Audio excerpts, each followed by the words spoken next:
Hello. Yo, what's What's up? going on? Not much. How you doing, brother? Yeah, not too bad.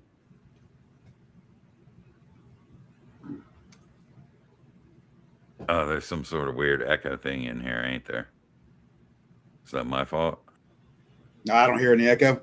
Sound good on my end. Oh, never mind. I know exactly what it is.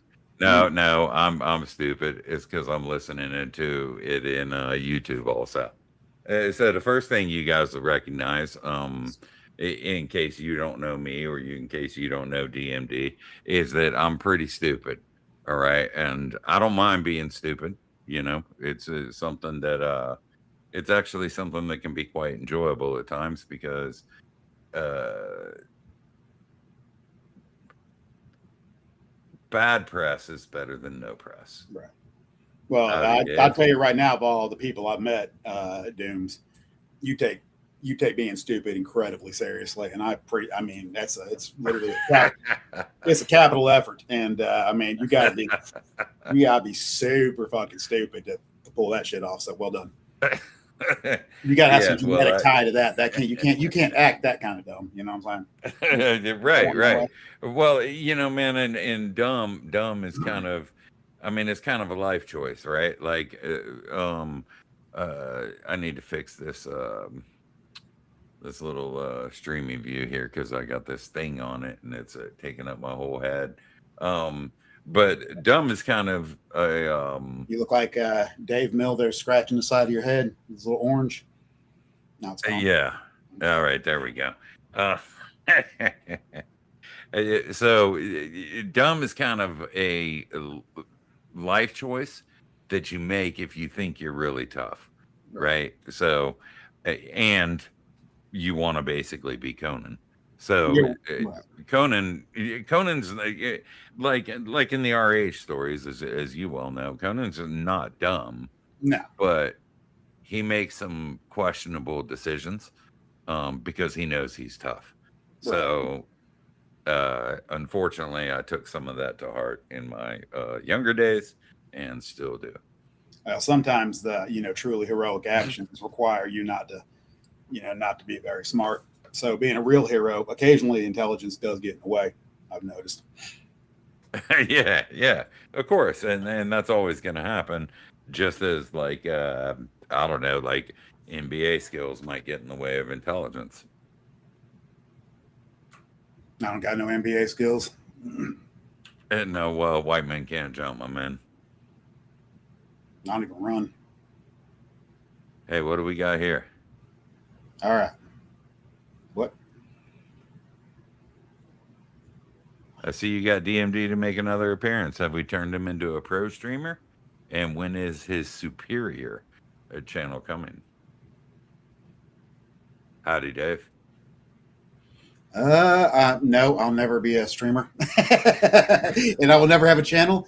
I will, though. I have a cool idea, and I will run shit online though and play some serious D&D through the virtual medium or other games. Though that's amazing. You should even ask that question because that's why I've come here. You know? It- Right. So the basic concept would be that you'll appear on stream, right? As you've obviously done. Um, If you want to hear me run my in the mouth, proper places. yeah, Or well, I'm happy to hear you run your mouth.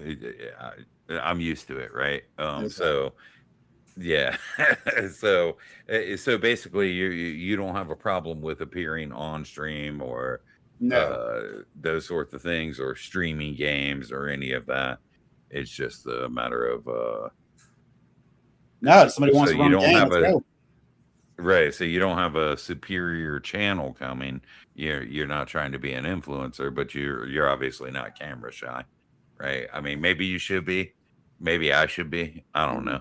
Um, Well, but no, I'm just. I was basically, I mean, what greater channel can there be than Doom's words? But at any rate, um, just saying. ah, yeah. Well, unfortunately, my drinking horn doesn't. I'm not going to take a drinking horn and put it in a stand, like a wooden stand, and then No, I grab it know. and drink out of it. You spill those Yeah. anyway. They never spoil. Yeah, I've got my horn over there, and I don't like my horn to be like sawed off and resined at the bottom so it sits up straight. I That's like not the corn. real actual horn. That's a metal. Yeah, yeah. I've got a couple. I've got got some D&D thing and some Slayer thing. Right. Well, my awesome wife hooked me up, so she knows me perfectly. Yeah. So yeah, I mean, I appreciate you having me on. Michael's saying, Was that? yeah, I don't mean to interrupt. Oh no, go right ahead. Yeah. So, Michael, well, I figure if the audience is going to talk for us, then that makes our job way easier, right? Because we can just answer that junk. Yeah. So Michael, as a follow up, says, "Sweet, we'll have to get DMD on Patty's for an interview or a Saturday game."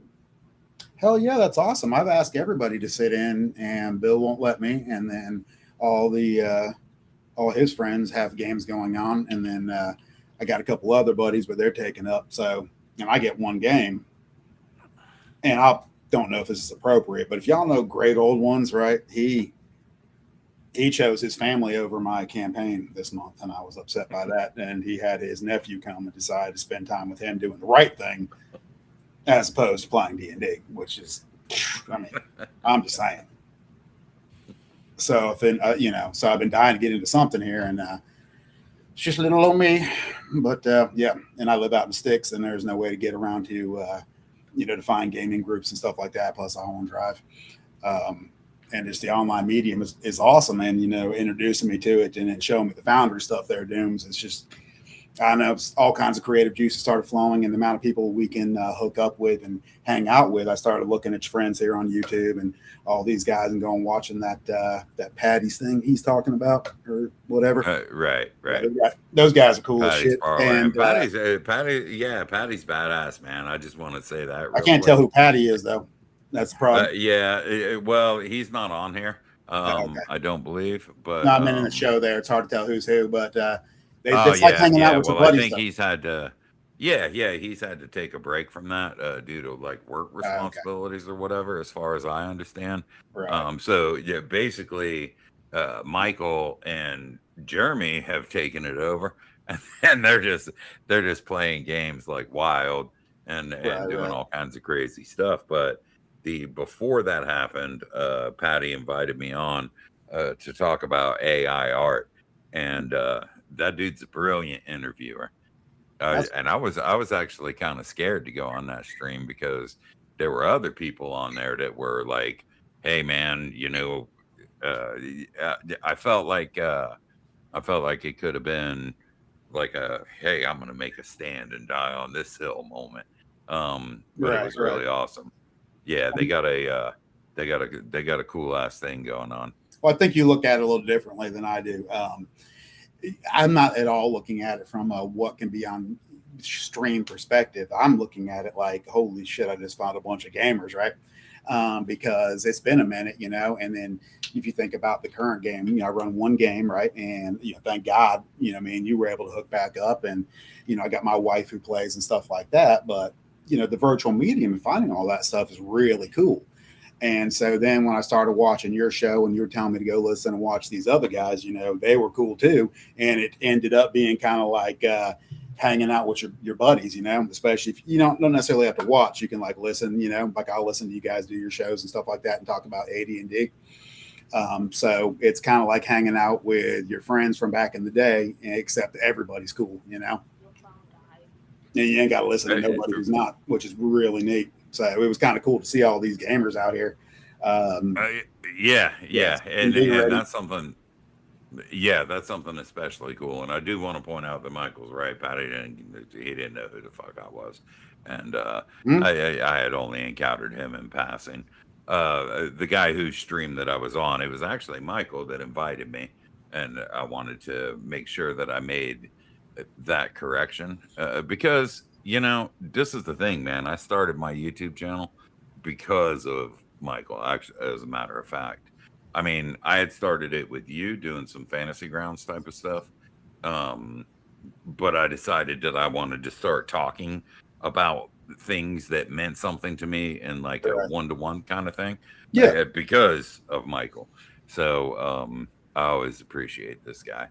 That's cool. Well, you do a good job. I wouldn't. I wouldn't be sitting here without this. Well, he's not a very good guy.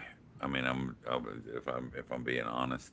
Well, neither are you. So I mean, you know, it's not like I don't think none of us are good guys. Yeah, we're hanging out on Pirates Cove. Yeah. So one more thing that he said. So there's a couple of one more thing. Let me just read through it real quick. We play something new every Saturday live, and are always looking for someone to run something, especially if it's their product or something they've been itching to try out.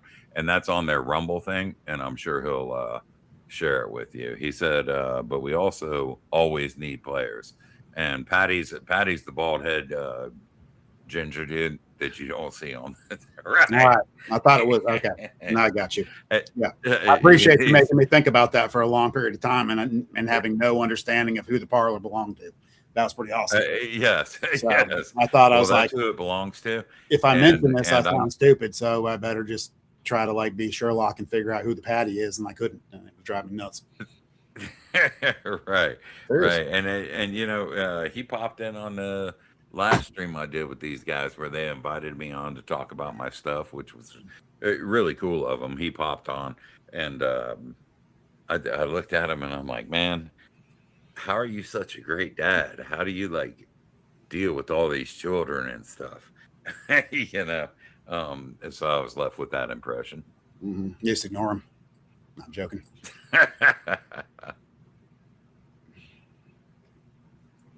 Hey, Dave with the truth bomb. Thank you, Dave. Best player in Delver's game. Yeah, Bill. We called him Bill. I say I've been trying to call him Doom's Word. So I'm like acclimating the wrong way. But it is. Yeah, he's a massive player. You know, if you don't, I'm not going to try to bore everybody with old back history because that's in some other one. But basically, I met Bill when he was in 6th grade. He had gym class.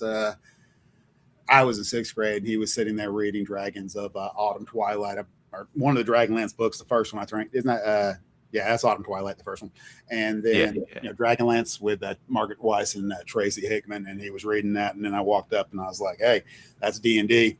There it was, you know. And ever since that time, I can say that him and I have had so many adventures throughout the years. You know, that's 50 years ago or 46 years ago or something like that. And many of them, most of them, are related to D&D or gaming interactions that were spawned from, you know, seeking out other individuals to game. There was a place, you remember Enterprise, Bill? Oh, yeah. Yeah. In Orlando, there's this place called Enterprise 1701. It's a comic book shop. And I remember being a kid, you know, and I couldn't even drive. I was like 14. And you see the commercial come on, you'd be like, oh, no. And then we had this dude, James, and he had gone to the Air Force or Marines or something like that. But he could drive, right? Yeah. And he would take us. And then we met this guy, Gerald, right? Now, Gerald had what's called a Roach mobile. You remember that thing? Yeah, man. That thing was like the cab light. I don't want remember the cab light. The cab light would come on. And if you were behind the car looking in through the back window when the cab light come on, you saw more roaches. It's like they're some kind of meeting playing poker. And they're like, what are you doing? You know, and they start moving away. It was ridiculous. Right. Anyway, so this dude would come and he would show up out of nowhere. The model of the car. Oh, I know. It was a terrible looking car, though, and like windows didn't work. You had to climb in, and there was a pile of trash in the back. But I'm getting ahead of myself, getting away from the story. So he would take us down to Enterprise on what was called a pilgrimage. So we would endure that disgusting disease bugged hell. Because once you got to Enterprise, you were in a very special place. And there was a cork board, right? Like you might buy at any kind of Staples. And it had some numbers and names on it. It would say, hey, starting up a game of this, starting up a game of that. And you'd have, remember, they would cut little tags. They'd have all their phone numbers written down. And slice it. Say it's spliced on the ad. And you like pull a phone number down. And it was the message board. The message board. Of like the bounty board. Right. It was a bounty board. That's right. Bounty board for getting that ass on some gaming. So, and it was awesome. And so, I mean, we just pull a phone number down, call some people. I mean, we actually remember that interview we did at that one place you lived in, how stupid that was.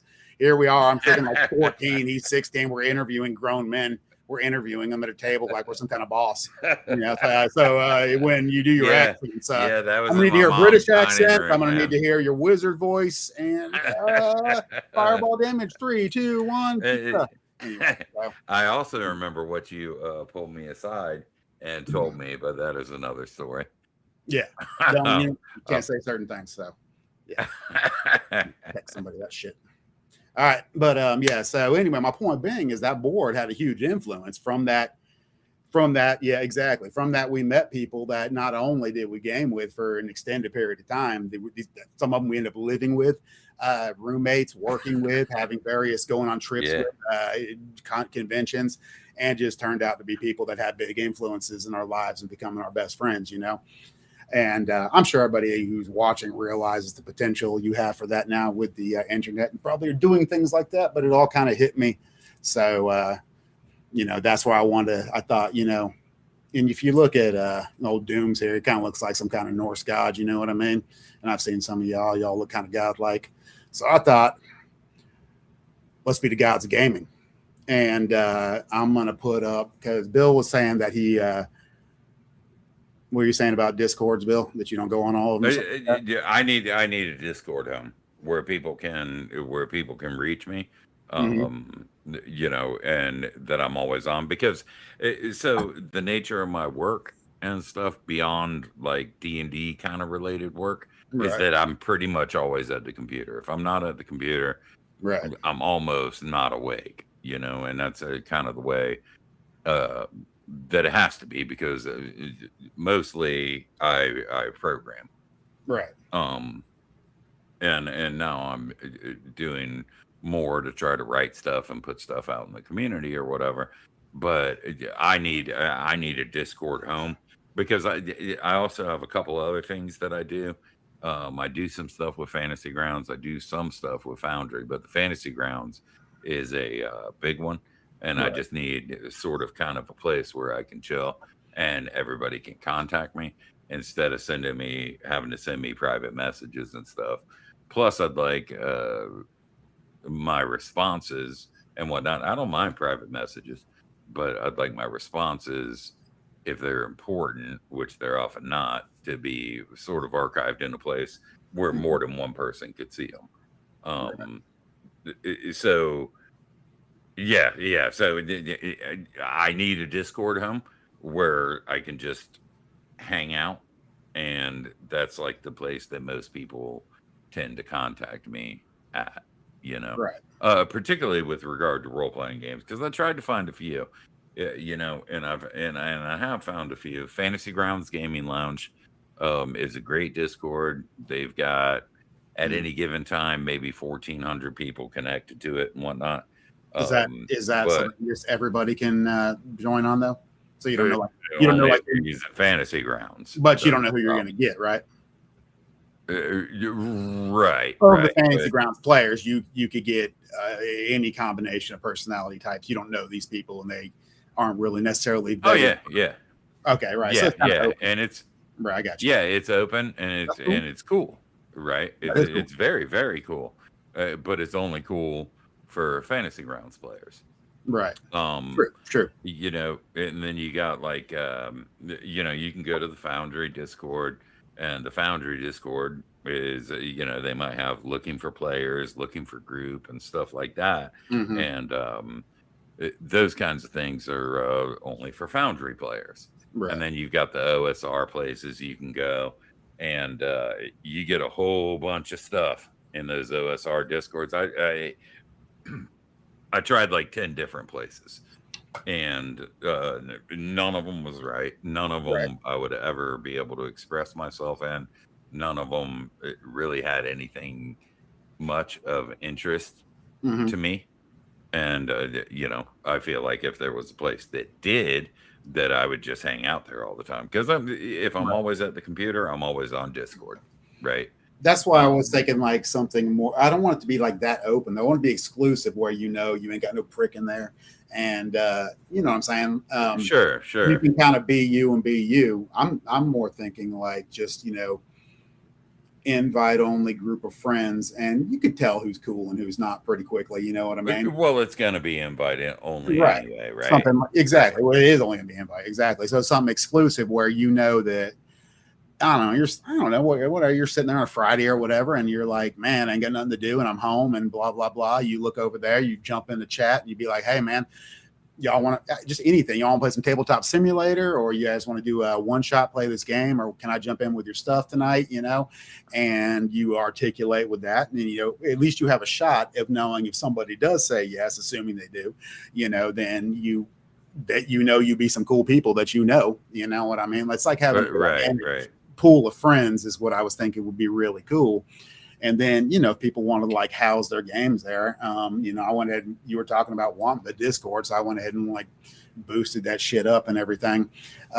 So, people could have their own categories and things like that they have complete control of for various games. I know that, you had recommended that start playing games. And I mean, one of, this cool guy, Shu, we met him through there. And I mean, it's almost like you got this insta friend. Those people you immediately bond with, and it's just like, nope, you're one of us right there. Those people. And I felt like as I've listened to a lot of these people you've recommended, Dooms, that I just feel like if I was talking with them right now, like any of these guys, they'd just be like, it's like you always been chilling with them. And I thought if we could get that group of people together, whoever they happen to be, which pretty much if you recommended somebody, or if I recommended somebody, or if one of our friends did, or one of your friends did, those would probably be some pretty good people. Yeah. Or somebody watching a video like this on a small channel, like the audience here. Like I would love to have all of these guys, anybody who's ever commented on my videos. Yeah, man, you guys are my people. Well, that's what I'm saying. But they wouldn't be listening to you. It's not. Your viewership on this is, well, they're obviously fucking cool, right? You don't have any, because if you're not cool, you're not going to like your show. If you're lame, you're not going to watch this shit because you're lame. So right. Yeah, that's my logic, at least. So anybody watching your show or your friend shows who you've showed me, I'm assuming all those people are cool. They seem like it. They must be. Yeah. For the most part, they seem like it. Sometimes I seem uncool. Sometimes you said they were all kind of cool, but you was the coolest, I think is. Wow. Perhaps I misspoke. Okay, my bad. Okay, must have been must have been Odin speaking. My bad. He kind of looked like Odin. Well, when I ride upon Sleipnir, he often controls my mind. Right on. And yeah, that's right. Forums used to be the place you could find canon materials. Forums collapsed. The canon is in limbo now. So, and something that's really interesting about that is, there's been a massive proliferation of Discord servers, just like there were with forums. But since they are so easy to create, given his last comment, it's a lot easier to create a Discord server and set appropriate permissions and all that kind of crap than it is to run like PHP or. It doesn't really matter what the medium is. It's like saying, go to this spot. It's here. The couch currently resides at this friend's house. You know what I mean? Don't really matter whose house that is. You're all going to go over there anyway. So it could be, same shit going to happen regardless where you show up to. And, it is cool because of those reasons. It's mainly cool because you can make the extra categories so everybody can have their own campaign there, and then use the, since I kind of boosted it a bunch, I got a whole bunch of data and stuff. So people could have their own little campaign, set up a little forum area, you know what I mean? And just have their own little stuff within the Gods of Gaming, because the pictures are really cool. And Gods of Gaming is kind of how I feel about the people I've interacted with through you. Yeah. Same with you, and it was a number of years ago that I ran some metal forums and stuff, and that stuff was called like Metal Gods. So the Gods kind of concept. I love Metal Gods. Yeah, it was fun. It was fun. Right. I remember that. Yeah, and that's awesome that you do. So, but one of my points was with the with regard to the proliferation of Discord servers or whatnot. Right. There's just so many of them, and there are Right. so many of them, and then you end up with a whole bunch of them that you've joined, and I want to get rid of that. You know, it's kind of like subscribing to a bunch of YouTube channels. I want to go into my Discord and delete all these things I don't care about, and Right. have a couple of places that I hang out at, including one primarily, one Right. primary Discord where I can, yeah, I don't care that I'm special or anything like that. I just want to be able to, well, Sure not about a that? short bus kind of special. Okay. That's I not what I meant. I was not Uh, thinking such. roll your charisma check, 5d6, because it's particularly difficult. That's called a bluff around here. Sorry. Just someplace, because I used to have a place like that, and then I just kind of fell off of it and stuff, and it became unfocused and whatnot. Mhm. And I'd like to have a place like that. I'd like to have a place where, and obviously we've kind of discussed these things, and I've sort of seen these types of things being possible on your Discord, Mhm. and that's that. I'd like to have a place where I can discuss rules with people, Right. regardless of game system. I'd like to have a place where I could just, where I could just jump into a game system that I've never played before. Hey, Right. I got 2 hours. Yeah, I'll go ahead and jump into. So I'm saying. I'm not going to jump into My Little Pony, but that's the first thing that came to mind, right? And I don't know why. What? But I'll jump into a Shadow Dart game or something like that. Yes, they do have a My Little Pony fantasy role playing game. Forget I said anything about that, lest your head explode. But yeah, I'll never jump into like a story game or something. But something. What happens in a My Little Pony game? I mean, what do you do? Run around and kick shit, or are you the pony, or you ride them or something? Man, I don't know. Where's I this don't game know. at? Where is this game? Where's My Little Pony game? Okay, now let me make sure that I did not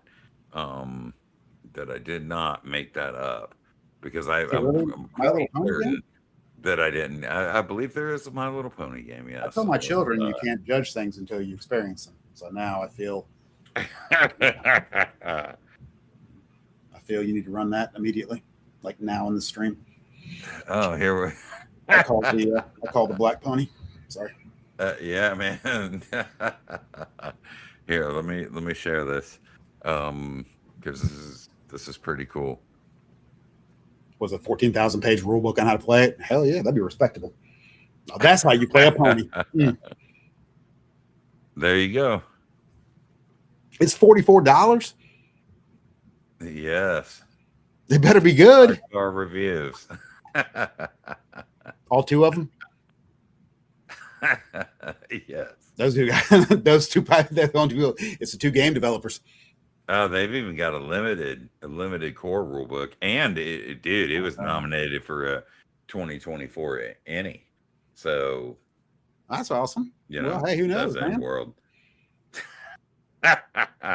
Not me. All right. Well, and I guess probably don't intend to find out. If I had to guess, there's no Foundry template for that. You might be the progenitor, the diplomat, the ambassador.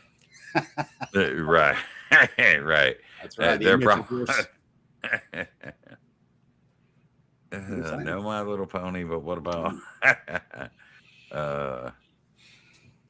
Well, I mean, we run around pretending like we have pointed ears and stuff. So who are we to say what is true role playing and what is not? Indeed. So yeah, Discord works best if you have one or two you game in, and otherwise just use it to direct message and send pirated. Yeah, and that's the thing, really, is that I don't have any that I game in. I have individual campaign ones that I game in, but I want something where I can schedule games and where I can join schedule games. And I don't have one, and none of the ones that I've found over several years have been actually like suitable for me. No, My Little Pony. What about Horse Girl? Or they are real games. SNL is in fact a real game, and I Well, you looked know at it what? and it was dumb. If they have a good time, then you go with your bad self.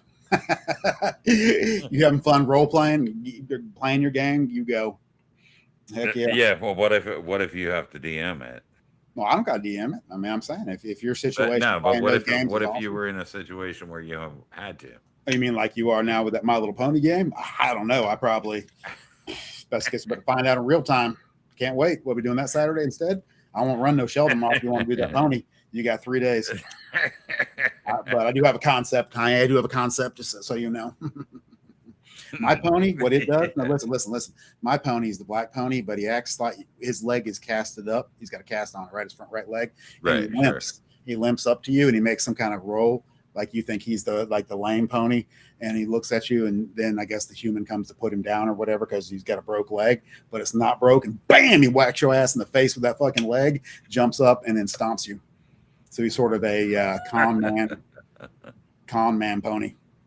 So yeah, you run that this or the weekend. That's me.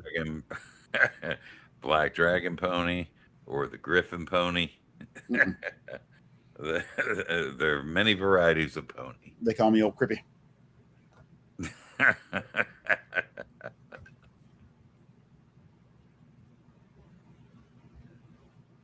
All right. So much for My Little Pony. That was a great segment. I'm sure you're gonna.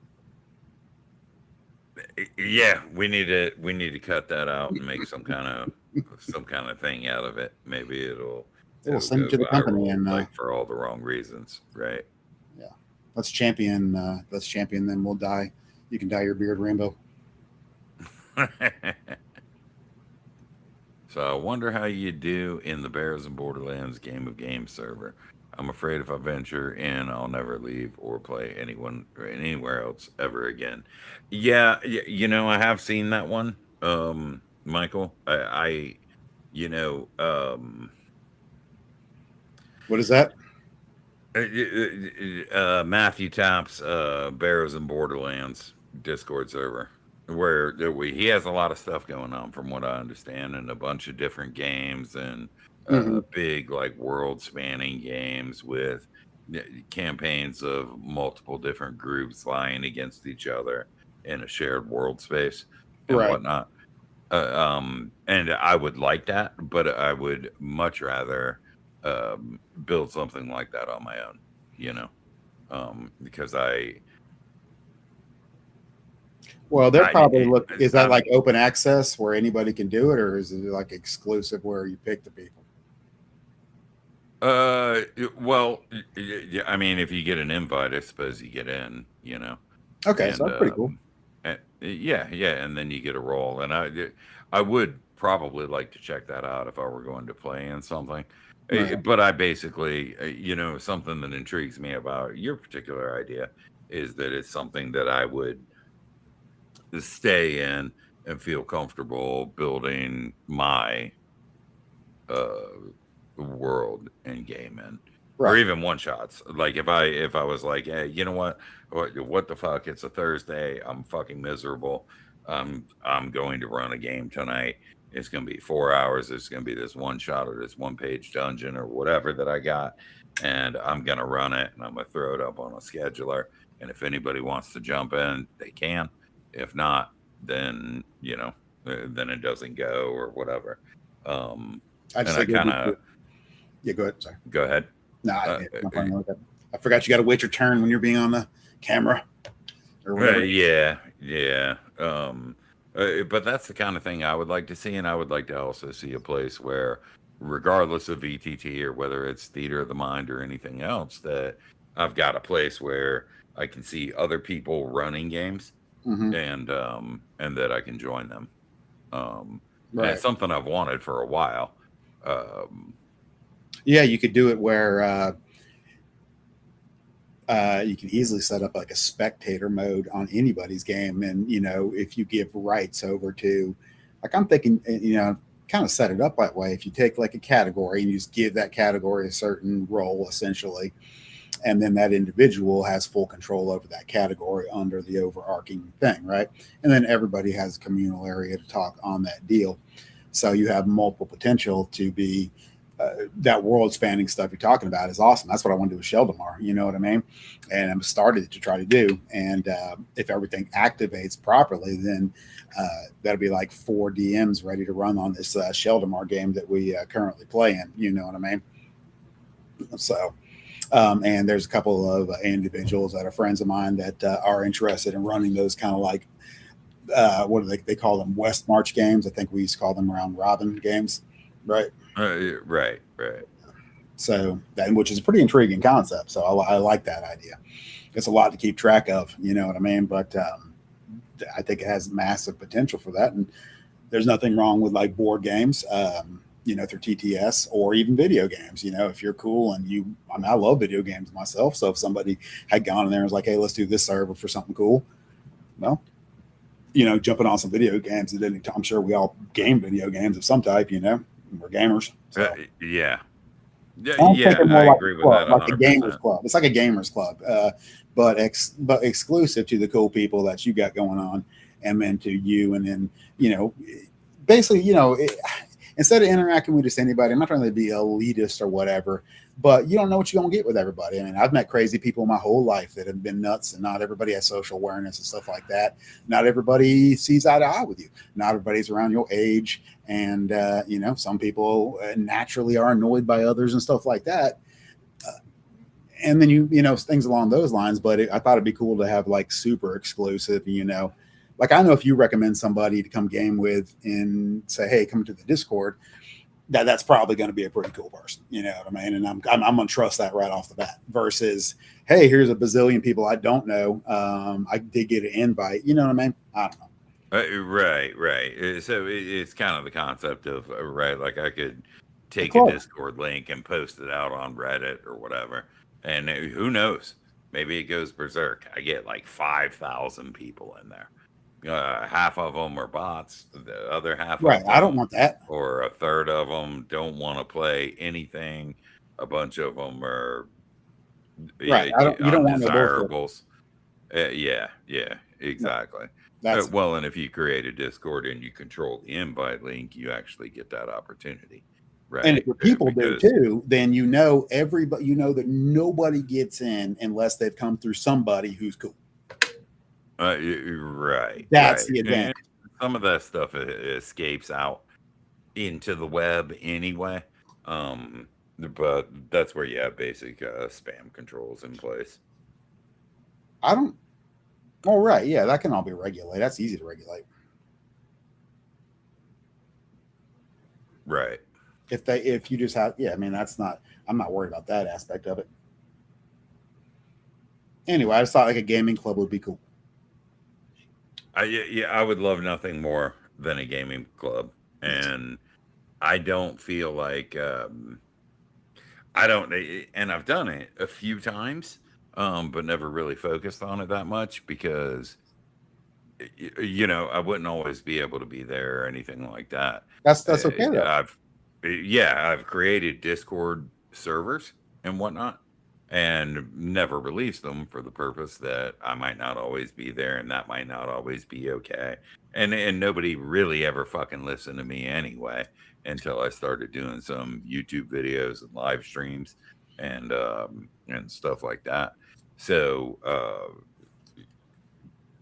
I would love a place like that to where I could just run my own games. Yes. I think I said it before. And jump in. And if I've got a little bit of free time on any given night, I can jump into somebody else's games. There's a scheduler in there. That's right. There's games up on a calendar. I can suck people in my Sheldomar game that's right. I can like suck people into my Sheldomar game and then I can play every weekend and I don't care if you're on vacation. Right. It's and yeah. You know what I mean? That's the best part. Everybody can have like Right. these gaming guys who is like at the bare minimum they're going to take the game seriously. They're going to show up. Right. They're going to be cool because they wouldn't be there otherwise. You know what I mean? And they're not going to have some issues, and they're going to be straight with you. I think it's cool. Game club. It's like getting all your boys together. That's how I've really felt since I've been, listening to all these YouTubers and going these places you've recommended. Especially if you like put your earbuds in at bedtime, and you lay down and listen. It's like you're almost there. You're like chilling on the gaming porch again. Feels good. Yeah. Nostalgia. Right. Agreed. I'm sure. Yeah. That's how I feel, at least. Yeah. Same here. So what would you so I mean, are we going to go down that path in the conversation? So you basically set something up where we can do that, because that's where I'll hang out, right? If you've got something set up or relatively reasonably, even if it's just got the minimal basis of information, that's somewhere where I would go immediately. DLS D25 guy. What's that guy's name? What's your name or his name? Yeah, we just call him Michael. Okay, well, that was his idea because he was. It's actually all his idea because remember when he was asking me for that Discord, or he was asking somebody for that Discord when I came in the other time. I think it was you. Like when you get in the Discord, and then I was thinking, man, this guy seems pretty cool. And then I watched that one video with him. He was a guy that was had a character sheet right underneath him, plus the face. Anyway, I think unless I'm totally wrong here, but anyway, he seemed cool. And then I was like, yeah, let's make a Discord and hang out with people like this. So I was like, man, I already bought a Discord server for our game, which is probably overkill. And then I just kind of like jumped on. I don't know. I got creative. Right. So yes, and yeah, yes. Because that's something, and I'm going to belabor the old horse or something, but that's something that I really want to do again. I want to have a place to run a game, and I want to be able to run a game that I don't have to depend on players being there every week in order for the game to run. They don't necessarily have to depend on me because there's another game that they could play. So it's kind of like fitting the adult into TTRPG, but it's exactly basically the idea of an old wargaming club. It doesn't matter who's there, it's the library, man. Remember the old was it West Branch Library in Castleberry, Florida? Yeah, exactly. You want me to tell them about that? You just went there. You want me to tell them about that? You want me to tell them about the Castleberry Library? Sure. Yeah, sure. And you just showed up there, man. Yeah, so they had a gaming club at the Castleberry Library. I don't remember actually how I found it. Do you remember that part? I remember what happened later. I don't remember how we found it. I want to say it was you who found it, though. I forget where we saw it at, but somehow we figured out that there was a library in Castleberry, Florida, which had a game. No, it was the Intergalactic Gaming Club. That's who started it. Remember that Intergalactic comic book I forgot. Yeah, I forgot all about that. That's hardcore old school. But anyway, they started up a gaming Intergalactic hosted, which all that meant was getting the key to the library conference rooms after dark and being responsible for them. And I guess I don't know if they still do that now, if it's a more trusting time, but at any rate, so we went to the game. We met a lot of people through that, and there people have campaigns there. And then eventually, Dooms and I, the Intergalactic people who ran the comic book store, they weren't really friends of ours, but we just sort of talked to them about the club a little bit. Man. And they didn't want to be responsible for it anymore. They couldn't because somebody had to get the key, show up and open it, right? And that was becoming an issue. So, it was going to shut down. And then Dooms and I was like, well, I'm 14, which is super responsible. And he's 16 and neither of us drive yet, but we got this dude with a Roach mobile and he'll take us up here for sure. And this real tall dude who's a friend of ours, so if you want to give us the key, then we'll keep this thing going.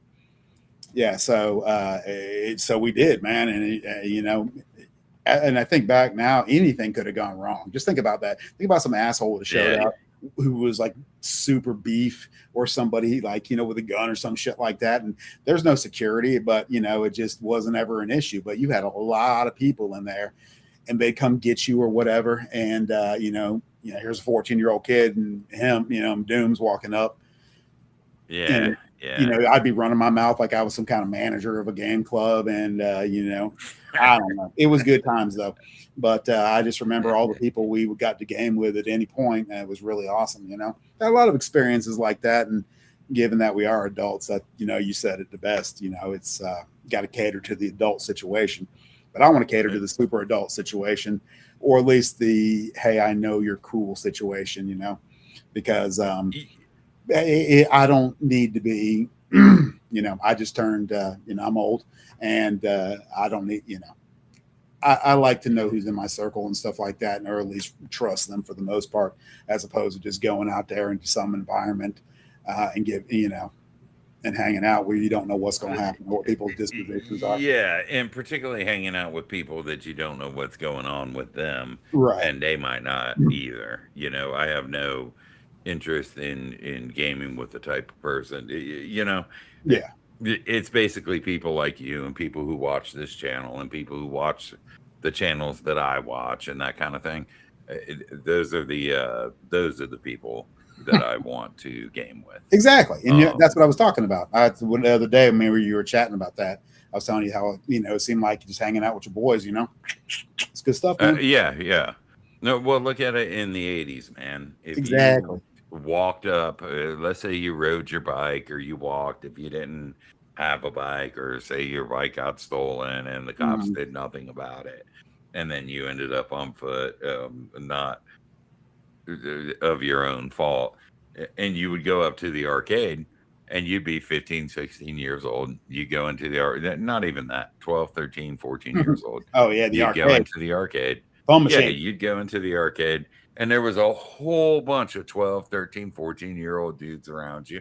There might be some guys with the feathered hair and the comb in the back pocket. Those kind of guys who were a little bit older, who were really good at games like Gladiator and stuff like that.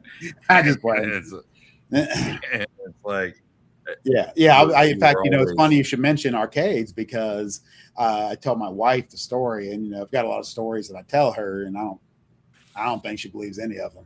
But I do know that one story I've told her that she probably also doesn't believe is the insane distance. Remember when we had to ride our bikes from your place there in the Springs all the way up to the freaking fun machine? That took 8 hours of riding a bike. Yeah. You remember getting up at freaking 6 a.m? You get there and you're like, you want to die? Yeah, and then, I do. But it doesn't matter. It kicks in. You're like, cool. Now I can spend that $1. Did I? And only old school Orlandoans will remember this type of thing, which is helicopter.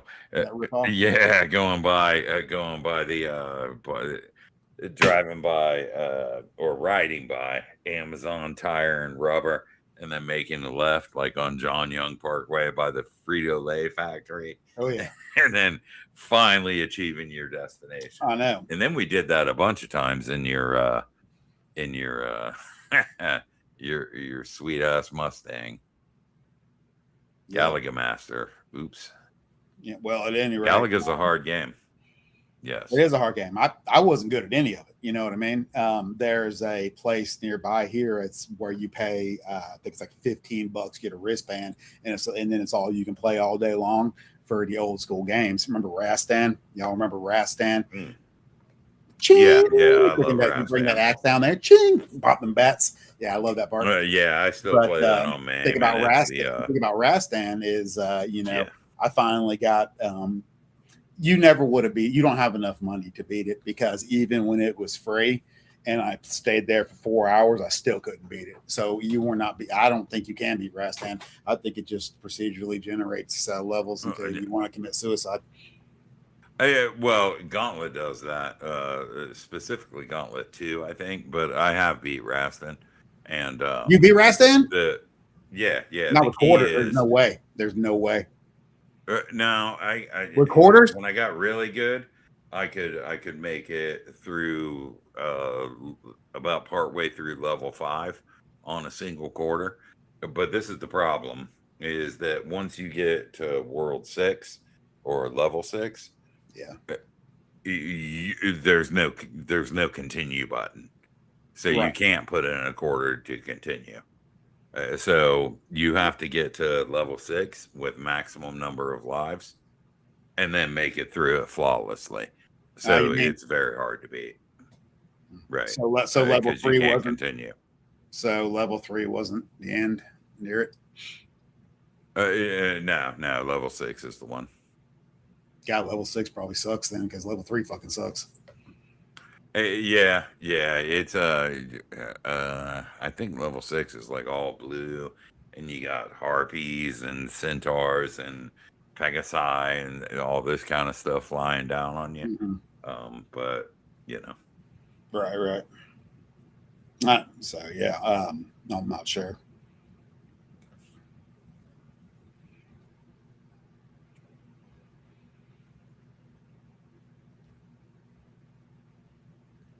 Yes. That's right. And you still die. And there's two types of dying. I realized there. I try to like empathize with the experience and be like, man, okay, actually act like you actually spent quarters so far. And you're like, life 163. That's how many quarters I'd have stuck in that thing. You're like, how much money was that? I never had that much money. I just wonder how we would always like show up with, maybe $4 and somehow have a whole day. Of course, probably it was the air conditioning and the fact that we had heat stroke when we walked in. Yeah. So you could just walk around and put a quarter in, like, Right. and be like, okay, I'll go ahead and play a game right now. I don't want to waste this quarter, so I'm gonna use it on something I'm good at. That's right. And having $4 and change was never as good as having $5 that you could put in the token machine to get the 5 extra tokens. That's right. You never had enough. Yeah. So,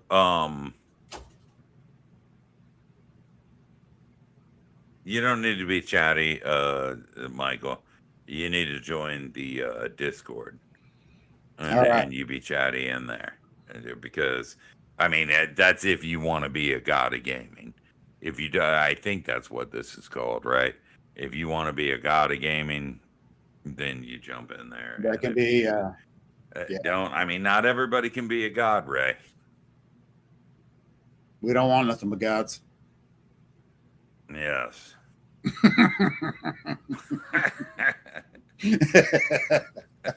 better have some mythic shit.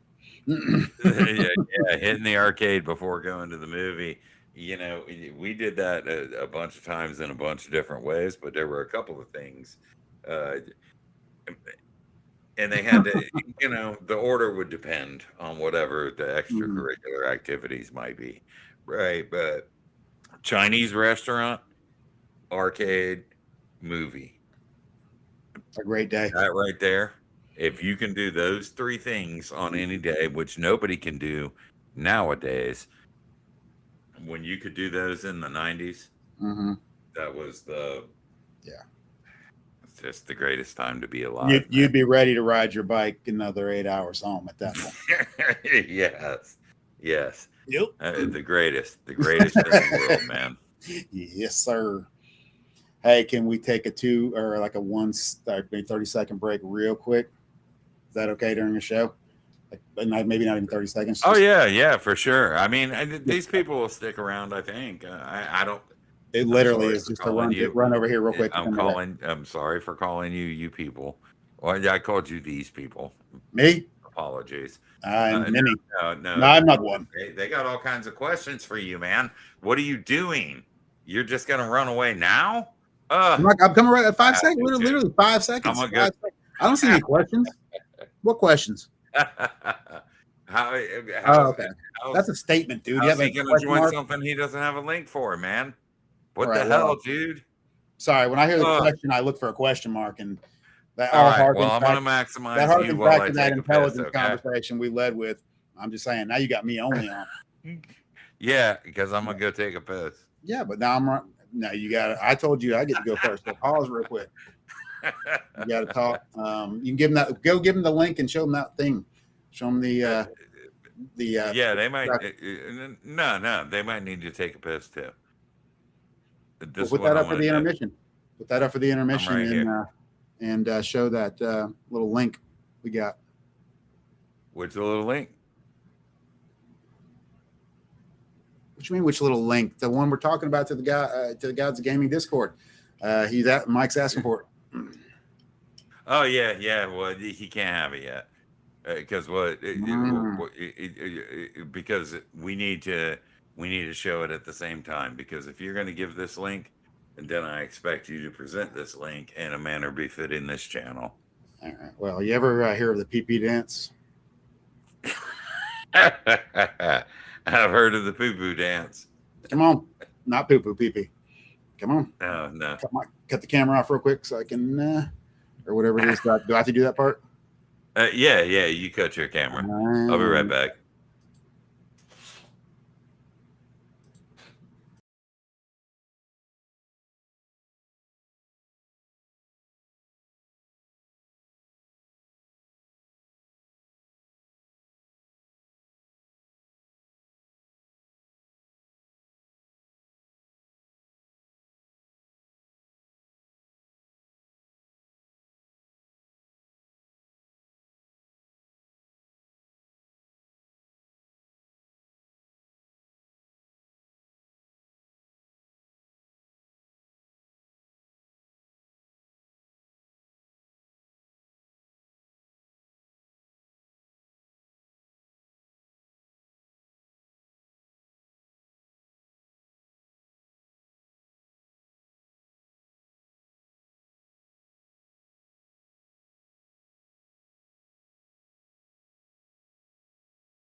Apologies, gents.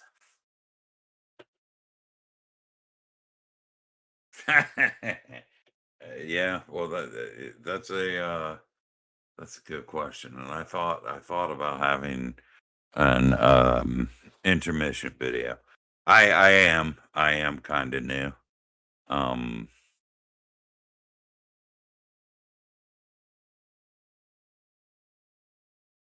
Live in person BillCon.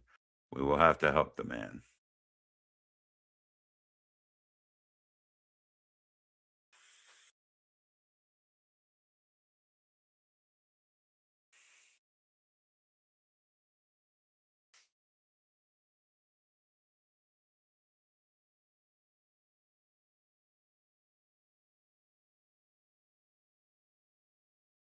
I got this. This thing has this cool little React thing. All right. The hell was that? You coming back, man? Oh, I see. All right. So, and then I think, all right. So what I want to do, everybody, is, man, it's summer, which is great. And I think that this Saturday, we just need, let me run a game for y'all. I could do 3 to 6 people. And then you were saying we can just do like the top, I don't know. Steven can run it too, and so can Shu. But I thought we could just all, if we can get if we can just get like 6 people, then Doom said he'd play. And then Yeah, I just think Foundry's freaking awesome. I love all the stuff you can chuck up at people. Anyway, I'm not gonna get sidetracked talking about how good Foundry is. My bad. Anyway, let me run a game for y'all on Saturday night, and then just come to the Discord. And really, it is just a chill thing. I don't even want it's not a thing. I'm just basically Doom showed me a pool of cool people, and if you sort of take the the entertainment YouTube element out of it and just look at y'all, you just cool. So it's my peeps, and I realize that I got like 6 peeps who are hardcore, and that probably stay that way given my age, where I live, and my career and all that, unless of course we rally up the gods. You know what I mean? Yeah, and I agree with that. I just pasted that link into chat. Anybody wants to show up, listen, I am all about running more games. I haven't been doing it enough, and now that I'm trying to publish some of my more advanced stuff, I need to have a place to run these games. And I mean, basically, the fact of the matter is I've chosen this place. And that's that's typically you look like we made a little picture, and if you look very closely at the head god, looks just like. Oh, really? Go zoom right in on his ass. It looks really cool. Well, I think. Let's see this guy. Bring him up on it. Can't you put him up on the? And I was working on a little intro video for this, but I dropped the ball because his family wasn't having that. How many families are going to get in the way of what's important in life? Every single one of them. Let's see. So I'll save that image. All right. Well, anyway, every single family. I'll run a game on Saturday night, and it can be variable time. I'm Eastern time, and literally just. I mean, not like a streamed event or nothing. Just come in and play, and then play some DMD, because after that, I have to go someplace for like a week and a half.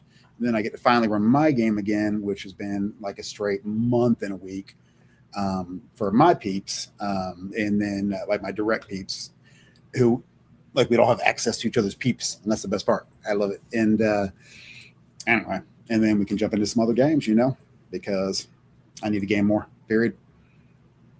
Yeah, so do I, and I feel like a lot of other people are in that position, and that's one of the things this is about, right? At least as you've described it to me, and I'm willing to go with. Like I said, I need a place to chill. Well, you want a place to chill that you're not going to deal with any bullshit. That's the main thing. Yeah, absolutely. So let me see here. That was my issue, because I ain't got no time for that. Right. I need to know if I'm communicating with you. You're not lame and a psychopath. And hell yeah, look at that! Isn't that awesome? It looks just like Bill's nose. If you get right up in on the zoom in on Zeus, or whoever that Zeus right there. Man, zoom in on Zeus's nose. Look, it's just like him. Look at him, dude. You weren't supposed to reveal my secret identity. Look at him. Oh, Lord have mercy. Hell yeah. As a master pizza slinger, hang on. I'm zoomed in, and it's like lagging my shit, and I don't know what. There we go. Looks good on my end. As a master pizza slinger, Fridays and Saturdays are out for me. Well, I would say that's something that that's one of the reasons we can remedy that I would want something like this, because somebody might be, and I had a couple, man. I had a couple, and they were really good. I could just sit around. There was one of them. It had like 3,000 users, man. Hey, cool OSR thing, and I could just hop in this OSR thing, and I could play whatever I wanted because there were like 12 games at any given time, and something happened where the Got a dude couple coins, got right? hurt and shut the whole damn thing down, just out of nowhere. But it was good. I haven't found anything the same since. That's cool. All right, so Saturdays Michael's booked from 5 p.m. to 9 p.m. playing with Jeremy on stream. That every Saturday, but we can Well, yeah, but we broadcast can. within your game when nothing else is scheduled. And that's a good point. If they don't have anything scheduled, There you go. they just broadcast whatever you're doing. If you know, Yeah, hell yeah. Then I love making up stuff, man. And the I mean, I looked at some of the. It's so fun to make the stuff in Foundry, and then using the dungeon draft. The problem with dungeon draft for me though, and I don't know how it affects you guys. I got to watch it because I'll be like, all right, that was a good 4 hours work on that 5 foot square. That 5 foot square right there, is going to be amazing when they get to it in my dungeon. Now I know it's a 120 square foot room, but that square right there that nobody will even notice is amazing. Dungeon draft sucks you in like some kind of hypnotic thing. Yeah, it's very in terms of you go through a process trying to learn it, and learning it involves getting inside the head of the dude Megasploot or whatever who created it, and being inside his head causes you to have to think about things in a much different way. Yeah, so I have a very specific dungeon draft workflow that makes sure that my rooms, because I had to develop one that made sure that everything was kind of perfect in the way that it's really in the order that I traced it. So Michael says his thing from 5 to 9, I think he said it was, is Pacific time. What time would you be running I don't know. It's all jumping Saturday game? I mean, you could always do it Pacific time if they wanted to restream it, right? Well, see, that's the best thing is that you don't you can WAP whenever, it's Saturday night, man. I'll roll out, Right. I'm sure you guys who are listening have done this as well, but just a quick side story. I know I keep doing that. Hopefully you appreciate it, but it did really happen. I promise you. It would be Friday. I remember I was in college and it'd be Friday. I'd be so excited because I knew me and this other dude named Mark, we were going to go to Doom's house here in Orlando, which is about an hour away from us where we were. And Mark was a pussy. Yeah, but Bog was not though. Anyway, so no, but you had to play his character many times because he fell asleep at the table. It's okay. Now, however, he still reps fell it, and that's at the table. Every single person's passed out. Don't even. But at any rate, so we'd go to Doom's house, right, and we'd show up at about 4 or 5 on Friday, afternoon, and it was on right then. We start playing a game, and then we would essentially play all Friday night till pass up. Wake up Saturday first thing. I usually be the first one up, super excited. They're like, "How the hell are you up at 8?" And I'm like, "Let's go," and get a good breakfast and start just destroying them D&D all night long to the last few moments. So much so that our experience began to articulate with the randomosity of the soundtrack we were playing through our little speakers we had there for our background music. It's kind of an amazing experience. So yeah. So, but my point being is that gaming at any point, just having a good time doing it is what I'm all about. Hell yeah! I'll roll out this. You've got this roll with the gods, and you also have something else that I can put up here, right? I believe so.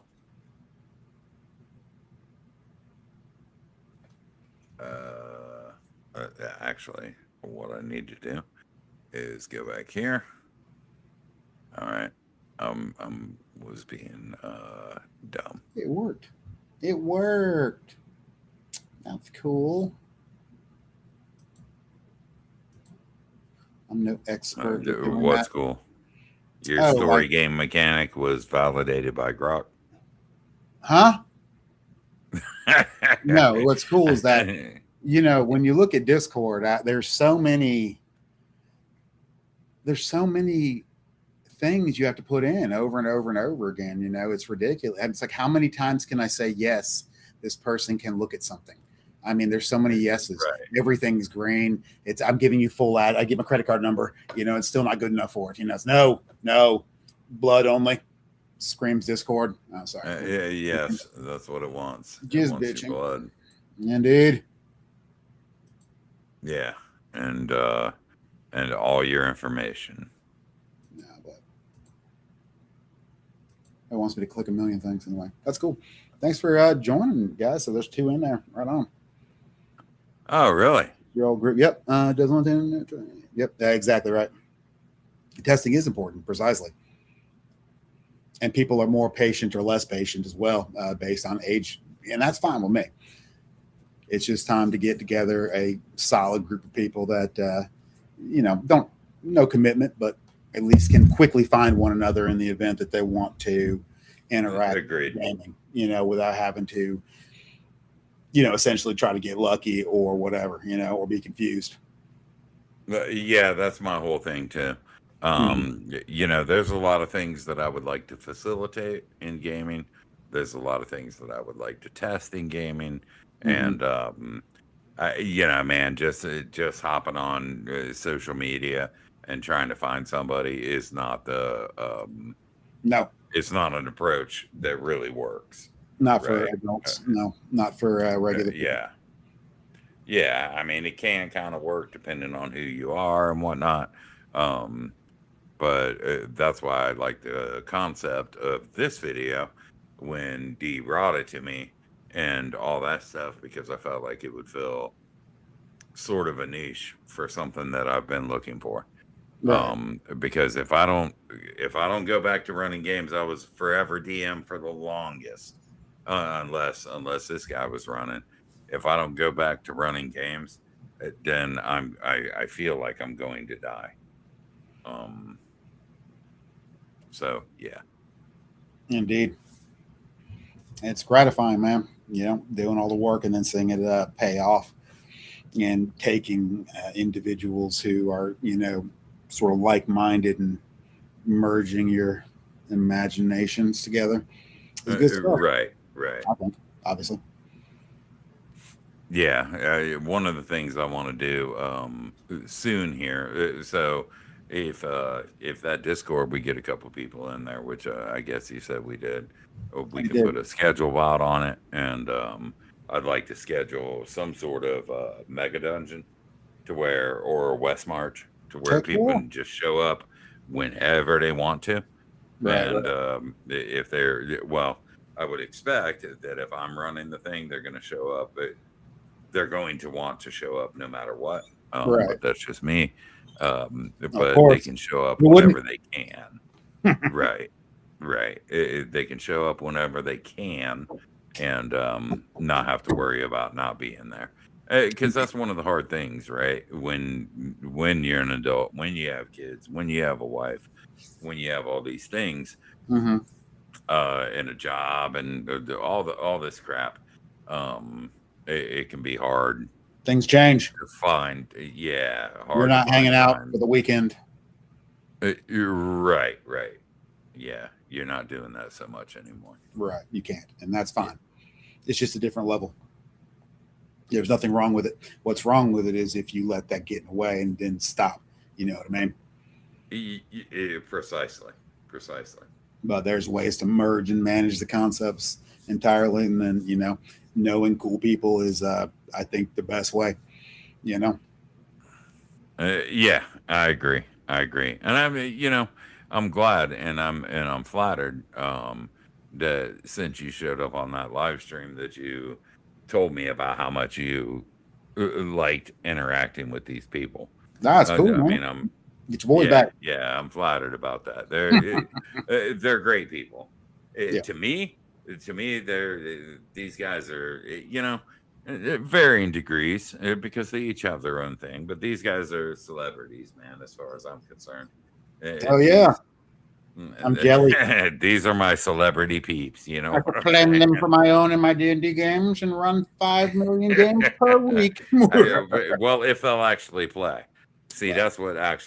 that's what would take them from celebrity, to sort of demigod god status, right? If they actually play. And I think they do. I just care about competing campaign arcs between two desperate groups of people. I think it's cool. Right. So, that's awesome. If I die, Michael, like actually die, I will yeah. I don't just want to say some shit. I need to mean it. So let me get back to you on that. I can jump on that. So you're gonna be the executor of my will? Nah, but I can relate because of Brad. What will happen is that in my Sheldomar game, I will create Bill in some manner, personality-wise. It'll look like him. I'll take his pictures and turn them into some kind of image of him as something cool as shit, and then I'll role play him, and it'll be like he's still there. Yes, but Michael wants the D&D books. Okay, yeah, you can have all that shit.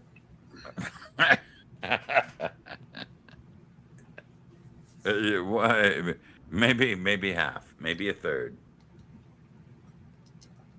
What else you gonna do with them? Yeah, well, that's it. I mean, what am I gonna do with them, right? Right. You could mix them with your ashes. Well, the real problem with the old collection, even though I love it very, very much, the real problem is that when I'm actually using the materials, I'm not really pulling them off the shelf, right? Right. True. It's basically PDF. Well, you can search. I mean, the search function on a rule book is insane. You know what I mean? Right. What was it? I remember like 2nd edition.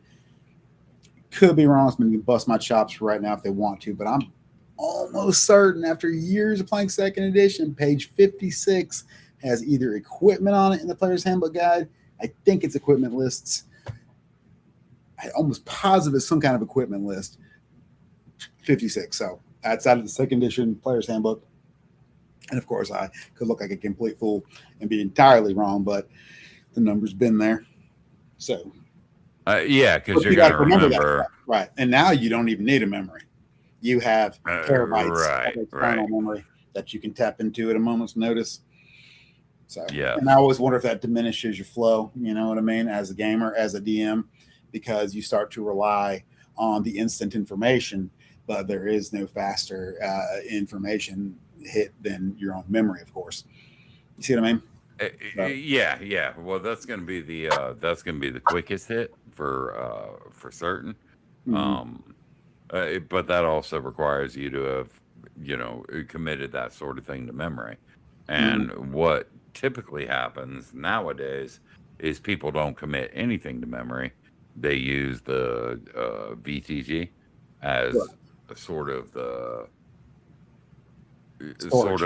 whatever the VTG does is what the rule set does. No way. Regardless. No way. Yeah. You got to, that's exactly the opposite as it needs to be. Right. That's what I have dealt with. So when and that's the hard part, because you have to hurry up and get up on writing that module real quick, So when I write my adventures, I got to write that shit quick. Well, not really quick, but that takes a while, right? Then after that, you have is a 2-pronged component with virtual. Then you have to go and then make it interact appropriately with your game. Like I wouldn't necessarily, if I made up just a written game and played in person with y'all at the table, I wouldn't run and test the combat first to make sure it works, because I have the rules memorized. I'm talking to you. You've got your character sheet. We pause and discuss. It's at the table. But when you have technology in the mix, it's supposed to illustrate things and automate things to some extent. it's a double-edged sword with that, because you have to go you either got to go test it first to make sure it works, or B, don't use it. You know what I mean? Because the worst, and I've already run into this a couple times, I've been doing it, is technology did not work correctly. No. And, and then you get some kind of cluster going on in the middle of your game and bogs, So that's right, so that's annoying to have to do that aspect of it. But if you want to do it right, man, you got to run in there and test some combats out and at least make sure your guys are working. Ideally with the PCs themselves. So like in my campaign, I'll run Petrus in there and have him try to like heal in an attack of opportunity situation and make sure everything's cool with that. I check you check your armor class and make sure everything's good. And that's annoying, you know what I mean? Because at the table, I would just tell you, and you'd be like, all right, -2, or something like that. Right. So that's hard to do. But man, if you pull it all off and you make, you just the pictures, man, and like putting it all together, the sounds, you can force somebody's imagination to meld with. They're just so cool if you can pull it off. It just takes extra work, but it's so gratifying. You know what I mean? That's why I just want to run some shit. So yeah, exactly. And that's what I want to do. I want to run some shit and I want to play in some shit. That's right. And I don't see other people do it. At the times that I'm able to do so, rather than taking, because at this period in time, I take portions of the evenings exclusively to play games. And sometimes the evenings aren't best for me. Sometimes 1 o'clock on a Thursday afternoon is perfect, well, it's also a pool of individuals that are going to participate honestly in the experience, and that's important. You know what I mean? That's really what that's more what I'm thinking than timeliness. My time's going to be mandated to basically times that everybody's times are mandated to, who works during the day, during a week. You know what I mean? And it's kind of like right in there, the central time, so, but I want to know that, hey, if I go and hang out with you and you're here, that it's going to be a fun experience and not some, some weird shit or I can't trust you, or I got to watch out, because I don't know you. Yeah. And the other thing is that there are, a bunch of people across the oceans, across the pond, and whatnot, who -6, -12, -24 UTC time period, and those guys might be like up in the morning running a kick-ass game. I know, it's super exciting, Yeah, I can't speak no French, but I'm in. My guy don't speak common. My guy doesn't speak common, so there it is, right there. I didn't ever learn no common. I speak. I just talk, but I can move that miniature. I make that attack roll. Like if my biggest problem tomorrow morning was waking up in time to play a game that somebody from somewhere else is running, then that's kind of a good problem to have, Yeah, it's just good to have options amongst coolness, really. Right. So I agree entirely. We already run shit. You two should run good games. Well, doing my best. I would say the DMD online. I tried my hardest. My only fuck up is the interface online. I'm working on that, I promise. I know sometimes it isn't super smooth because I'll fumble the clicks, but it's getting better. I think if it was at a table, it would be good to go. So yes, I'm working on it. It's fun though. Right. Now, Bill, and I've worked on that kind of stuff too in my AD&D type of thing, and I never feel adequate, Right. Well, that's what changed it over from Tabletop Simulator and makes such a big difference. You know what I mean? So, right. I say that with complete love for Tabletop because, regardless of what else is out there as far as web browser based, there's nothing better than moving the pieces on that thing. And if you know how to play the game already, like zombies or something else, Yeah. Anybody in chat have a Tabletop Simulator? I don't know how many of you are out there. It's good stuff. I started running my game on Tabletop. It looks really cool. you want to cut over to Yeah. it, I'll See, bring. I'd like a Discord for that too. You know what I mean? Oh, To exactly. where, hey, I can just jump in and play HeroQuest or All some right. shit like that if I want to. Which is super You fun know? too. I love some HeroQuest. Yeah. So what tabletop is, if you've not done it, is I'm sure everybody's done it, but it's just basically a virtual tabletop, and these people online for free on Steam have put so much work into essentially just going through and creating the pieces for various board games that you might love. You know, we played Samurai Swords from back in the day.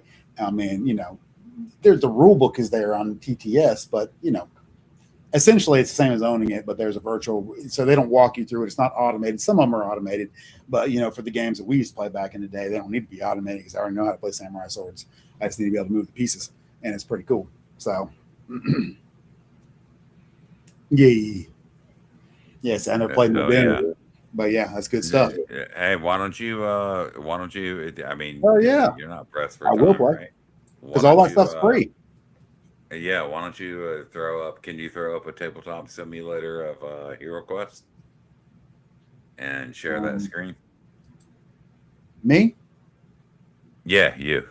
Okay. All right. So, Michael, you recently got Foundry. Jeremy and Patty have TTS, but I haven't bought it yet. We've just been real tabletopping. Yeah. By you getting more cameras, and that, you know, Steam will start, that's so if I crash, kind of what TTS is sort of about. it It's looks sort super of cool. about, yeah, it's sort of about kind of placing cameras in places. But your thing is a little bit different, Michael, and that's remarkable that you're able to run all those cameras through Rumble Studio. So, like, I can What do y'all run do? two or What do y'all three do to make cameras that? through this, Sorry, huh? no, I interrupted. I'm not used to.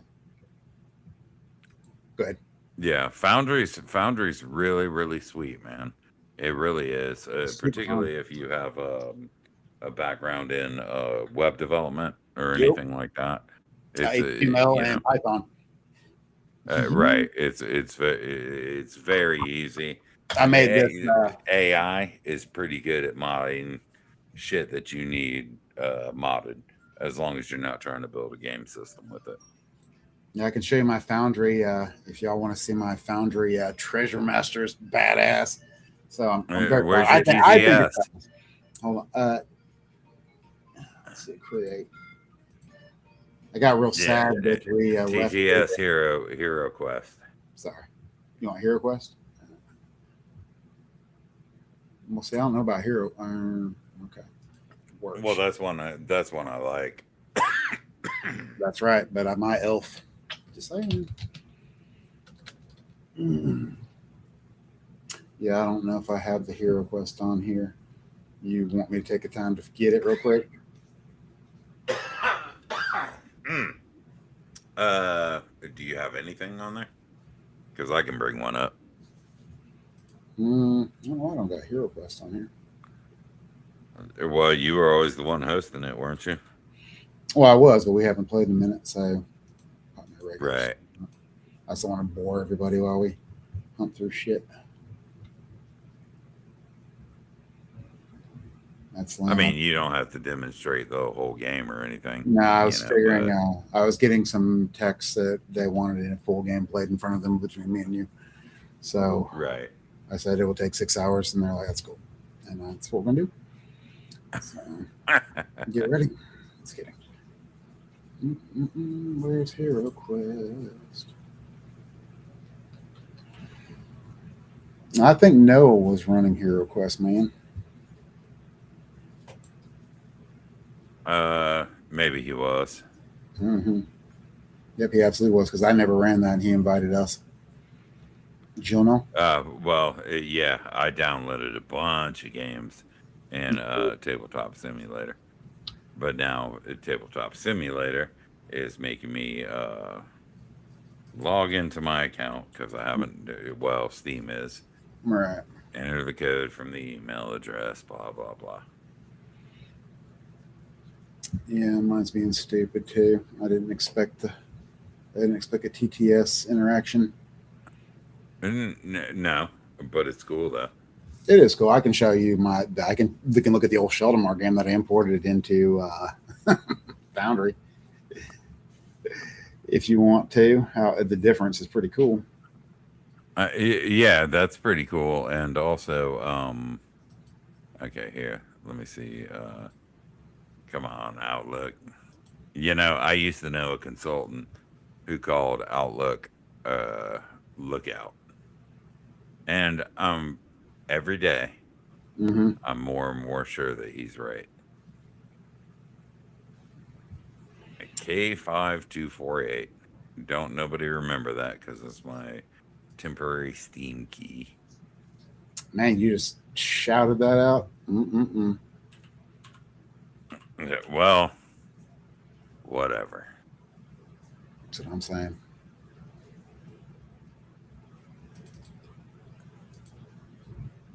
Tabletop Simulator is unavailable in Family View. Yeah, whatever.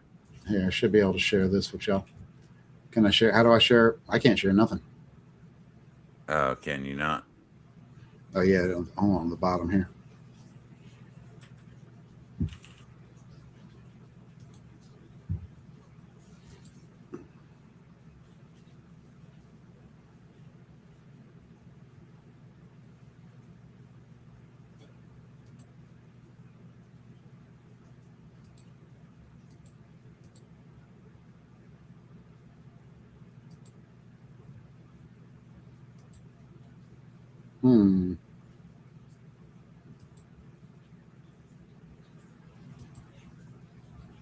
Yeah, well. Yeah, mine had to download some updates.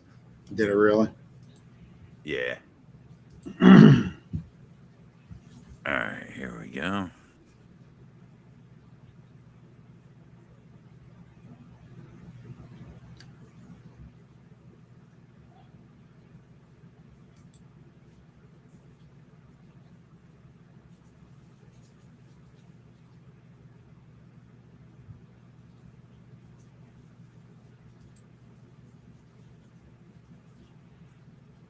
So yeah, you can go in the workshop and get whatever you want.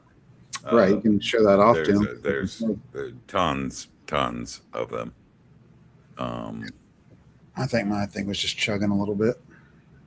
Oh, right.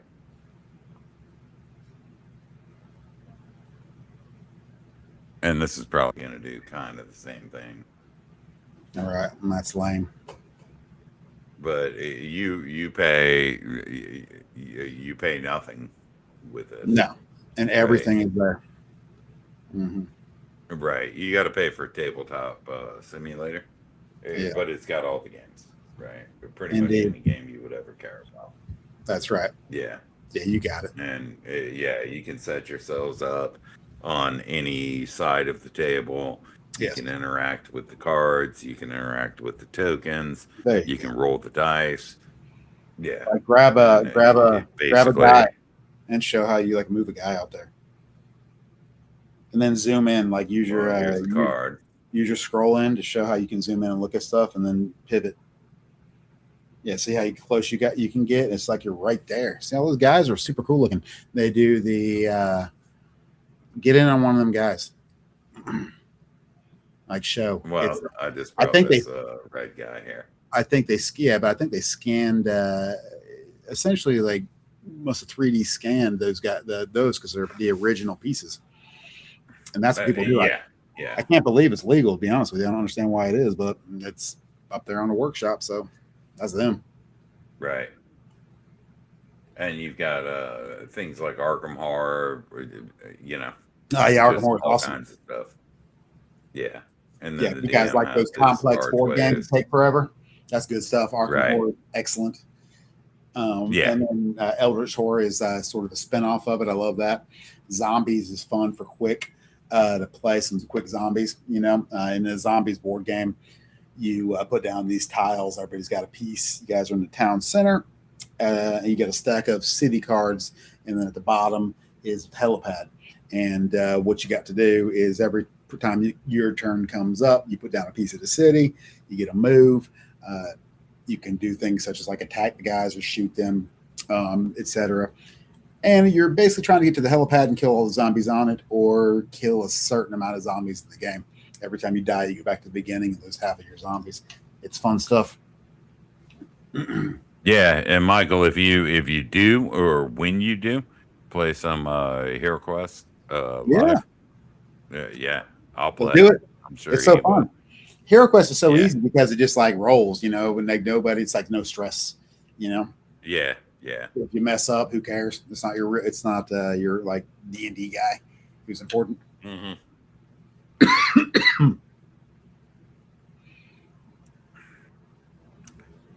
So what else we got? Well, one of the main reasons, I mean, it ended up coming up in chat for the TTS and whatnot. Right. See, that's another thing that I'd like a Discord home for. A Discord home where I can play my board games with like-minded people. Right. You know? Right.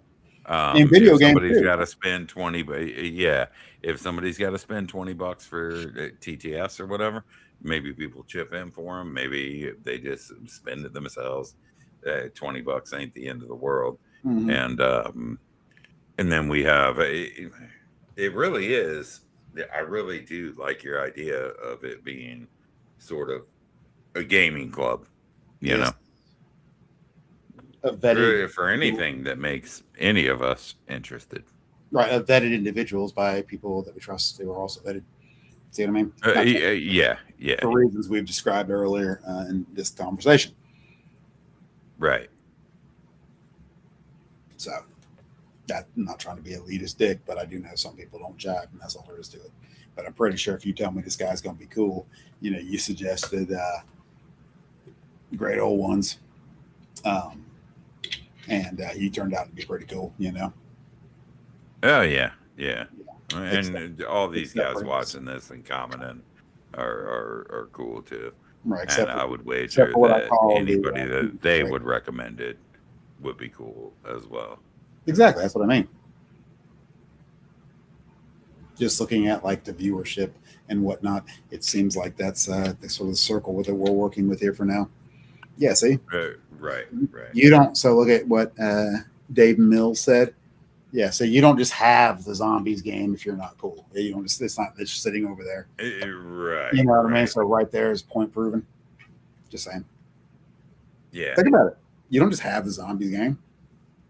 I don't have it. And that I'm decidedly awesomely cool. Yeah. Man, I still don't even have it. I've got the zombies game. Yes. The real zombies game still smells like you. We played it. The circle of trust. That's right. Indeed. Yeah. And so video games as well. What kind of video games you guys play?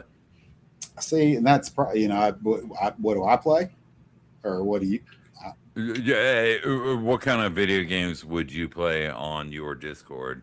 It being your Discord or whatever, or our Discord or whatever we call it. Right. I like some first person shooters. I guess that would be up to the person who's on there wants to play some shit, and then you just have the ability to generate your own channel as you want to, right? And then that doesn't matter. What I personally play is stuff like I like Conan Exiles is good ass shit. Sort of. I don't know if this become like old person games, but the survival strategy games are super duper fun. I'm not particularly good at them, but I do enjoy them. So we played Conan for a while. We've got a embarrassingly high number of hours in that game on Steam. Yeah, right. Oh yeah, Darkest Dungeon. I've not played DayZ. Darkest Dungeon. I've not played either one of them. Can I jump on that real quick? On DayZ, yes, absolutely. But Darkest Dungeon, yes, that's special. That's special right there. That's deep. See, you got to be cool to even bring up Darkest Dungeon. It's the shiz. The only problem I have with Darkest Dungeon is they don't got no port for the phone. They need that because I even emailed them. I said, guys, this game is perfect for a phone. It's perfect for a phone. So hurry up and make that. And then somebody made a knockoff and it sucks. And I can't believe they won't make a phone port for it already because that's freaking. Imagine you can pull out Darkest Dungeon at any moment if you're bored. Anyway, yes, Darkest Dungeon. That's cool. So it's a roguelike, basically, right? And Yeah, it's hard as shit, which is what's awesome. Yes, I mean you're done in that. who plays games on their phones though? I do. I like games on my phone as long as they're good. The Diablo phone was pretty good. I like that. Oh, was it? Yeah. Yeah. It You can might always just play that on be the I phone. can't see my phone, and I hate my phone. Well, these are all things you do when you're bored or before bed or something like that. Everybody's got a little phone game they play. But yes, Darkest Dungeon, fantastic, extra special good. You can pull up Darkest Dungeon and show it if you want to on that thing. They probably use a plug because you have it right. They spent some time. No, it was just pull up on the Steam page. Oh, right. Yeah. Well, it chugged my stuff, so I don't want to. All right. It's good stuff. We'll give them a plug for sure because if you have not played this, it's sublime. Stored, it's sublime. Powered. Really? Yes. Huh?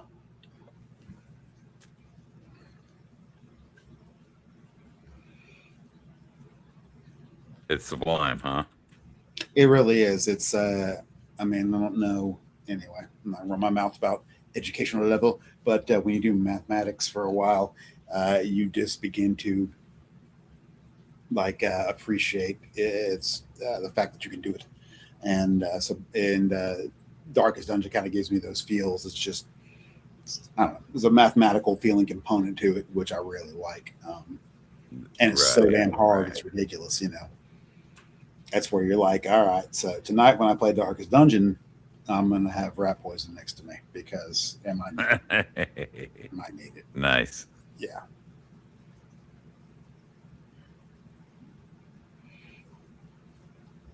Yeah, so I believe so.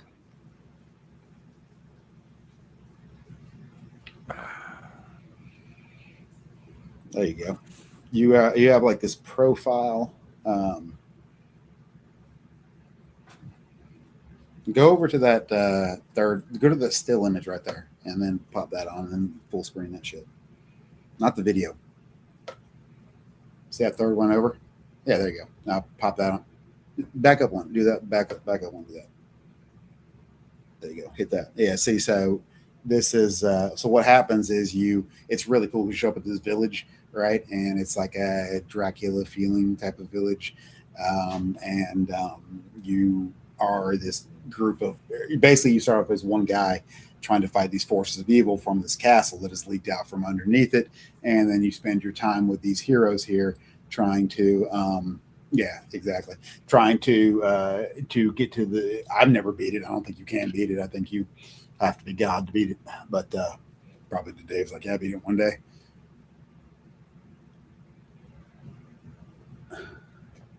Secret of Weepstone. I have not heard of such. But anyway, I gotta go look at that then. Weepstone. That sounds fucking radical. Yeah, it's really cool. It is really cool. What is that? What's Weepstone? Well, it doesn't matter what it is, but it's basically a dungeon crawler that uses black and white and sepia or whatever to recreate the experience as if you were wandering through the old D&D blue maps, from the old modules. Really? Yeah. That's awesome. Who put that out? Just some indie guy, as far as I know. Pop that in there real quick. Let's look at that. Yeah, here we go. Secret of Weepstone. Oh yeah, the graphics already look radical. Yes, sir. Look at that. Yeah, check that out, huh? Go on those still images though, so they don't. Oh yeah, look at that. That's freaking awesome. Yeah. Hell yeah. Yeah, and it basically like rasterizes the old school dungeon map. That's what's up. Yeah, what module was that? Puts the dot printing on it or whatever. Mm-hmm. Yeah. So what it kicks into, right on, look at that. That's awesome. Is it multi? Tabletop. That I don't know. Scroll down a little bit, I'll tell you. Scroll down just a little bit. It might not be. It would be much better if it Keep were. going. Down. Oh yeah, down to Down.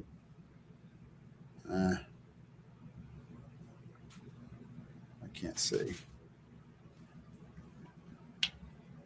I mean, it absolutely doesn't have to be multi to be good. Yeah, single, I think, from Dave here.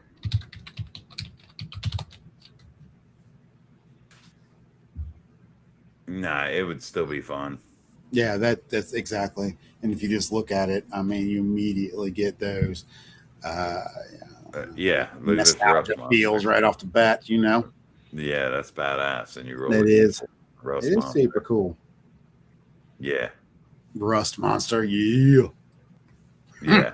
So they got a demo out right now, but Mm-hmm. you know, I haven't checked it out. I prefer to check out the full game. Yes, but yes, video games, absolutely. Yeah, that's what I'd like to see. I'd just like to see, and I suppose that's the point of this whole thing. Exactly. Is I'd just like to see a place where, you know, I kind of where everybody knows your name, right? That's right. That's how old we are. We quote some 80s TV show. Don't. Yeah. Well, of course. You just quoted freaking Cheers. Where everybody knows your name. Remember that? And then Norm. Yes. Well, you sang it. Yeah. I was making sure everybody understood where you were coming from. They wouldn't be my friends and my celebrities if they did not. They all love Cheers. It's what our parents would watch as we hid behind the couch. Right. Yeah, and we would watch plenty of. Mm-hmm. You know, even if it was only in the background. Right. Well, I mean, I got. You want to talk about something else, or I can run my mouth forever. Is the point? So can I. So can I. The point of being here was to basically say, y'all seem cool, and I live in the sticks, and I want, and very selective about who I chill with. I think all of my people are as well. And so if we, what was happening right then, that was crazy. Yeah. Well, it was doing, I had accidentally shared the screen that was sharing the screen. Yeah, I don't know if I can handle that anymore. Anyway, so. I can't. I know, but I'm just saying so.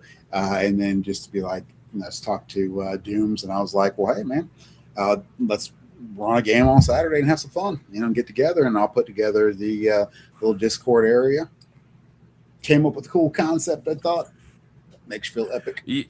Let's do it. Yeah, so the basic idea, right, is that anybody who wants to play joins the Discord. Anybody who wants to play anything, right?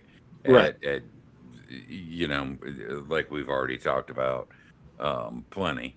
And then if anybody wants in on your Saturday game, they just ping you in that Discord?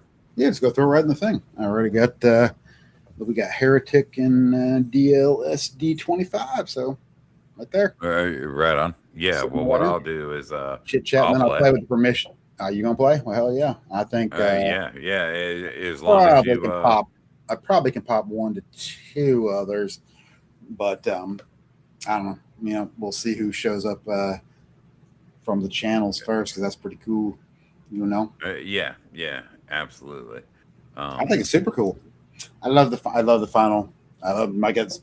Anyway, I try to incorporate the music into my shit. I got a super cool song, "The Wind." So, and that is cool. I mean, there's no problem with playing that kind of music and things like that.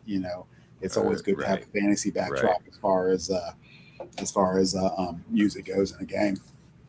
Now, let me ask a question. If anyone were going to play in a game on this thing, would they want to be like live streamed on the channel, Well, that's just or up to would you. they want to? You know, I'm just Oh, you want to wondering. live stream it? I'm not sure how to do that. Do you know how to do that? Well, I'm doing it now. Well, I know you're doing it now, but I Basically, mean, are you yeah. as far as But I just wonder what people think about live streams, and I'm sure we probably don't have, a shit ton of people on here right now. I think live stream But are fun.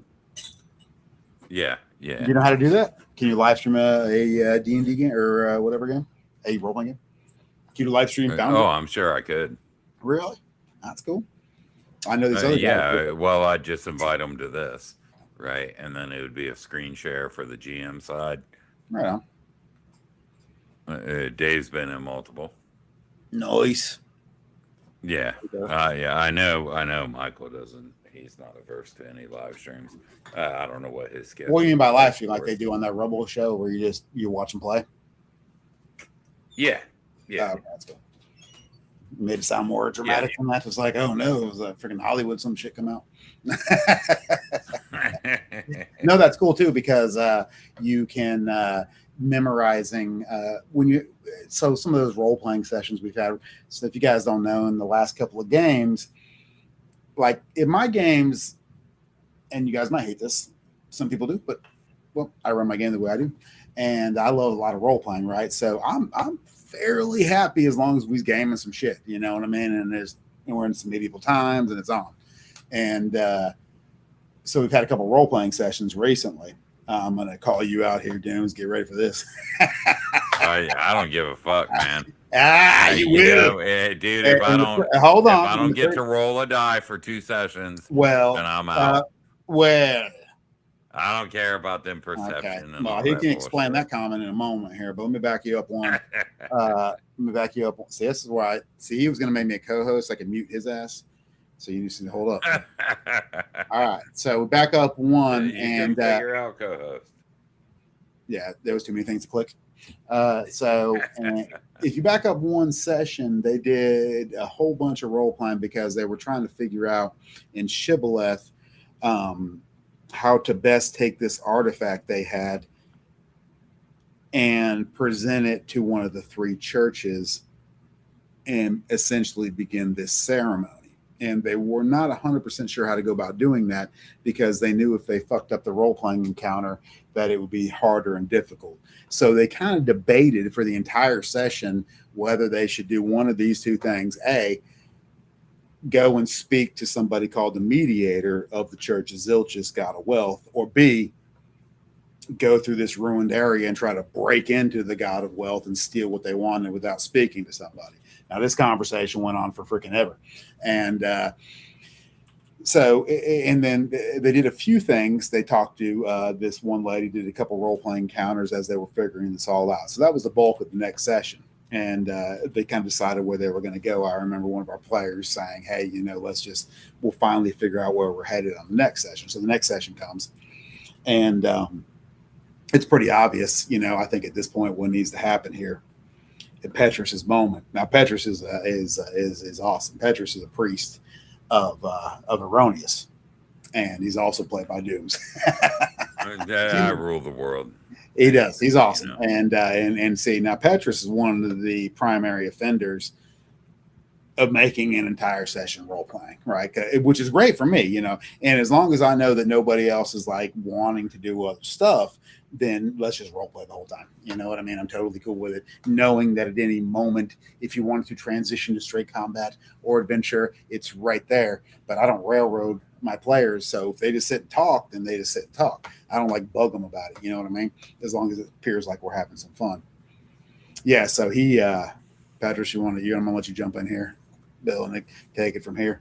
So at what moment there, Dooms? All right. So Dooms, ready? You're standing by Ysolde. Yeah. She tells you, she says, maintain the path, and when you are ready, hold steadfast and call upon the name of your ancestor, right? And all you had to do was pull your sword out and say, Utha Potens. But you did not. Yeah. Now, what did you think was supposed to happen? Well, I thought that so all of that stuff about hold the name of this and that. I'm Yeah. like, nah. Right. I'm Nope. like, okay, so this path thing, right? Um, what is that? Right. Now That's he's something I'm supposed to go down and fuck some shit up. thinking about a real Yes. path, like a path. Right, right. And then I finally figured it out. It took too long, but Mm-hmm. that is what it is. It is. It was. Yeah, it's a great moment. Yeah, Um, yeah, do and I love it. you remember Of when course, you started to remember when your sword vanished and you remember that? You know how mad you were for real and like real life. You were mad. Bill started like he set his house on fire. And he's like he started beating his children for no reason. No, I'm kidding. But, anyway, well, remember when the sword vanished? that happens. I It depends cringed. on I how cringed. much I've had to drink. Exactly, and that's what happened. And I could tell at that moment you were so mad already at we weren't sure what you were mad at, but you were mad as hell. And I'm like, oh man, he doesn't know his sword's gonna vanish now. He's gonna really hate me. And then there it went. And then yep, we somehow got madder. And it was like, we need to stop the session immediately. Well, when I get madder, if I've already been drinking, I tend to drink more. Well, that shows you have an emotional investment in the situation, and that's what a real game mega emotional investment. That's right. Mega. There's no doubt. This is this guy, the priest of Erroneous. He's a part of me. He is you. That's right, and that's what all characters are. The ones we love, they're a bit of us. Yeah, that's how I make every character. I make every character as the part of me that I'm willing to give away to put into that guy, knowing not whether he'll live or die. Right. It's a part of you that could have been, but never would be because right. Well, real medieval times, sucked. So no way. You want the fantasy. Yeah. You want fantasy medieval times was like yeah. And I can't give away everything, right? You're going to end up understanding as a player, or I mean, not so much DM, but as a player, that you only have so many pieces that you can split yourself into, and each of those needs to be a separate piece that's completely distinct from the other, and then you bring that guy forth into the world. Right. And you vicariously interact with some place that does not exist. And and the better the immersion, the better the DM, the better the game, and the better the people, then you have to think, it does exist. And obviously it doesn't really exist, but if your imagination is strong enough, and if you examine reality and interactions that are positive and boil it down to essentially neurotransmitter firing, if you're firing those same familiar chemicals in your brain while you're gaming, you're pretty much there. And that's why I love it, as long as the game is good. And that requires yes. So yep. Agreed. And it does require excellent players, but it requires an excellent DM first and foremost. Mm-hmm. Somebody's willing to put in the time. You can always feel, and I mean, I know there's all kinds of different opinions on, prep time and things like that when it comes to games. That's why every DM's got their own little style, and it's one of those things where it's like, two different DMs come at it from completely different directions, and both be equally effective in their own way because they've got it's a people business for the most part. That's fun. Right. Oh yeah. So I'm super stoked. Yeah, me too. And anybody who sees it, so I'll drop the Discord into the description of this video. I'm gonna end up reworking the description of this video anyway. Once I figure out the appropriate timestamps, I'm gonna drop that in there. Should we show it? What do you got? Did you give it to me already? I don't know how many Mhm. people we've got right now, but let me see if I can throw No, this up. you can turn the Sheldomar thing on so I can show you the guys. If you won't. Hang on 1 second.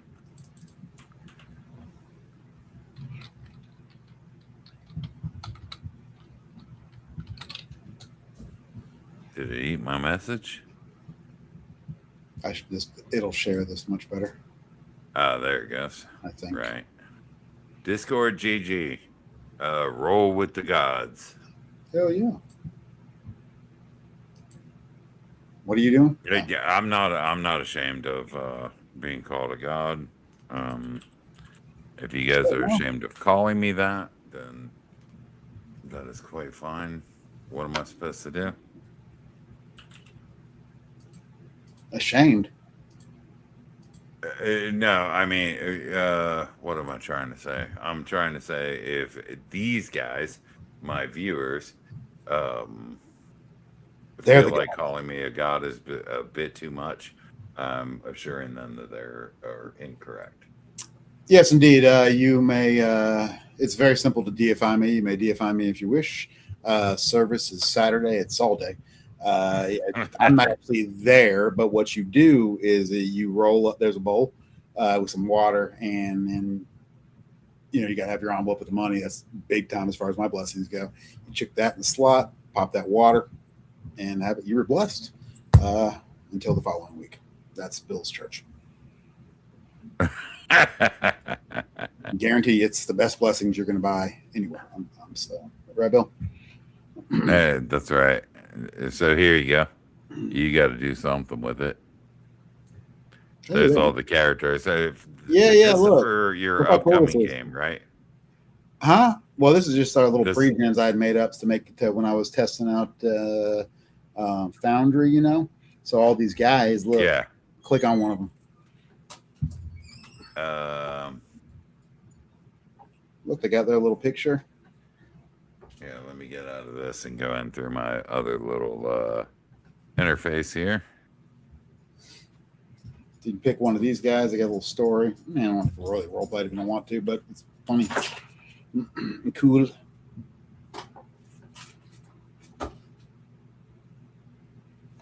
All right. Oops.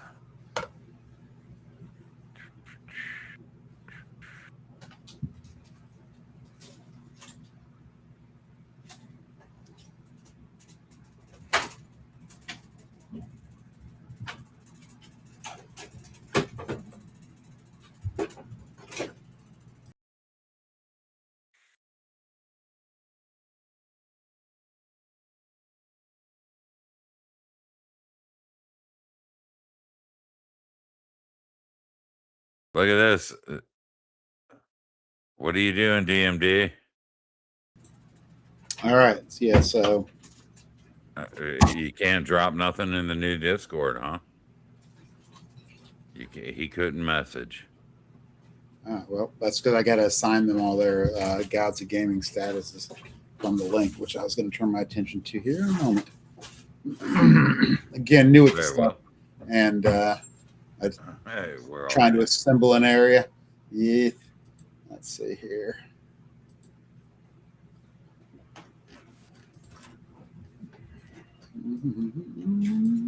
See, that's a good little test. And anybody who watches this video in the future as well. Once again, I don't know who's watching it now, but anyone who watches this in the future, my other viewers who catch up on it afterward and whatnot. And I know there's a number of them. I'd like to play with you all. Well, yeah, absolutely. That's the best part. Yeah. So join that Discord. I'm going to put it in the description as soon as the stream is over, and I'm gonna put a scheduling bot or give them a scheduling bot on it.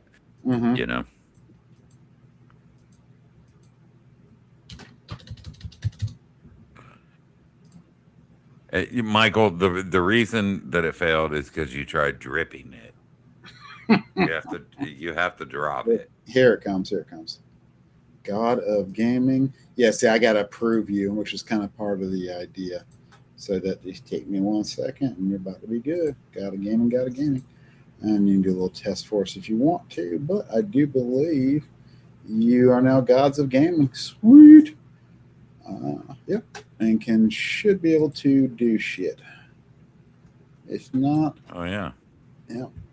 Well, it's kind of part of the deal, you know, and you guys can go and improve people if you like them. So. Right. Oh, I think. So that is part of the deal, basically, is that everybody can bring their friends because they vouch for them, and yeah, you trust them, and we just all it's like a online gaming club. Then I mean, I know that you've said that right. Before. I just think in that way, if we have somebody show up we're familiar with, then we'll just ask, you know, y'all know this person, right? And leave it at that. Right. Super easy. Just like you would your real friends, you know? This cat. It moved my camera. Get out of here. You're not a kitten anymore. You're like 18 fucking pounds. Gotta love it. Let that thing outside, Logan. Oh my God. Dude, that thing has knocked over everything. Lord have mercy. That's the problem. Well, I'm not very pleased with them. Mm-hmm. Hi. All right. So anyway, anything I'm supposed to do now? Oh, right. I can click on these guys. Oh yeah, show off some Sheldomar. Yeah, so you pick one of these dudes, click on their little bio. Yeah, see, it's pretty cool. I got a little quote. Yeah, it's just I try to put that stuff in for one shot things. You know, you don't want to spend forever making a character up, and then there's a bunch of them, so bound to have one that is kind of like something you might want to play.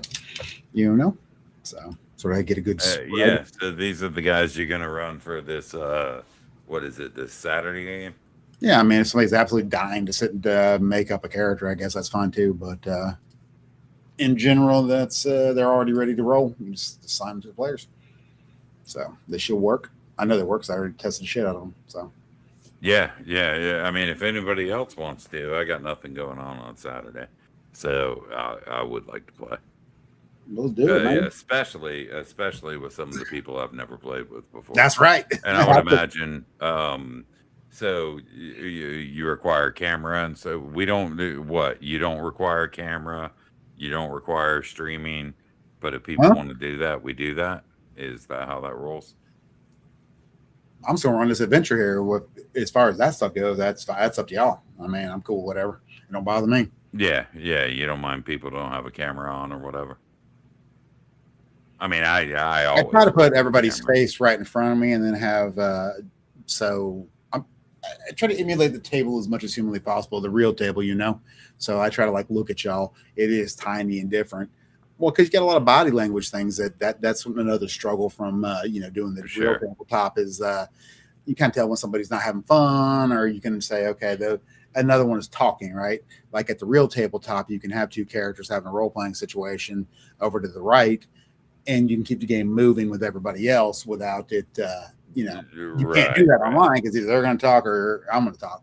So yeah. So that stuff I just want to be. I'm just ready to run this game. It's fun. So especially I love this one part.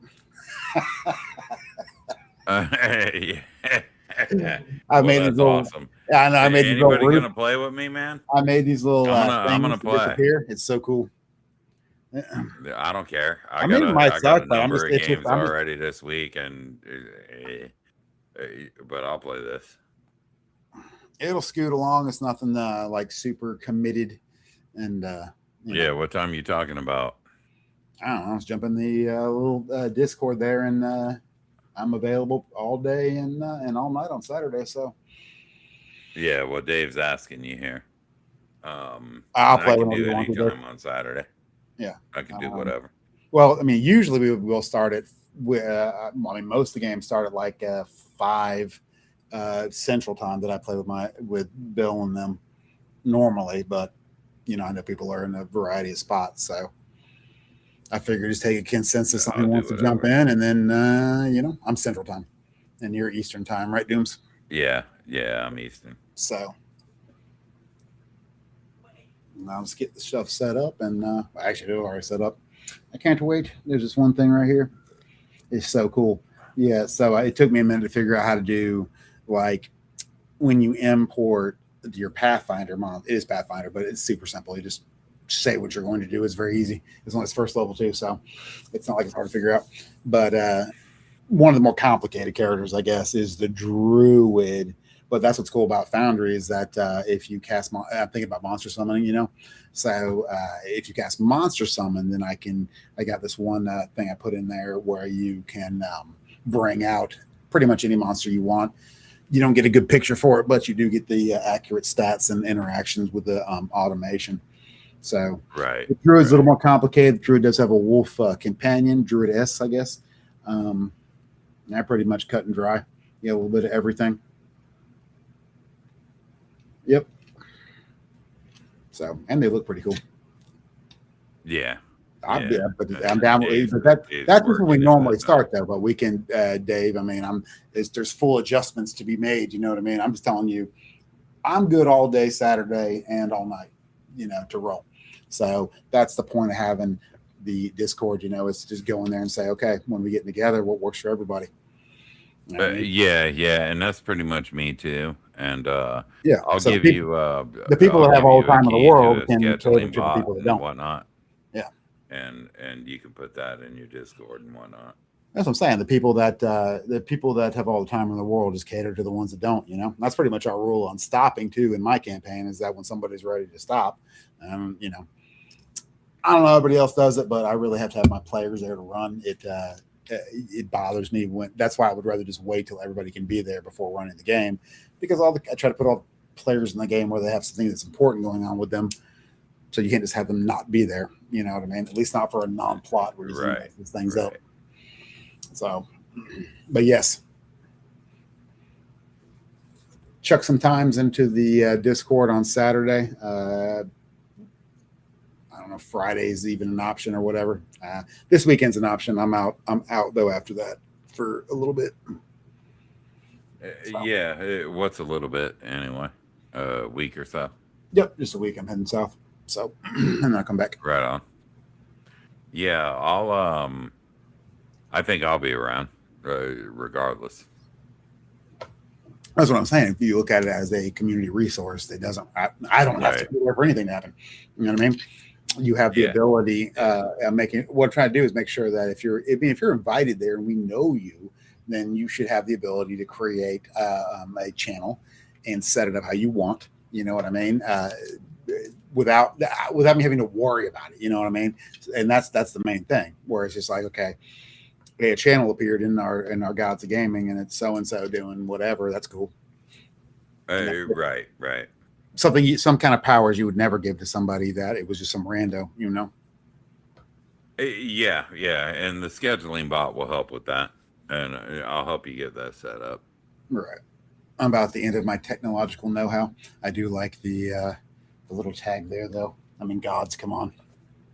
Yeah. It fit perfectly with a little bolt. I love it. Look at that bolt. That bolt's badass. And yeah, it did fit perfect. I think it's pretty cool. Yes, sir. Another thing, if you like Foundry here, you turned off the thing. I was in a show.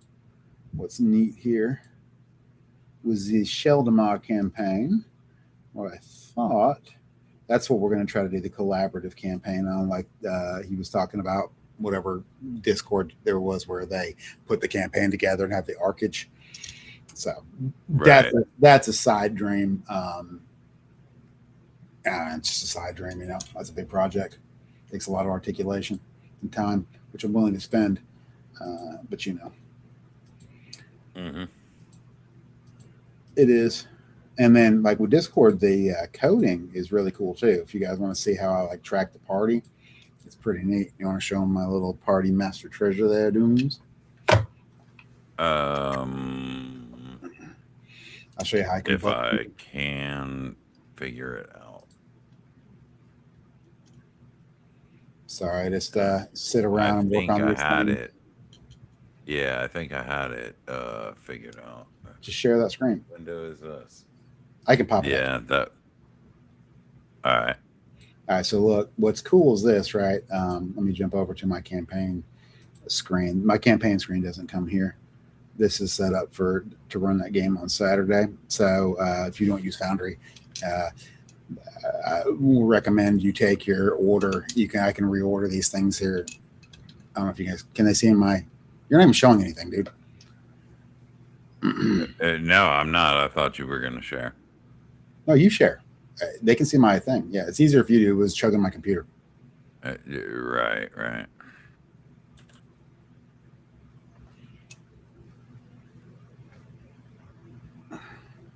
And then if Shu ever wants to jump on, he's a Foundry master.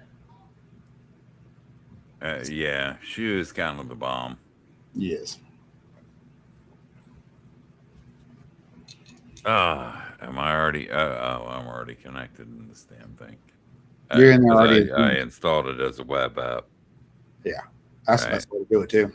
And that's what's cool about It Foundry. is. You just pop that link and it's on, And then there's that molten hosting, that which is the absolute best. So I was running Sheldomar through my computer, which was fine for us, and I had fun. But you could tell some lag. Oops. Is that going to matter, that background sound there? Doesn't sound like it should.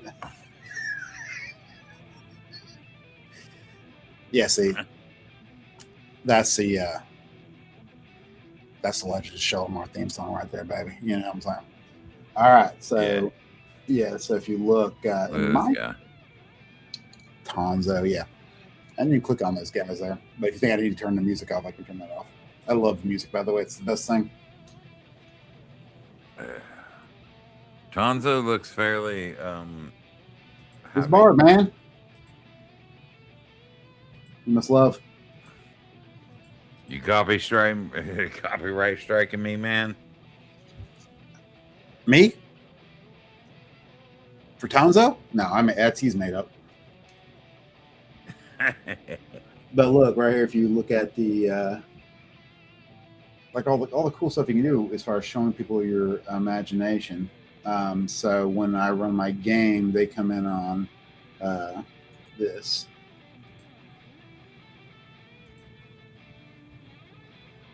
This is an important question that you need to answer. Was that an important question you need to answer?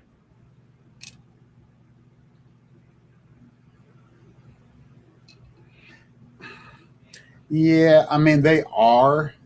I don't know. Are they built in if someone hasn't played a certain? I would hope the DM is showing you how to play the game. I don't know.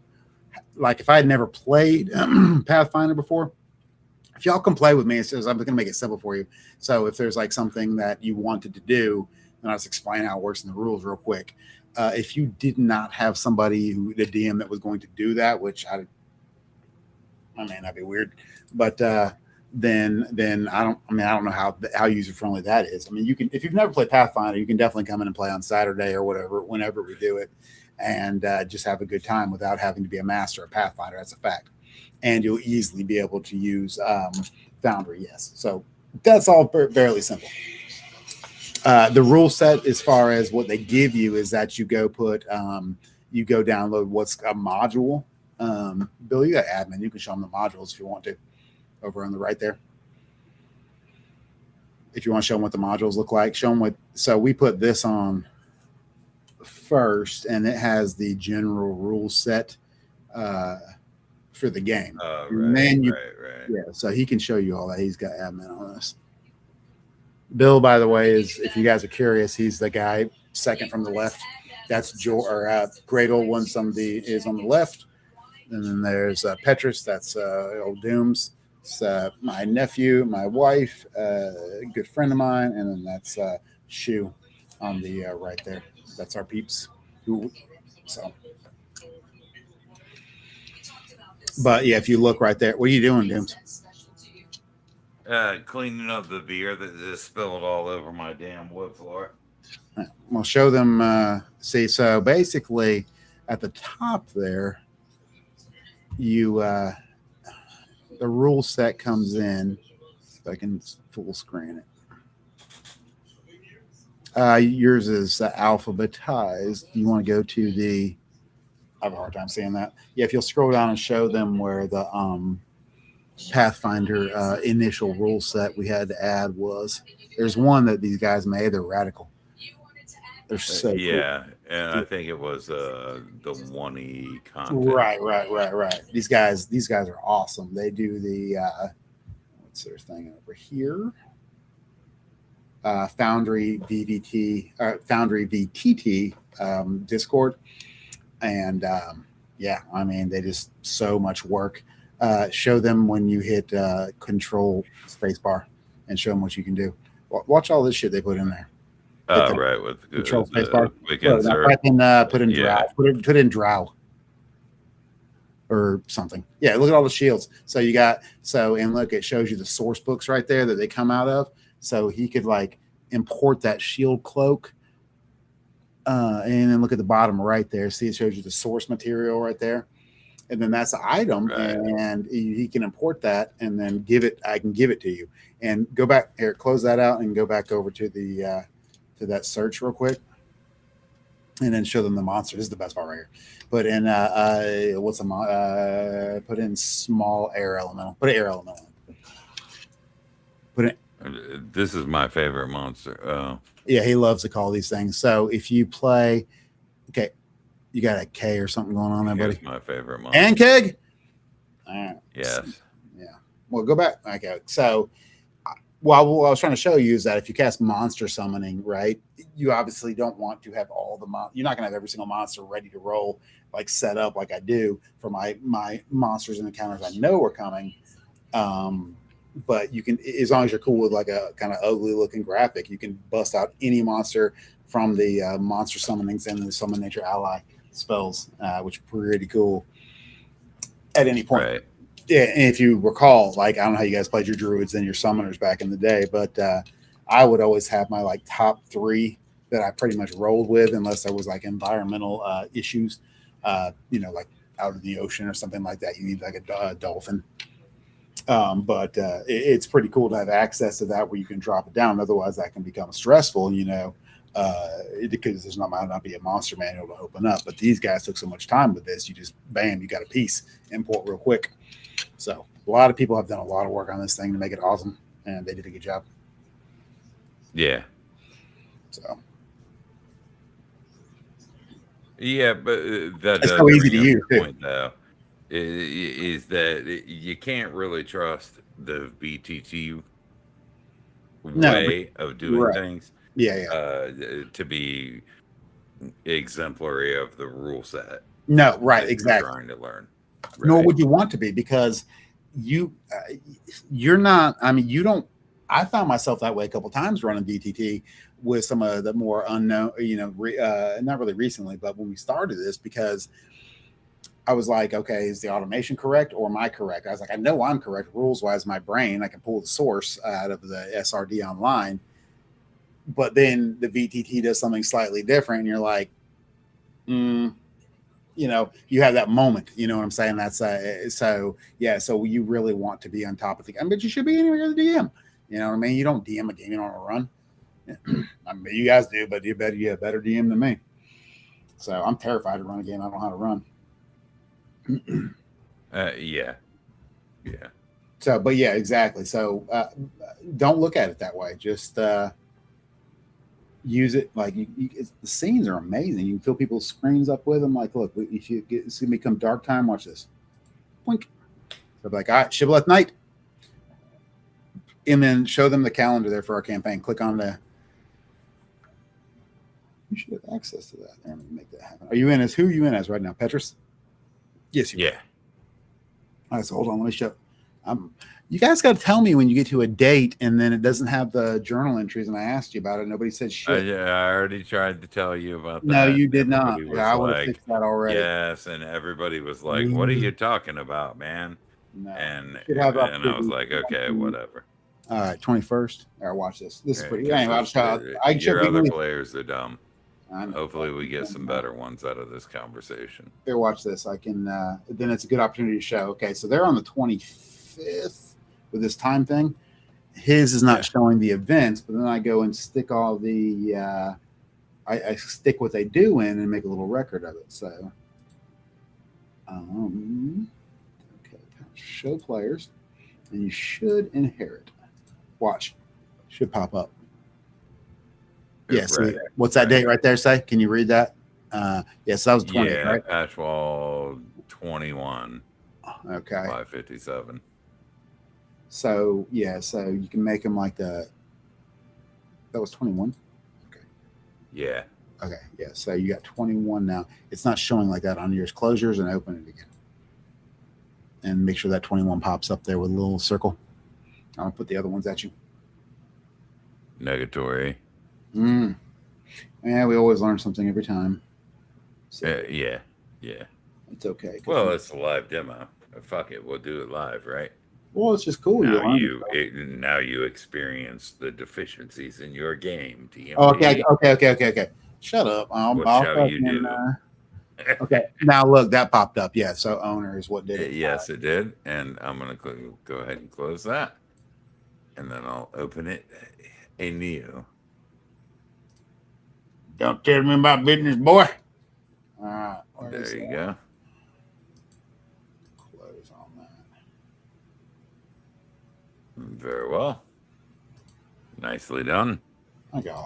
Yeah, see, so, and then I'll pop these other calendar. I don't know why that spaz like that. You never know. That's why you must back up your stuff, because if you don't back it up, it's too much work. 21 is not visible yet. It's about to be, no, not 25th, 21. Party exploits. Open up. Who can view? Show players owner. Yay! There it went. See it? Yeah. And that should stay. Yep. Excellent. This is what was supposed to be up last time. I told you guys to review the calendar. And I told them, and they didn't listen. I told them how to do it, this work, and they did not fucking listen, man. I'm telling you, they did not listen, and that's what got me set off on not liking them as players in the first place, even though I usually like them. I know. They deserved it. So. They did deserve it. Yes, that's what I'm saying. So Michael asks, he actually says that his original question was more on whether your character is just in there once it's set up and you're clicking actions on a menu like a video game or a die, and it automatically adds modifiers, or if you're really just using it as a way to view maps, minis, and show handouts, etc., but running the rest yourself-ish and clicking dice. So I think he's asking about the level of automation that you're willing to use. Both. I don't want any automation, but the players like it. The automation confuse me more than it does help me. But I know they do like it, and that's fine. So they have fun with it. They like to click, because it's a computer. I guess when you're at the table, you just talk to people and stuff, So at any moment you want to do some shit, you just say, "Hey, DM, I do this thing here." Since I guess you're looking at a screen, you can make a thing do a thing, like a graphic. Right. So I try to make the automation work. That's why I test the combats out to make sure it does work. And then I bring their PCs in to my little tester thing and make sure all their shit works, basically. So for those particular players, it's a game. The automation doesn't work perfectly, if that's what you're asking. No, you cannot rely on it to fully run the game. At least, and you cannot rely on any of that to learn the game. You can right. You were going to suck at it. Yes, exactly. Yes, and you don't want that anyway. And the level of automation that's in DMD's game was hard fought, right? Doom's here is why Doom. He said all of it up. Actually, you went in there and did all that. Right. if you recall. Yeah, and He wanted the automation because I think some people were a little like they thought it needed to be more automated, which is fine. I mean, I'm all about helping with the work, but right. I don't want to get to the. I like that I know the rules. You know, if it's yes, if you ever done like theater or acting, one can make an argument that the person that has their lines best memorized is the best actor, and I think that applies to gaming. You know. You're gonna get a lot of hate from a lot of old school guys who are gonna call you a theater kid. You better watch out. No, that's bullshit because they don't know. Because I am a theater kid. They don't know shit. Secondly, I can be a theater kid because of the trifecta of gaming excellence. You see, you have story, you have role playing, and you have rules. You're always playing a game. Dude, the only reason people care about me is because I sat around on Bill's stream and I was like, "Oh yeah, forward we march, and Ironius we trust." And that's way more fun. You know what I'm saying? I mean, don't you want to hear that when you play a game?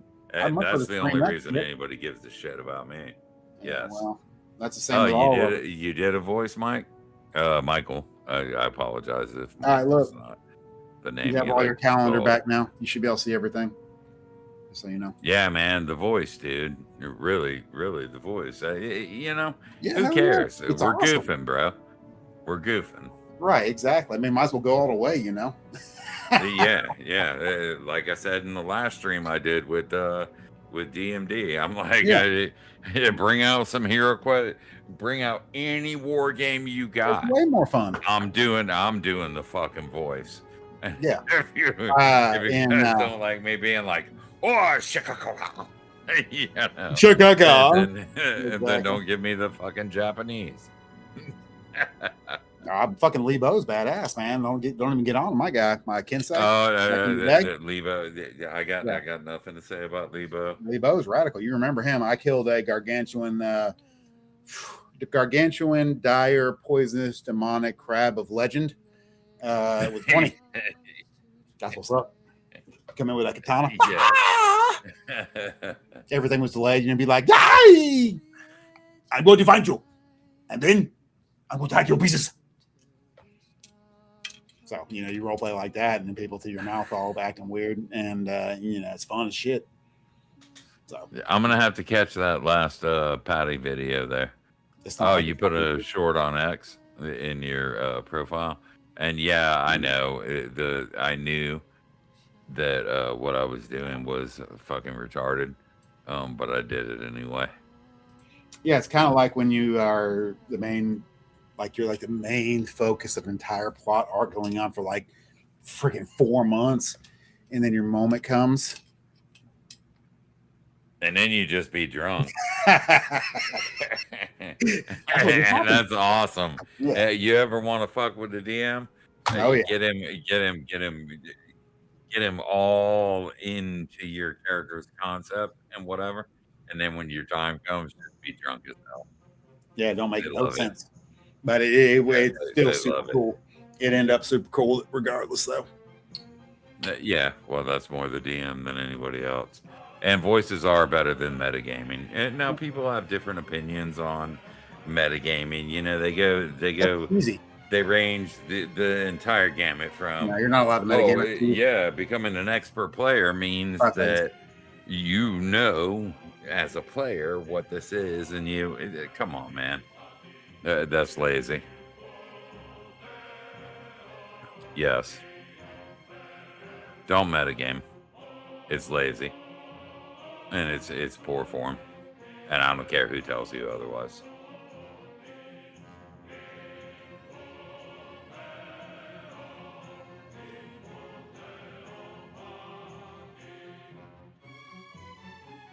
Where'd you go? So he went to take a crap, evidently. Hope everything's coming out all right.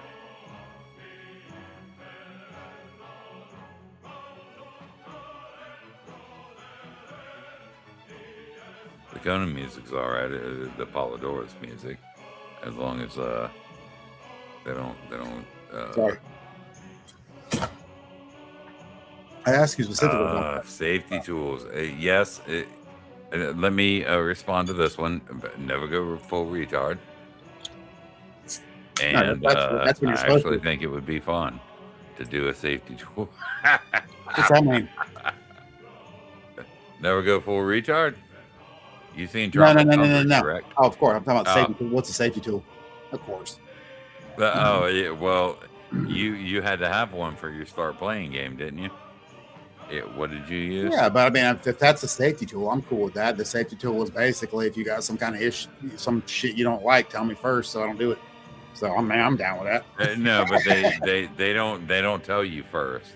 That's well, the that's your whole deal. point. They don't tell you first. Well, then don't be They offended. pull it up while they're in the game. Right. Well, that's why this start playing is fine because I mean, I went to find out that nobody does this, by the way, on start playing. Just so we are clear. So I spent all this time for no reason, like sweating it. But at any rate, if it's not according to their rules, if you don't write it down first, it's fair game, right? So it's basically write some shit down that you don't like. Right. I mean, if you got a serious problem that I mean, like you personally or any of my friends had a serious issue they didn't want, to upset them, then I'm not trying to upset nobody in a D&D game. Quite the opposite. They don't belong in the game. Well, no, they might have. Well, it depends on the situation. No. They might have something legit, and then I mean, like legit, your boy like what? just, I don't know, your boy just got divorced or They something. got so you're attacked not by gonna a come in. giant spider once in their life. Well, no, I don't know if you got. Well, I'm just making stuff up, but like, say your boy just got divorced, right? And maybe right, you have to make stuff up because Yeah. safety tools are garbage.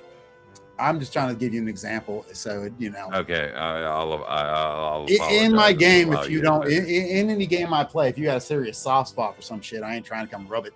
So just tell me, and I wouldn't do it but that applies to any interaction I'd have with any human. Yeah. I don't so need a your tool example to was, give me rules for that. If It's your just, boy got a divorce I or understand- whatever. whatever. But that would be your boy, I mean, you would know him already. Which leads back into having a Discord where people know each other. Well, exactly. That's what I'm saying. So you don't have to have that kind of stuff if you all know each other. You have a certain mentality and mindset that come together. But I don't have no problem telling. I mean, I'm not going to be a prick to somebody. The worst is to not know about some soft spot. You got to be a prick to people sometimes. No, I try not to be. I mean, I don't, and not intentionally, So yeah, I know. But I agree here that we're all in combat wheelchairs. Yeah, this is doing the handyman. Yeah, and we let's all take specialty. Remembers. Yeah, let's all take specialization. Everybody remembers handyman, right? Who's that? The dude from what, In Living Color or whatever. Well, I mean, we can do we're like Damon Wayans or some shit like that. Well, we can do. We can all make up characters in Pathfinder that are in wheelchairs and see how much we can min-max their ability with Lance, and then run at each other in the game with Lances and wheelchairs and see who's got the better min-maxing ability. You're getting me a copyright strike, just so you know. I just did. I don't know. Dave Me? says you did. Me? Most likely. For Most what? likely with your Conan music. Well, I'll turn it Your off. then. Polydorus music. You're the one who can turn it down. It's on your end, not mine. You're in the yeah. You're the one that's got it up. I'm not broadcasting my shit. Go put it down on the. Go over there to your volume and turn the system volume down, and it won't do no more. Right. The only real safety tool is don't be a dick. Yes, exactly. That's all. Exactly. That's about Precisely. it. Yeah. We all know what that means. If you don't understand what that term means, then you don't belong with us. That's the way I look at it. But aren't all the gods ultimately dicks? There's levels. There's dickery. Zeus, then, for example. Well, there's levels, and we all have our little ranges. You know what I mean? So I don't want to make it super complicated where we psychoanalyze individuals. Who's cool, who's not from our age. Yeah, we're like, okay, your role is a Norse god because you're a bit more indifferent than the guy. I'm going to move who's a you to Greek have god. your true life stats put on the forum. and then I will judge. If we think you've miscalculated, you might kill you for real. Hold on a second. Oh, nice. Tomorrow. Yeah, I haven't checked out Full Metal Tilt. Full Metal Tilt. Sounds radical. Yeah. So jousting rules, and so for Pathfinder, yeah. Watch how cool this is. So you can pull up. So well, hang on a second. Michael, send me that link and I'll post it in I'll paste it in chat. Whatever.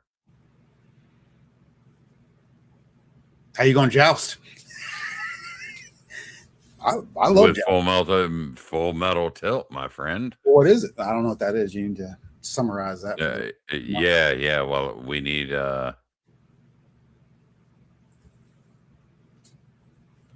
Michael to give me the link. All right. To at least Patty's page.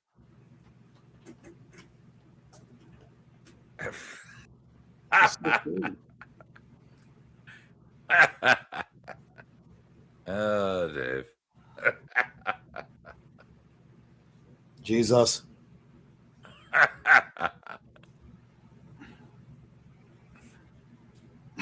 Yo. The Dungeon Delver is a cool name. Yes, sir.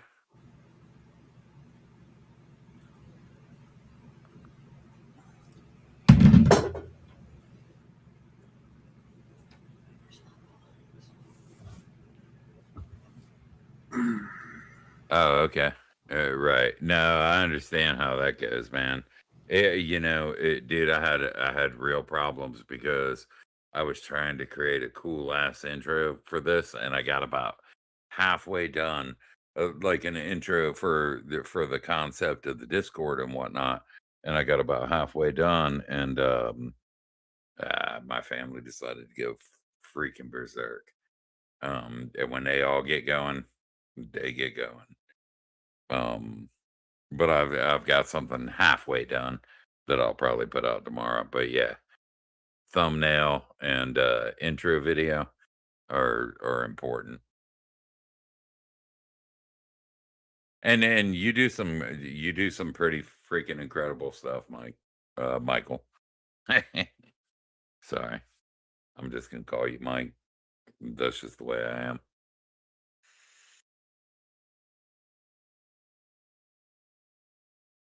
He does some real cool AI stuff, and I honestly don't know how he does it. I mean, the thumbnails and whatnot are really cool, but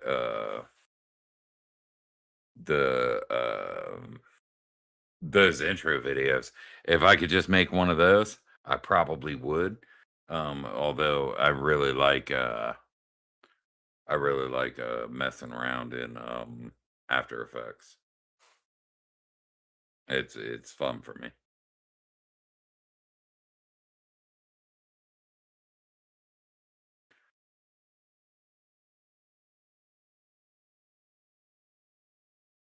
Where'd this cracker go?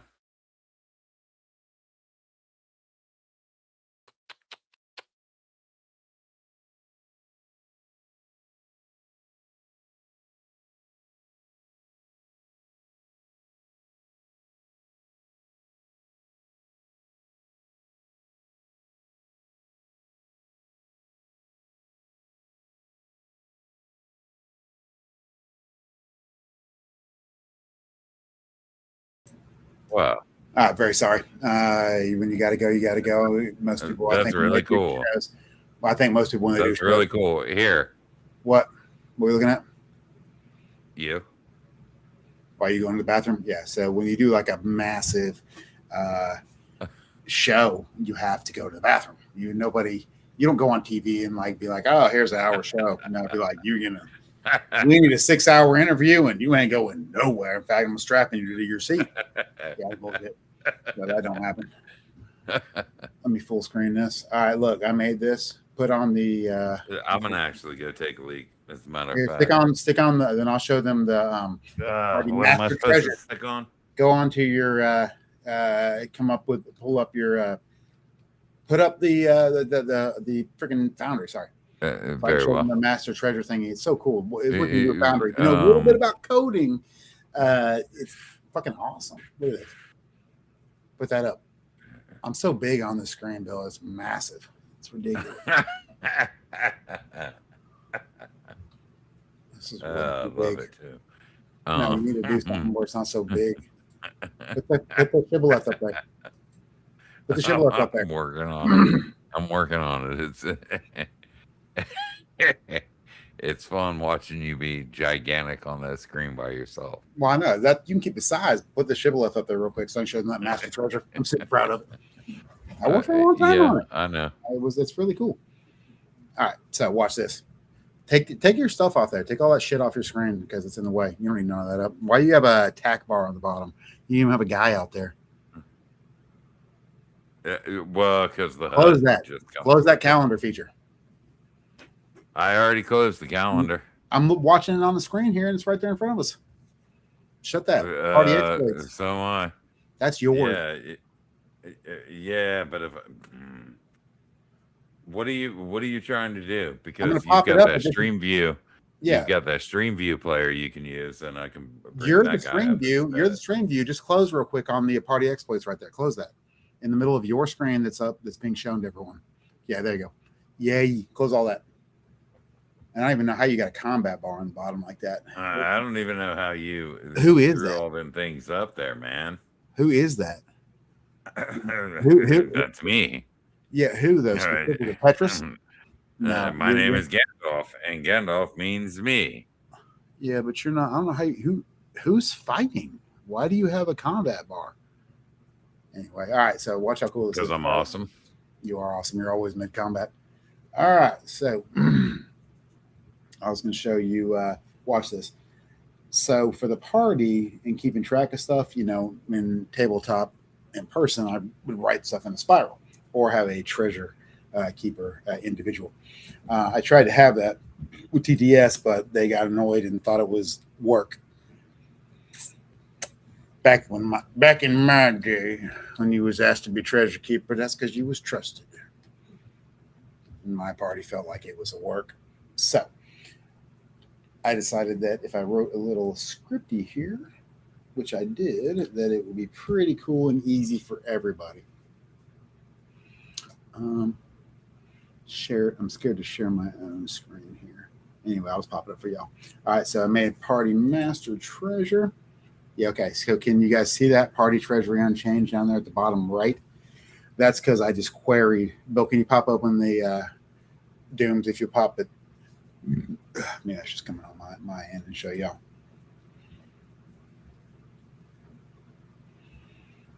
I'm sorry, I'm not as proficient, but I'll try to show. It's really cool though. It's worth saying. I think any game master would appreciate the ease at which you can pop this. Let's see here. So share. I will share my Foundry. Hey, it's gonna work. Score. All right. Or not. Now he's got to give me permission, it looks like.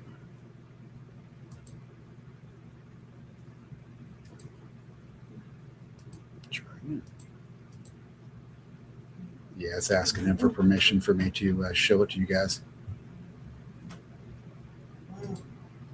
Well, anyway, I'll show you this way. So what happened there is on the right, a chat came up and said party treasury unchanged.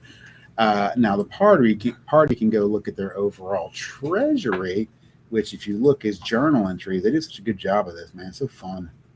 I mean, so fun. Like, so I got this, where are you? Party master treasure. And I'll show it to you guys. Watch this.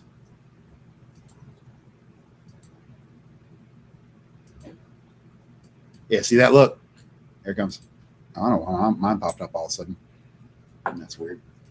Bill's thing is lagging. He's not here to. Yeah, because I just came back. We'll put that away then and go back to your red. Yours away. Yeah, go back to what we were. Yeah, there you go. So that pops up for them. Look at that. And they like make that bigger.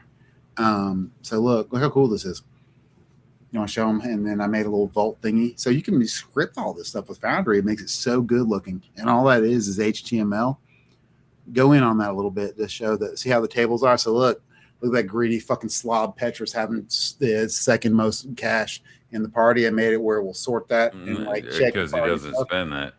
Oh no, that's because you just got Steadfast +2 in, and that's about to change here when you get that Gilded Orchestra, my friend. So know that. Yeah, there and then fucking Fane's pissed about that. He saw that today. He's like, "What?" Things change when you see you got a third of the gold to somebody. You know. Yeah. But you keep track of all that. As a DM, though, you can keep track of all that real easy because, at least for Pathfinder, that's important because you have level gold piece kind of like interactions that should occur. So if you're a 5th level character, and you made them up immediately from 5th level, you should have X amount of gold to spend on an item equipment, not necessarily gold in your pocket. Because if you didn't have that much equipment, you would not be able to hang with CR5 or EL5 encounters. So my point being is, as a DM, it makes it super duper easy to, I don't have to, like before, what I would do is I'd go to my modules and then I would have to do like I had set it up where I could sort by gold pieces, and then I have to add everything with my calculator, like my actual calculator, and then figure out, make sure you have the right amount of gold. But then when I set this shit up, I was like, all right, well, cool. So I can see if you guys lag or not. So if you look at your total party wealth right there, that's, see at the bottom where it says total, man, go back there and look at the bottom. You were on it already. That total party wealth right there at the bottom. Grand totals. Go to grand totals. All right. Well, I don't know if you guys can see that he got up, but the grand totals part, right? So the party has 42, I think 46,000. I guess I can look on my end. Yeah, the party's total listed wealth is 44,108. And then to see where we are, they are 6th level. So that is and then there's 6 of them. So that's, you got 2 extra party members past the 4 that Pathfinder likes. So therefore you're looking at a CR7 or EL7 party in that situation of 6th level characters. And I know that Wrestling's watching right now, and never mind. I'm not gonna pick on him. Anyway, I love your wrestling. All right. So anyway, say how much individual. Watch this.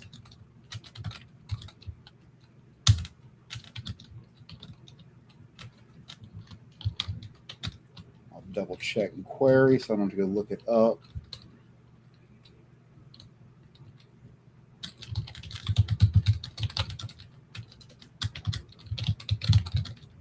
And we run this query and see, because it's all like established. Yeah, so they should, yep. Individual, that's what I thought. All right, so right around 25. What is it? No, it's 23. Okay, so what are we packing here? So they should have 23 a pop total with equipment. So see how much they're lagging there? Even the top guys don't have enough. Now, the reason why they are lagging is because a few adventures back, they have this mirror, right, called the Mirror of the Archive, and it is kept inside. I got to pop back in there. And this mirror they found inside this scroll merchant's place called the Thistlebrim Shelf. They couldn't find the owner of this place, and her name, I'm going to show you here, guys, in a minute. Her name was Anna Thistlebrim, and she was a scroll maker renowned in the city of Shibboleth. So the gnome, Raslin, our party's sorcerer bard at this point, our party sorcerer, he had made his way to get some scrolls because he wanted to have some extra firepower, right? Because in Pathfinder, you can be a sorcerer and you have a limited spell amount, but you can cast a bunch of them as opposed to a variety. Anyway, he goes there. He notices her mailbox is overflowing with mail, and she's the most popular scroll maker in all the land nearby. and she's not there. They go inside, they find all these little diminutive floating versions of her. And then that leads them to discover this mirror. Inside the mirror is the Mirror World archive that leads to the Mirror World, another dimension or a plane. So anyway, point being is that I'm not sure what my point being. Yeah, so point being is that that particular mirror and what they've been doing in the game, I had to go ahead and condense into an item, and it was really easy to do using Foundry. So I think I got sidetracked getting on my gaming tangent, so I do apologize. It looks like Dooms is gone, and yeah. So oh yeah, so I know where I was going now. Thank you. We'll cut that shit out. Point being is in the mirror. I'm not gone. Nah, point being that what I was getting to, I felt like a fool there, my friends, but I pulled it back together. Oh yeah, of course. No, that's part of a live stream, man. When they were inside of, I was trying to show something to them, and then that lapsed me, but it's all good. Anyway, in the Mirror World archive, they came across a room, and the floor of the room was like not translucent, but like kind of like you can sort of see through it, opaque to some extent. They fought these harpies. The floor disappears. Beneath it is a gigantic orchestra of musical instruments of all types, all completely made of solid gold. This tied into the room's overall concept because they had to know a certain set of notes they played, and that's when the gnome first took his first level of bard, if you remember there, Petrus. Yes. And then he took that level of bard, and that was a fucking epic moment in D&D right there, I swear to God. He took that level of bard just to navigate the archive better. It's amazing. So my point being is the amount of gold that you are looking at there as a DM in my little script that I wrote is not equivalent to what they should have at the current level. And because I wrote this thing like this, you can tell they're not. And I can laugh and say, well, why don't you go get the Gilded Orchestra already? And they have no good answer. So our two new players are down in wealth because I matched them with what the party generally had. And they're dead set on going and collecting this wealth. It's important in Pathfinder the party is infused with the correct amount of material items, a la their gold pieces. Otherwise, you'll smoke them.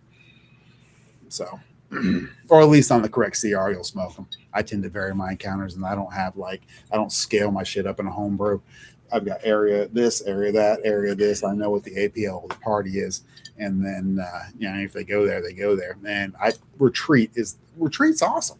You know what I mean?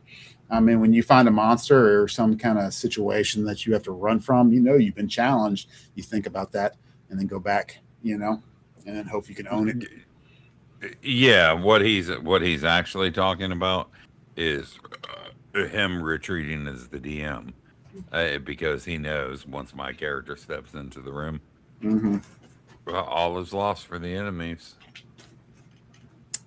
Yeah, and that's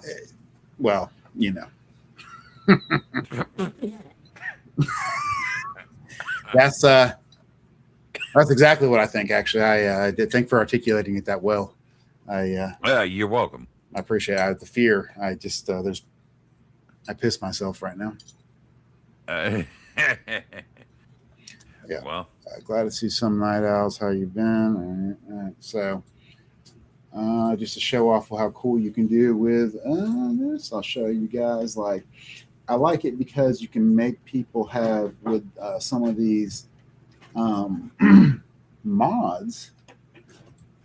I can bring you around Shibboleth. So if you guys look.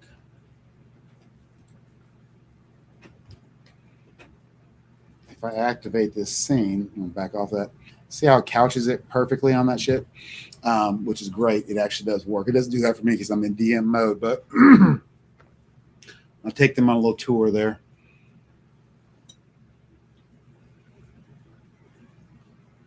Petrus. These people are unimportant. That's just the party. Right. So see how I can kind of know. It's neat. You kind of know where the guys are. And then you are looking at his end of it. But on my end as the DM, I have secret locations, which I can reveal to them as I wish. Yeah. So here, to explain why you're going there. Yeah, because that's the character's origin place. Right. So he's a cleric erroneous, right? So so he knows all these people specifically, right? And if you look, like I love to get deep on the story shit, right? Hold on, Bill. I love to get deep on the story shit. And if you look, this made him so mad last session when he was freaking inebriated. It was great. Where is it here? PCs.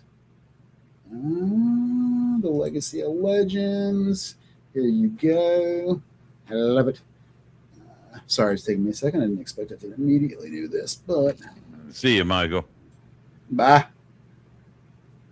Bust in here.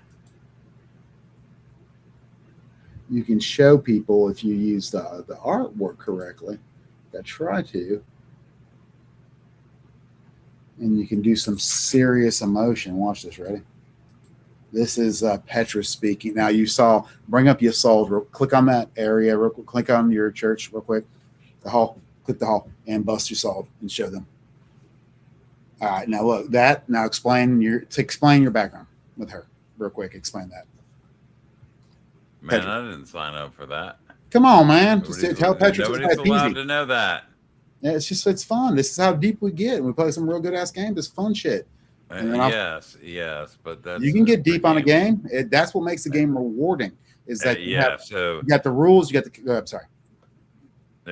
So Archivist Isolde has treated Petrus as basically as a grandmother since his what would I say? There's something going on between Petrus's father and grandfather, where the grandfather was a member of the Knights of the the Hall of the Just Spear, and Petrus was as well, but his father had skipped through that and just handed down his grandfather's sword to Petrus himself. Boom. And you don't know why. this dude was a stonemason. Right. Petrus's dad was just a stonemason. And I don't know why I haven't been able to speak to him about it, and he's long dead. And Isolde helped me out while I was navigating through the tempestuous nature of life. That's right. During my teens. Right. So his role model is who? Uther, right? Which is your grandfather. Because remember, you're ashamed of your father because of that very reason. You skipped. Yes. Right. Of course. Well, just look at the comment. You made all this stuff up. Thanks, Dave. All right. Well, anyway, so so basically, come on, Petrus, you use your moment right here. You can read. You can. but look at Dave's comment, man. Gilf, not yet. She's well, actually, it's 20. That's 18th level right there, and you want that? I'll bring the sleigh living. Come here, dearie, whilst I slay ye. That's how that goes. She's one of our top 3, baby. Don't even come to Shibboleth with that shit. Sorry. All right, go ahead and. She's also blind, by the way. So when she slay livings, sometimes she whirls around like in some kind of manic thing and then kills some kid. And she's like, but I mean, it's nothing that a boot to the face wouldn't cure, right? You're going to kick her in the face? That's terrible. I've changed her alignment. All right, so tell them. All right, so basically this woman is like his de facto grandma, right? And tell them what you did with the sword. Tell them what you did with Steadfast real quick. What I did with what? Steadfast. Yeah, with my sword. I mean, I took it to get it forged in some unknown location to make it more. It wasn't an unknown location. Well, you know what I mean. Right. To get it more masterworkly, and that didn't work out, and instead it did work out. You reforged it. Well, yes. Well, how about you tell the story? No, you got to tell it, but I want you to walk through the thought process. You're like, don't sum up. Yeah. So, what do you think? This is the thing. I had this sword, and I named this sword, and then I ended up in a situation where I wanted to make the sword a little bit better and restore it to its former glory. And these assholes put something in in the pommel that the whole the whole of shibboleth required.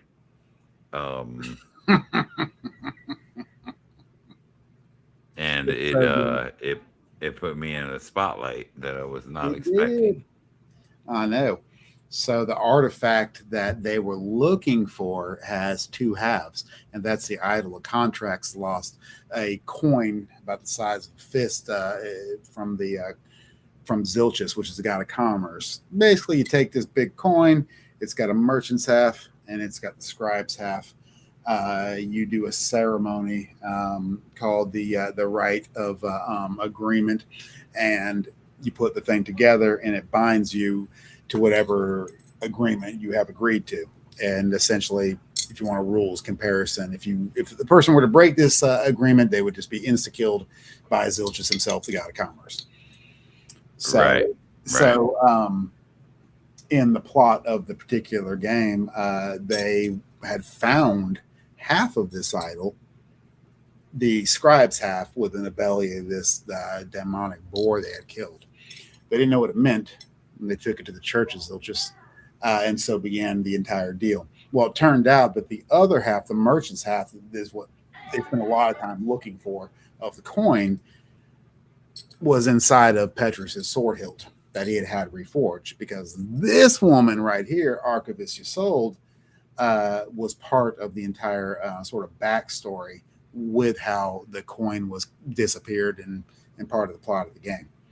So when something cool happens in role playing, I try to like make it rock, right? So see, this is a big deal because this moment that I'm capturing here, well, first look, it's awesome. And look right there at them eyes, you know what I mean? This moment I'm capturing here was a big deal because even though this was not last session, it was the session before. This very decision is why we didn't do a goddamn thing last session. It was this decision right here. And it's essentially Petrus, he thought, tell him what you thought about the path. Because right now she's like, what did she say to you? She said, She said, "Hey, do some such and such." no, she said And I something said, awesome. "Fuck that shit." Yeah, you misinterpreted it. You had told me, remember? Oh yeah, of course I misinterpreted it, but that was willful. Yeah, that was not willful. Okay. You are right. So I misinterpreted the clue, but it was awesome and though. It was awesome. As long as you're cool with role yeah, playing and cool shit happening randomly, it's the best shit ever. If at that moment you were demanding combat or some strategy, then you was shit out of luck. But if you got into it, it was fun as hell. I thought I enjoyed the shit out of it. yeah, I thought you and I rocked out, always brother. demand combat. I thought you rocked out. You get worried as a DM. It's like, man, we're going on session 2, ain't had no combat. Everybody's got their own motivations for playing gaming, and they're all respectable. They're all respectable. And I love combat. I love combat. So it's not even like I have to be persuaded why it's radical. I do agree, But anyway, fool. Yeah. So that moment right there. About my. He kept getting so mad because every time he'd be like, "She speaks of the path," and I'd flash this picture up, and everybody would laugh, and then Dooms would get all mad because I don't know. It was great. Yes. Anyway, I had a good ass time personally, so I hope everybody else did. Yeah, I had a great time. It was good stuff. And that lady makes me mad anyway. I remember now. Yeah, that's actually saying that lady makes me mad. Yeah, she can't. But she doesn't make Petrus mad. That's so no meta. Sometimes you cross over, especially after beers. Yes, sir. Let's see here. I think you should. I'm gonna find the exact line that threw you because I think they'll think that's funny. Where is it? Because I think it's funny.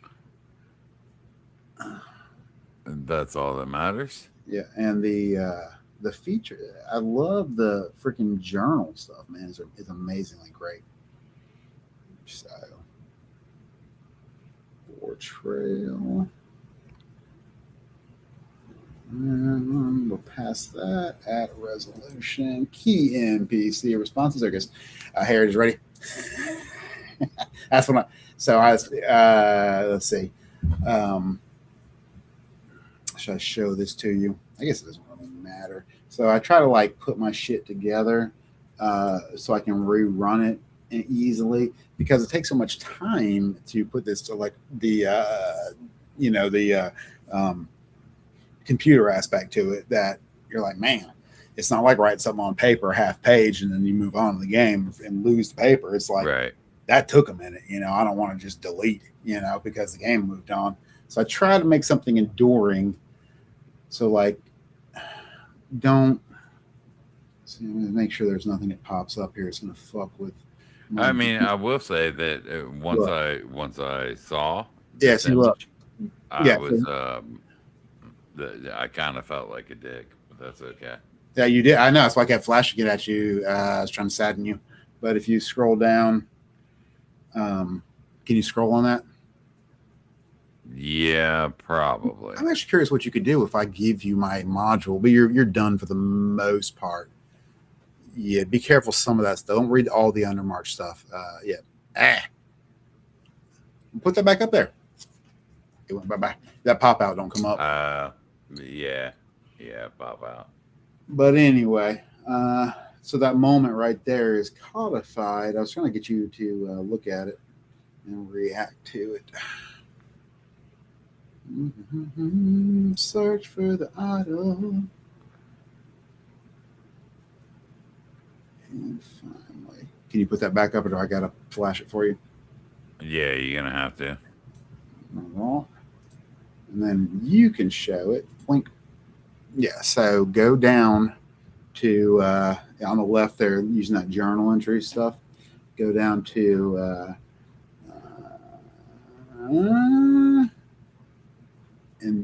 resolution, key NPC responses that I made, so I'd have like an idea.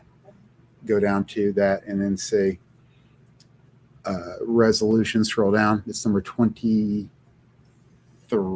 on the total list. Yeah, see, so I tried to anticipate. I pretty much got them. The major players as far and get something ready for you. Remember Prelate Hail with the women? Yeah. So I got this guy. This guy's the freaking best. Bill hates him, and that's why he's the best. Let me show you the prelate here. Oh, I hate him. Oh yeah, this stopped the game too because that very moment. Okay, go ahead. First, I'll show them what you were stuck on right there with the archivist up top. See, remember what she says right there? Look, so she turns there. You need to go to it again. Key NPC. All right, see that where it says "Parting Words of Petrus." You can show them that.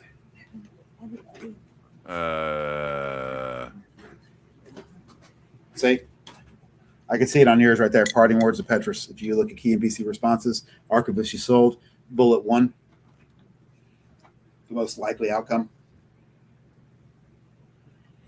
Go back up. No, you were there. You were literally right on at the very top. You were just that. Go back up. Don't show all of it. Go back up. I'm at the top. No, you're not. Go over to the right and then scroll up. Like hover over the Hall of Justice. Now roll. Scroll up.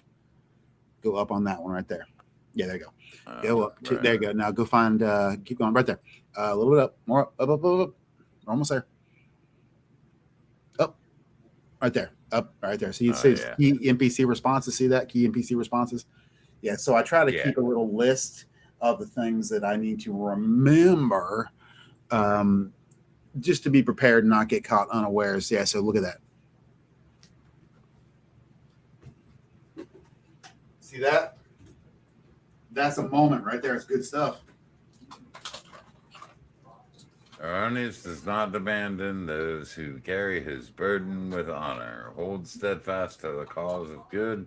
and honor Yep. the name of your grandfather, Uther Potens. Now Only explain. then can you walk the path. Hell yeah. That means go kill black dragons. Right. You got to tell them your interpretation of that. You go kill black dragons. There was no black dragons, man. They ain't got no black Yeah, dragons. go and kill something. Right. So you thought that meant the path you were in the. Yeah, it's an interpretation of an actual physical path, which means I'm gonna go kill something. Right, which is viable. Now, this is what he thought. Here's what he was thinking about, which is pretty cool. He mistook this. It just makes for such fun stuff. I mean, it's great. So,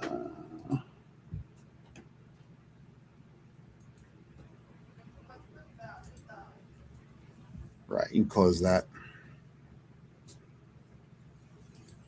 I could. And look underneath it. You should be able to scooch them on up to give you the access. Right. So the path he's thinking about here.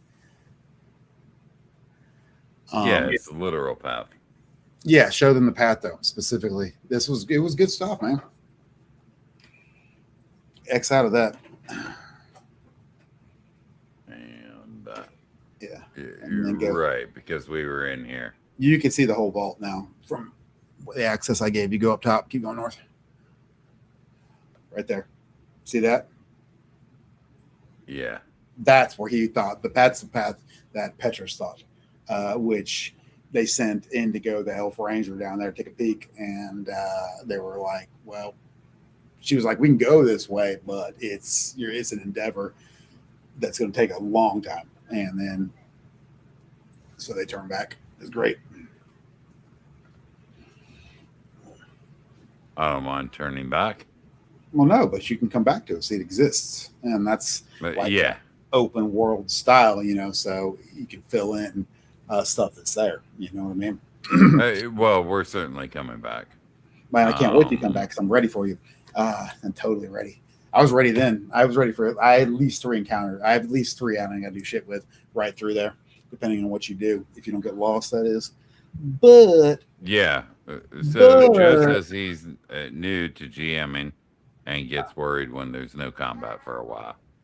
The situation was drawn out over indecision on the player side. The player side will often put you in a position where there is no combat. Right. There's 2 types of there is no combat. There's no combat because there's no combat planned. And then there's no combat because the players make decisions that doesn't lead to any combat.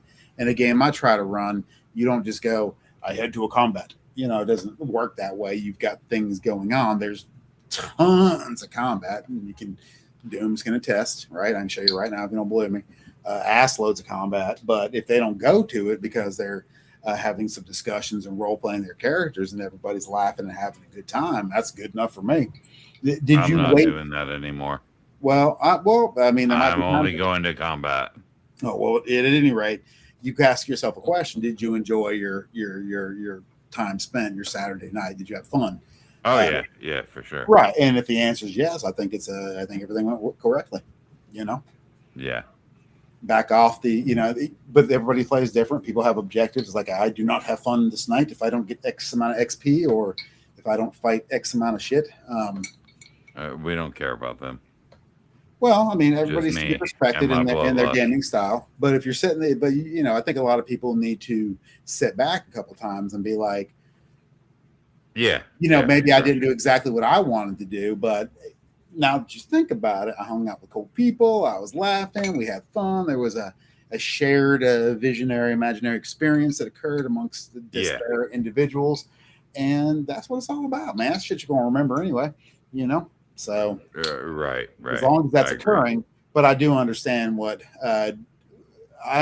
he's saying about, like, you're like, okay, do my players have expectations of me?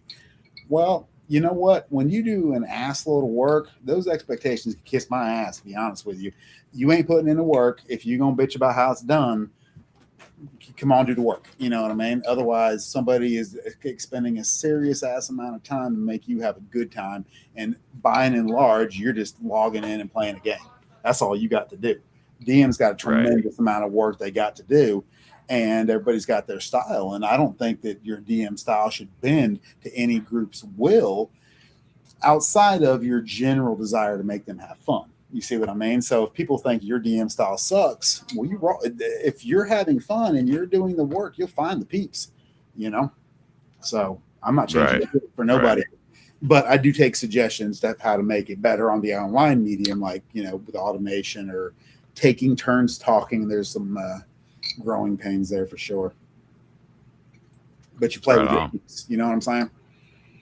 But really, you ain't got you can't run unless you're going to DM, unless you are ready to throw down some shit at any moment. You can't really run your mouth as a player. I mean, you either don't play or step up and run, you know? So it's like, you know, people that do, like when I go do the Battle of the Bands or something like that, and then, you know, somebody criticizes you and you're like, well, you're sitting, pick that guitar up, let's roll, you know? And they don't do that. So that's all I'm saying. Right. I didn't mean to go ballistic there, but it does bother me because I know how much work I do to try to make you guys have a good time. I really think deeply about it because it's a big part of my life. You know what I mean?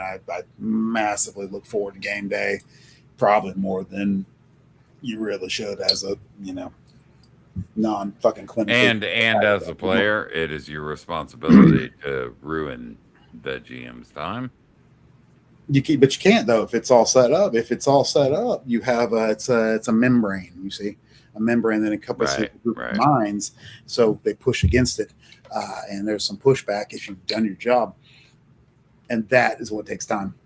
Like you see those, like when you were looking at the module there. Like I mean, that's like if you look at that, you only saw two.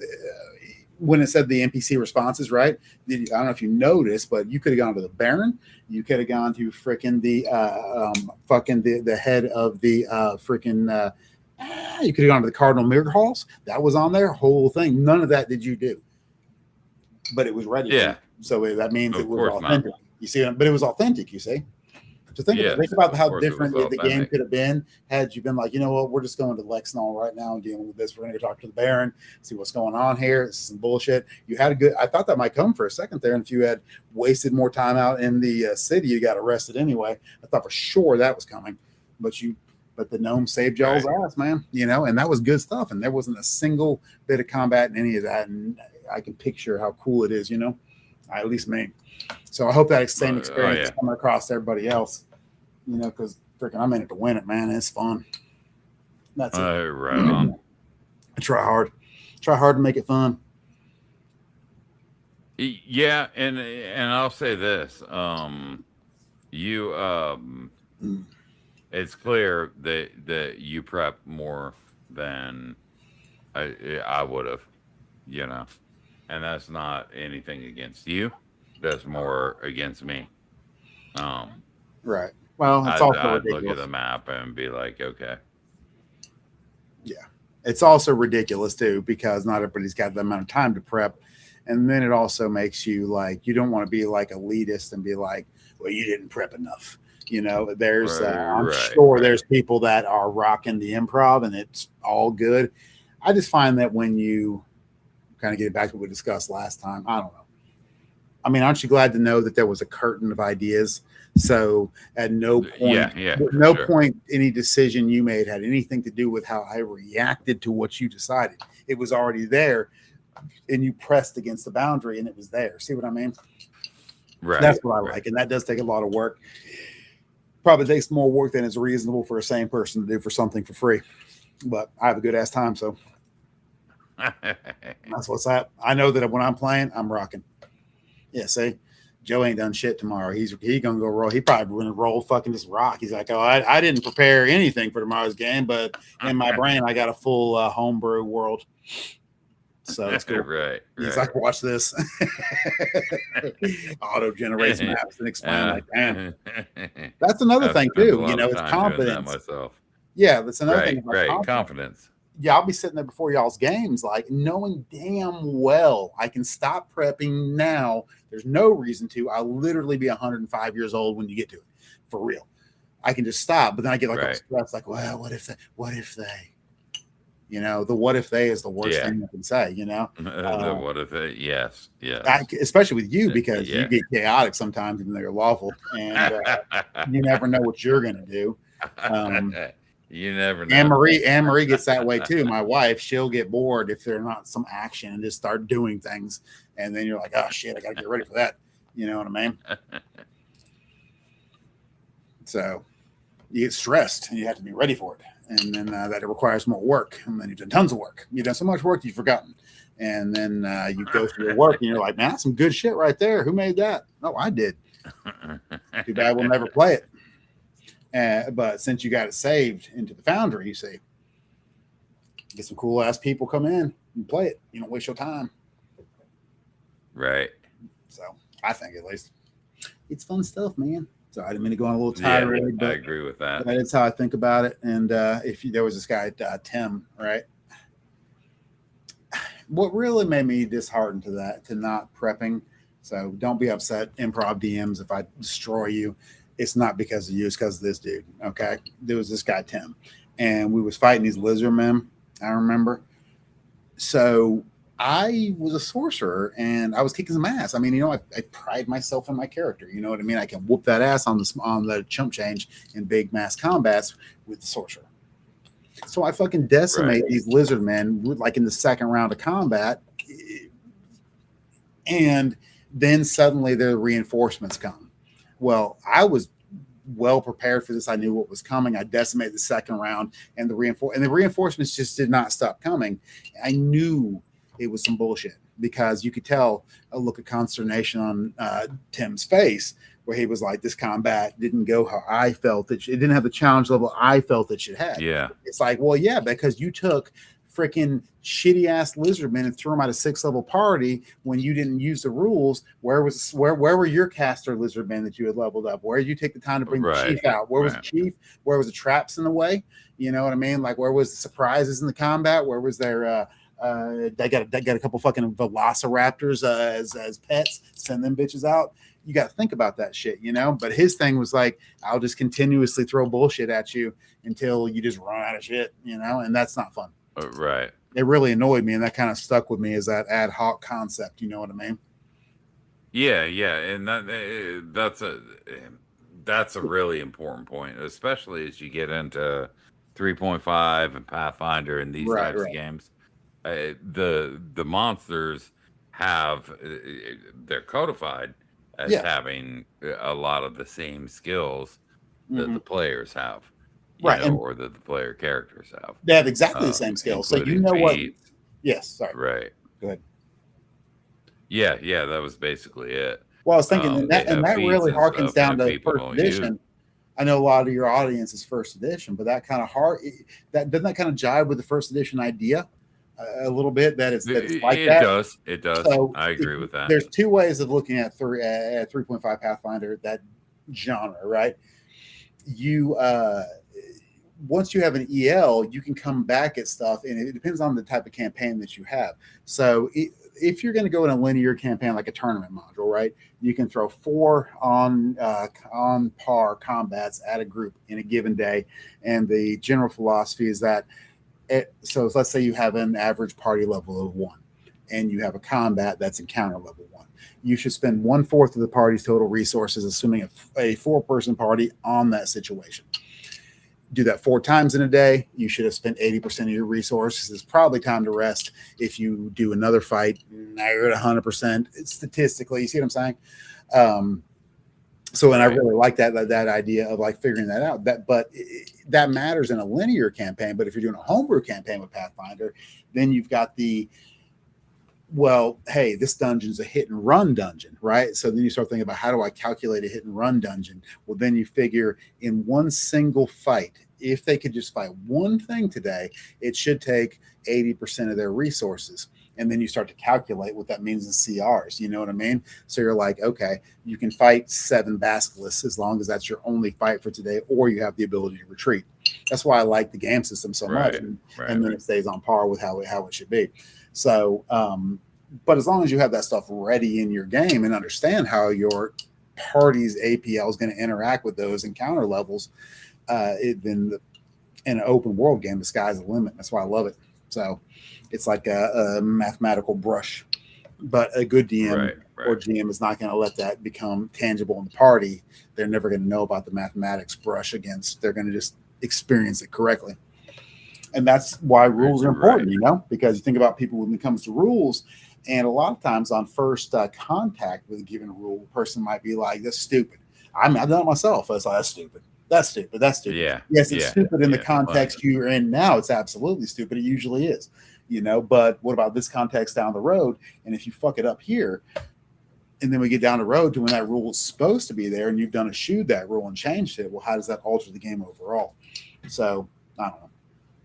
I know I'm kind of rambling. My point being is that a perfect game for me brings together all the cons. It brings together all of the role playing, the combat, and the story, you know, and one big gigantic bundle. And that's a perfect game for myself. And that's what I try to do as best I can. Right. So that was massive rambling.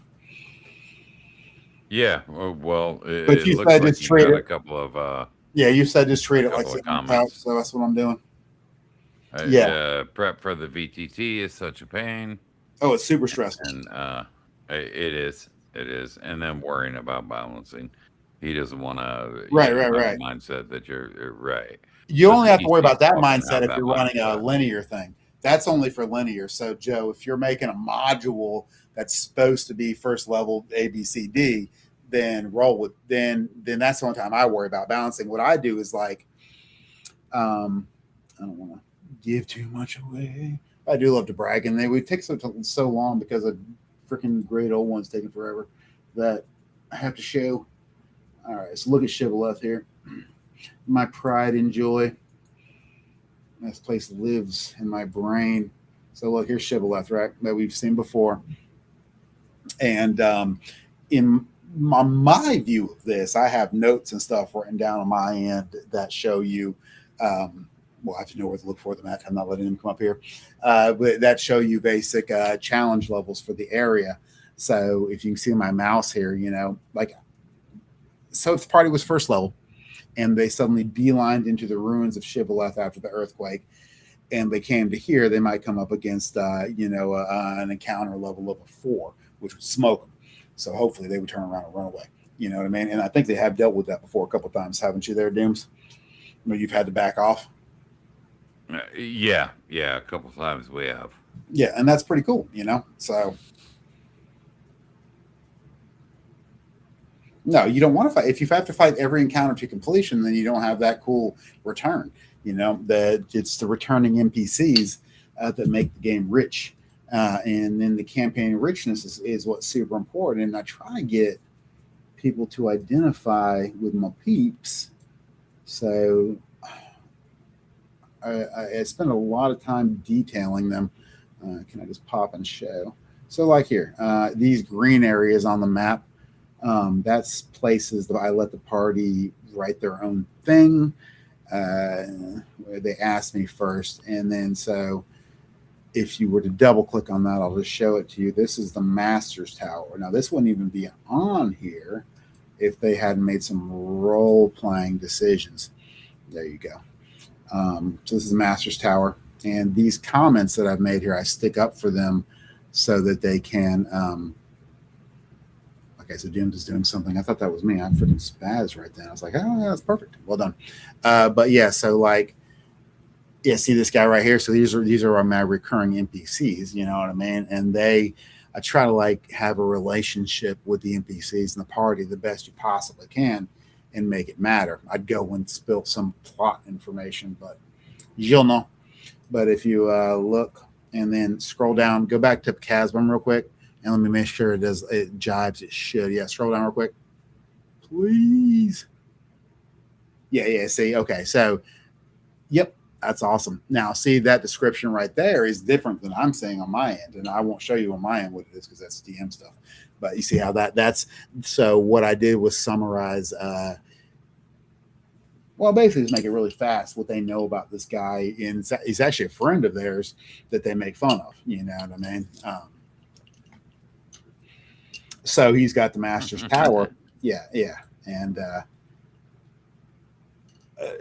I don't know. So it's good shit. I think the game should be everything combination. I think it should be real in your brain, and everything needs to be there. And if you're playing a good game, then you just be your person. Right. You know what I mean? And I mean, as long as you're willing to accept that you're just elsewhere. So it doesn't matter if you're elsewhere in the middle of a dungeon or elsewhere in the freaking Crooked Antler having some antler ales. You are having a great time with the right people. Right. So at least that's how it is. Yeah. Yeah. And I agree. I mean, that's obviously the most important thing. You got to be having a great time with great people. I usually do.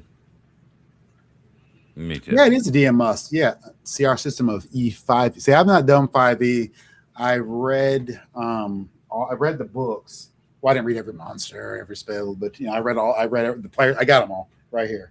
I read the player's handbook that matters, and DMG that matters to some extent. There was weirdness in there. The character classes are interesting. It's not stranger than outlying Pathfinder stuff. Gets pretty freaking weird too. One of our friends loves that kind of stuff. Those other kind of little more or less Tolkien-y type of guys. But I will reserve judgment until somebody runs me through a 5e game. So right. I don't know what I feel about. What is it? You roll 20-sided again? Like advantage, disadvantage. I'm not sure how I feel about that. But then, again, I judged 3.0 pretty hard. It was dead ass wrong. Yeah, we all did. Yeah, and I was wrong as hell. So Monty Cook did a lot. And if you guys don't know who Monty Cook is, I'm sure everybody knows. But Monty Cook's the guy that pretty much wrote 3.0 and a really good adventure is Return to the Temple of Elemental Evil. I've run that a couple times. That's good shit right there. And he did so much to take the nuances of the Temple of Elemental Evil first edition module, which I've played with Dooms here before as well, and do it justice. And what a great job. You know what I mean? I thought so.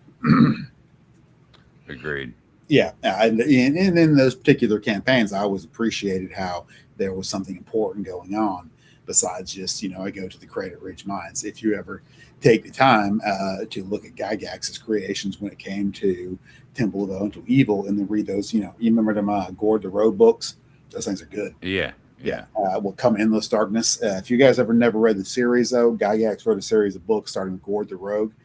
I think it's 4 books, and then the last of them has come Endless Darkness, and it literally is Gygax's end to Greyhawk, which is the initial campaign world. Right. And remember, he blows it all. It's crazy. It's good stuff. If you ever want to read it, it kind of gives some good nostalgic feels. Right. Because I enjoy that time. What I like about the old school games is that the old school worlds is very simply that you had it should expand better than that you had plenty of opportunity to change things. If you guys ever look at the Greyhawk stuff from the initial game, that's what I was talking to a friend of mine about earlier today. If you look at the Greyhawk stuff from the initial books, it gives you a general preface to what's up, and then you take it from there and build it. And I remember there was this guy, I can't remember what his name is, but he had a mustache, and he looked at this very map right here. Let's see, you got the Master's Tower up there, Dooms. Yeah. I'm gonna get that shit off my screen, or our screen, please. Yeah, so he pointed right. Yeah, close that. Yeah, so you should be able to get a little tag. Yeah, so zoom right there. I should have filled your screen. I don't know why it didn't. Probably because you're in DM mode, so it's not going to take control of your screen. All right. So, and he pointed to this general area right here. He said, "You see these hexes? There's an ass load of adventure right there." And the last 3 years, my campaigns have taken place between Shibboleth, Moonwater, and the Rushmores. And so these places exist, which is great, and there's been plenty of combat. Yeah. So, I don't know. That inspired me to run the campaign, I guess is where I'm at. How much can you squeeze Yeah. out of a 30-mile? So basically, it's 30 miles across per hex on this map. I don't have the key out there, but I know it is. So it's 30 miles per hex, and Yeah, you're looking at about 150 mile radius. yeah, because my home game that I played with on here at the table at my house with everybody, you have Moonwater that's here, and this is the destination of the. You'll be heading this way from Shibboleth in my little one shot when I was trying to learn how to do this that I like, and then their campaign takes place here on the map. So if they ever decide to leave Shibboleth, which is up to them, we've got a couple opportunities to do so. Sort of depends on what they want to do. I don't see it coming anytime soon, to be honest with you, but I would let them go draw on this map and then like show their path to get there. Like if you recall the March Rakers, Right. they were coming, remember Hokach over here? And they were coming east from Hokach, and when I showed you the map in the game, they got popped here by them orcs, and that's who took Devil Fucker's strings. Yeah. That's a campaign arc I got. And I got there's this troubadour of bards, and they're called the March Rakers, and these are the greatest of the bards in all of the Sheldomar Valley. The Sheldomar Valley is pretty much what you see here, and these guys move around, and they're beloved. They're like the Beatles of their time, in my opinion. And and so one of the guys, and bust over to that adventure real quick and show them what's up. Players. Rumble with the Rickers. All right, so if you look, shut that.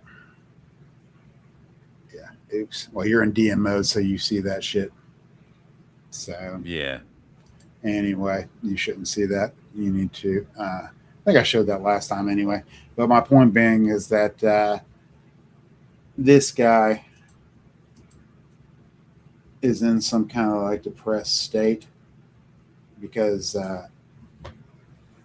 he is the lead guitarist, Devil Fucker, and his last set of strings got popped in that ambush by that spot I showed y'all back there.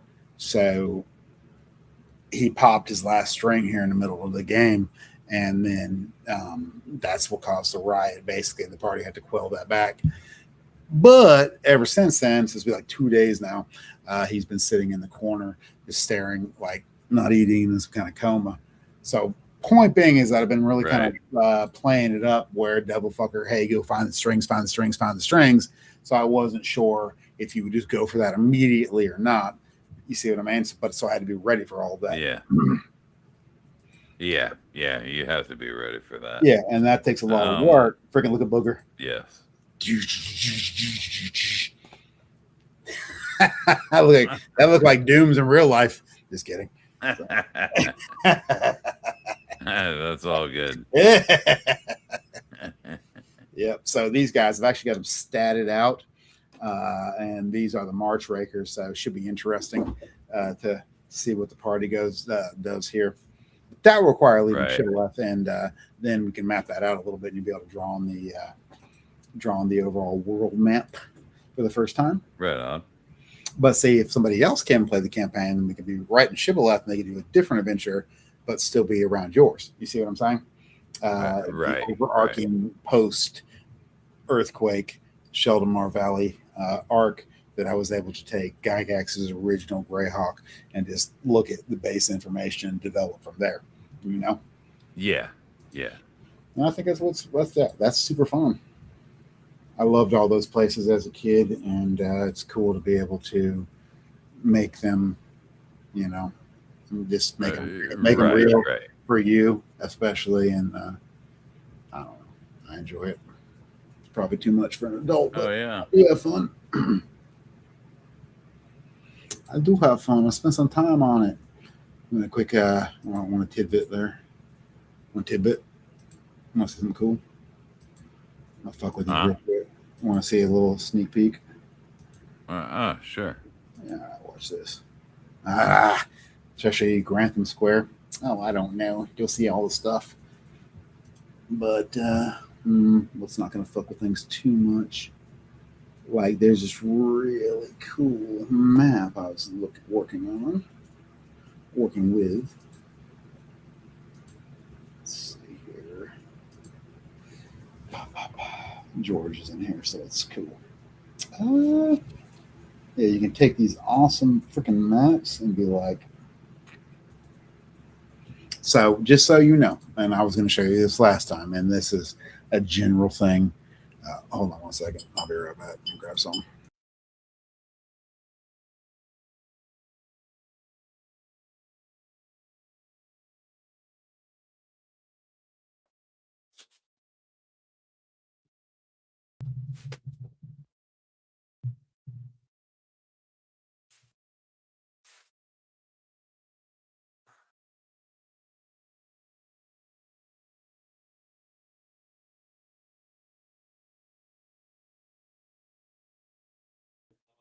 Please.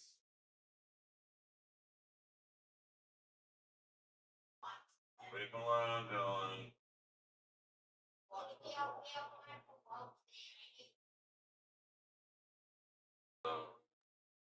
Hell yeah, you love Hokach. All right, so um, I'll tell y'all since he's I don't even know what he's doing. But when they were going through the founders, or not the found, oops, excuse me, when they were in the vault of the counters, didn't mean to reveal. They got to. This is where they call you out as a DM, and you're just ready to smack them. I love it. So here's seal of secrecy. I'll show y'all real quick. So when they got to the vault of the counters, and he was freaking out, wanting to go here. I don't know how to close that shit out of y'all's way. Damn it! Oh, he's gone. Let's see if I can bring you here. Can I bring your attention here? Close that. Anyway, I was gonna pick on you, Bill. So close the booger real quick, would you? No, you should be more proficient at this. I can on your end. All right, so yes, you can. Nah, because you got the DM power. I can't override it with DM power. All right, so anyway, they went here, and then there was comments from the peanut gallery as they went down that direction that the DM might not be prepared for some shit. Now, all I said was that Indigo, the ranger, said, "Hey, if we keep going this way, we can do it, but it's going to be a minute. It's not like hey, let's run down the cave and see something cool. It's going to be an endeavor." Of course, some of the party thought I was unprepared, and maybe that's why I had been so made her say that, but that's completely untrue. Yeah, that's why we should have gone down that area. You could have absolutely done it. I mean, it would have. We should have. We should have, but people don't listen to me. Right. Well, my point being is that you could have, and then what should I bust on y'all? Do some directly. So here's a little hint. So it is Stonebiter territory. It's on the way. Boink. Right. This is where you roll. Right. This is ready for you. This is a massive. I love this. You shouldn't be able to see that, right? Oh, you're in DM mode. You should not be able to see that little lock right there. He would not be able to actually see that. Yeah. You don't see that lock right there. That's well, we'd move up to there anyway. Well, not necessarily because it's up on the top. But anyway, let me get this off the screen. So point being there, I was ready for y'all. I think I would have killed you because it's a little above your current CR, but it would have been fun. So that's what makes what it's really above is it's really above my fellow players' capabilities. Right. Well, that's a lot of stuff. So yeah, that's why I left it alone for the most part. But you would need to supply a little bit, most likely, before moving in that direction. So that's what I was trying to explain to you. Yeah. Well, and you did a pretty good job. Well, I just want. It wasn't like a. Let me make a big description because I'm not ready for you. It was this is actually what's up, Right. Same down the river route too. So even that ambush would not have been there if you would have waited. If you'd done it 1 day sooner, coming out of the vault, you would have got. You would not have. They wouldn't have had time to go and rally those gnolls. So right. That's a benefit of having, if you want to have a super cohesive feeling game. If you'll have if you know what the forces that be are going to do in your game, what their objectives are, and you can set out a little calendar of, so bad guys trying to do this on this day. This, if all works out, they'll do this on this day. If all works out, they'll do that on that day. Then you can kind of know where your enemies are throughout the campaign calendar and a dynamic situation. I try to do that. That's why it's cool that you ended up solidifying the right of contract there on the very same day that you're about to go for that founders reclamation festival. I think right. It's a really cool combination of things that could happen. So basically, the Indigo, their elf, had gotten an invitation to this this reclamation event in the Baron's castle out of nowhere, and that's weird for her because she's an elf that's not from Shibboleth. She had to go through this they had to come down. If you're not from Shibboleth and a human, then you roll in through here, which is so she's basically an illegal alien. No, she's legal. They had to, because immediately the people of Shibboleth needed, as soon as the earthquake occurred, all these people started fluxing in from the countryside of a variety of types. Grand March has a lot of, they got a lot of allies all around, including with Valuna to the north. So you never know who you're going to get. But they were like, okay, we got weird shit coming out of these ruins too. Let's find out who's here. We don't know if it's a prelude to invasion, people coming in from Jeff, people coming in from Sterich, who knows? So we need to find out who's here because we're in the middle of an emergency. So as long as you cooperated, it was fine. It's a little, to the individual, it might feel a little insulting or invasive to an elf or something like that. That happened to Razlin, that happened to Indigo. It happened to everybody who was not a human, essentially, because that's how they roll. So I should also explain that in this particular game, we take every opportunity we can to make fun of the non-humans.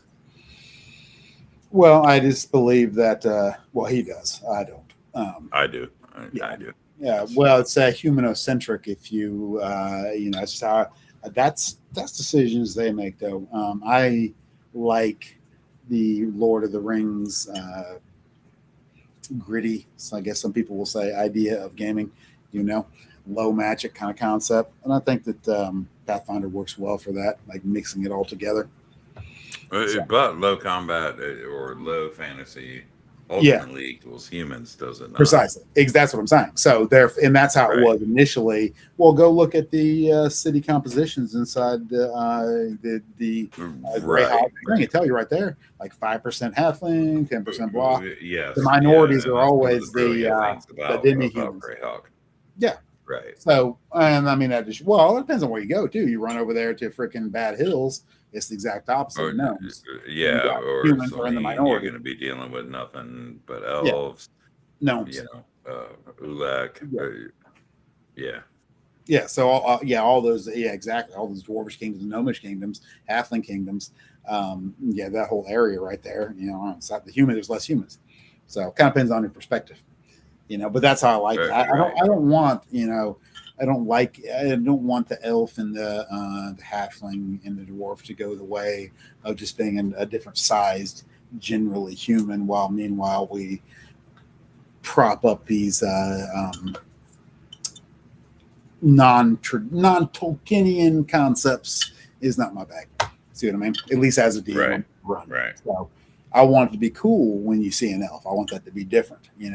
You notice we don't have a single half orc in the campaign.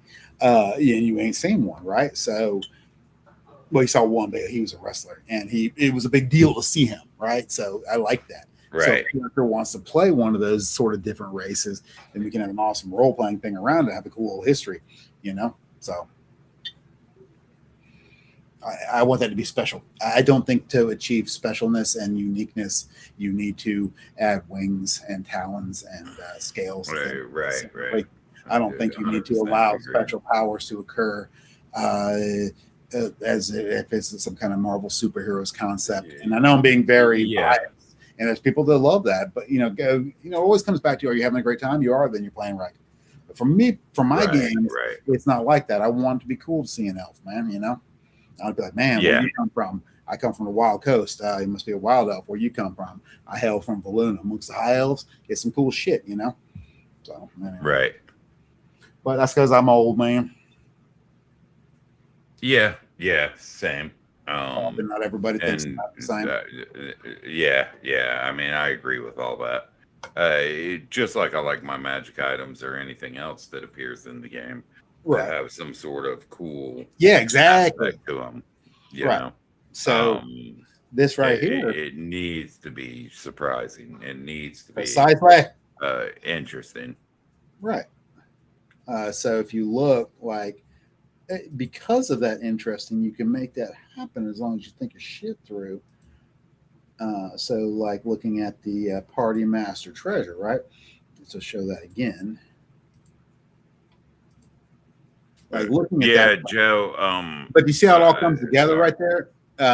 If you see how it comes together, those total listed wealths are perfectly within game balance and rules correct, while showing that you have a special sword and so does Helios. You see what I mean? That's the only reason those are not balanced. You see what I mean? If you do it right. The rules and the balance should all come together with the story. Nothing is out of whack. Sword more than the paladin. I'm sorry. That's what this shows me. Well, see, you got to tell those people, Joe, that it's not real. Okay, so for instance, alignment, right? Some people don't like alignment. I love alignment. Here's why. There's no bullshit, right? And if you say I'm going to play a chaotic evil guy. As a DM, if I'm going to have chaotic evil, or if I'm going to have an NPC that's chaotic evil, you know how they're going to behave? How it says in that book. So I'm not going to have this guy that's like, I'm chaotic evil. Well, what evil have you done? Nothing. Well, then you're not.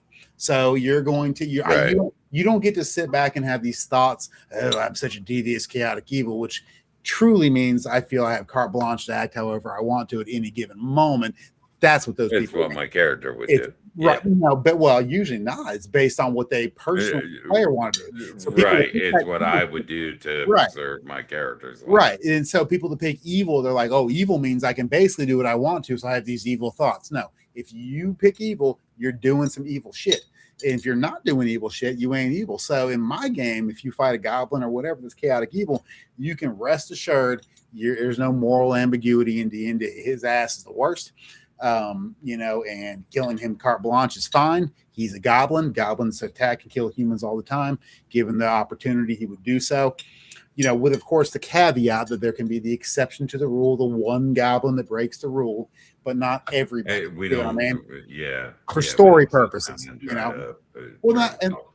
Right, and that's what makes that interesting when it comes to those interactions, right? It's okay. It's like, yes, we know goblins go and do horrible things, and they love it.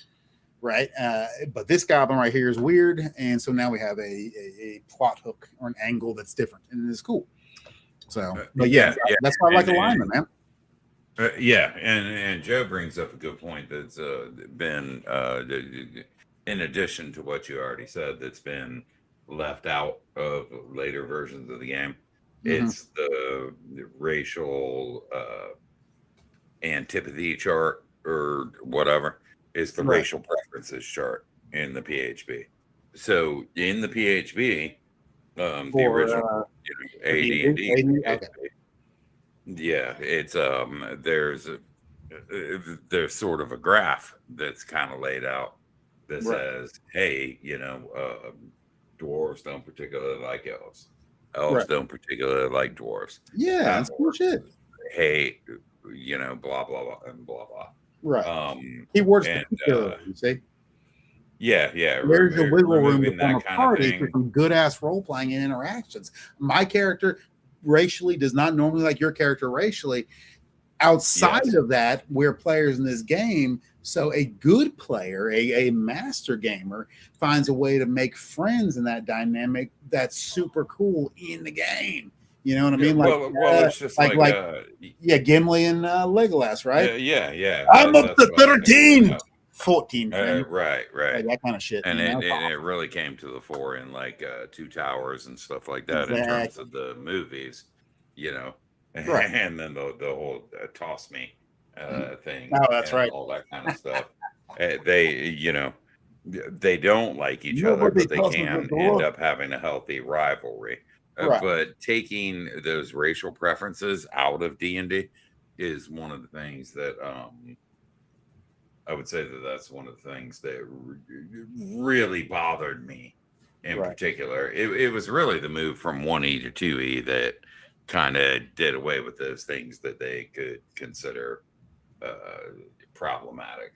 Well, they're trying to make money and appeal to they don't want to be exclusive to any audience. And that's the awesome thing about games is that they can go whatever direction they want. I'm gonna run my game and this you way. Can play something else. Right. Well, you don't have to play anything else. You just run your game. That's just about your game culture, right? So it is what It's the DM world. sets the game culture. The players decide if they're going to participate in it, and if they don't like it, well, fuck it. You know, either the DM will change because they like that guy, a player that much, or you go find another game. It's okay not to like a certain way certain people play, but still have respect for the fact that they're having fun. You know what I mean? Yeah, and it's also okay to still play with those people. It is exactly. You know, and as long as it doesn't like ruin your time.